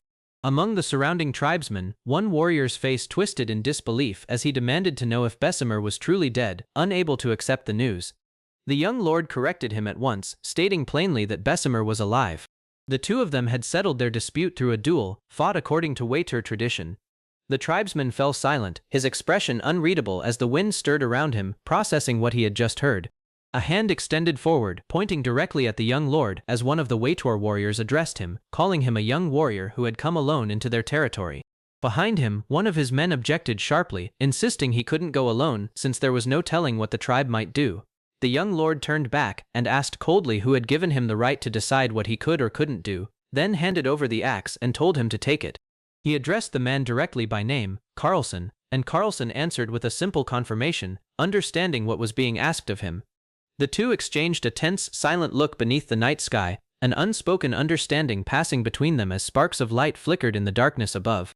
The young lord walked forward alone into the heart of Waiter territory, flanked on both sides by armed tribesmen, his footsteps steady despite being surrounded. From behind, one of his men called out anxiously, addressing him as young master, unable to hide the worry in his expression as he watched the scene unfold from a distance. He continued forward, closing the distance between himself and the assembled tribe. A voice greeted him formally, welcoming the young warrior into their midst. He studied the group carefully and asked directly if the one standing before him was the leader of the tribe, his tone firm and unwavering. An elder stepped forward, feathers crowning his head and a spear held steady in his grip. He remarked that it seemed the young lord had already known he was coming, unsurprised by the confrontation. The elder's expression hardened as he explained that the goddess had given their people an oracle, a prophecy that had shaped their expectations of this very meeting. The young lord replied that if that were true, then the elder already understood why he himself had come. The elder confirmed it without hesitation, stating plainly that it was greed driving him to seize this land. Curious, the young lord asked whether that accusation was also part of the oracle, or simply the elder's own judgment of him, his gaze sharp and searching. Looking around at the surrounding camp, the young lord noted silently that this particular village was unusually clean and well supplied compared to every other settlement he had passed through in Winfeld. A darker thought followed immediately after, wondering if these very tribesmen were somehow responsible for the disparity between this place and the suffering he had witnessed elsewhere. A weapon crashed downward with tremendous force, light exploding outward from the impact point.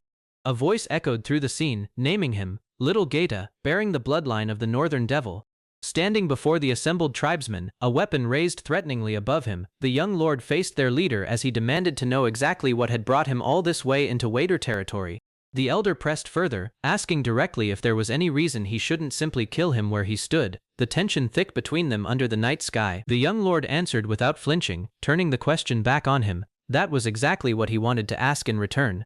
He continued, recalling what he had witnessed in the other villages they had visited earlier, places filled only with the old and the women, watched by an elderly man leaning on a cane.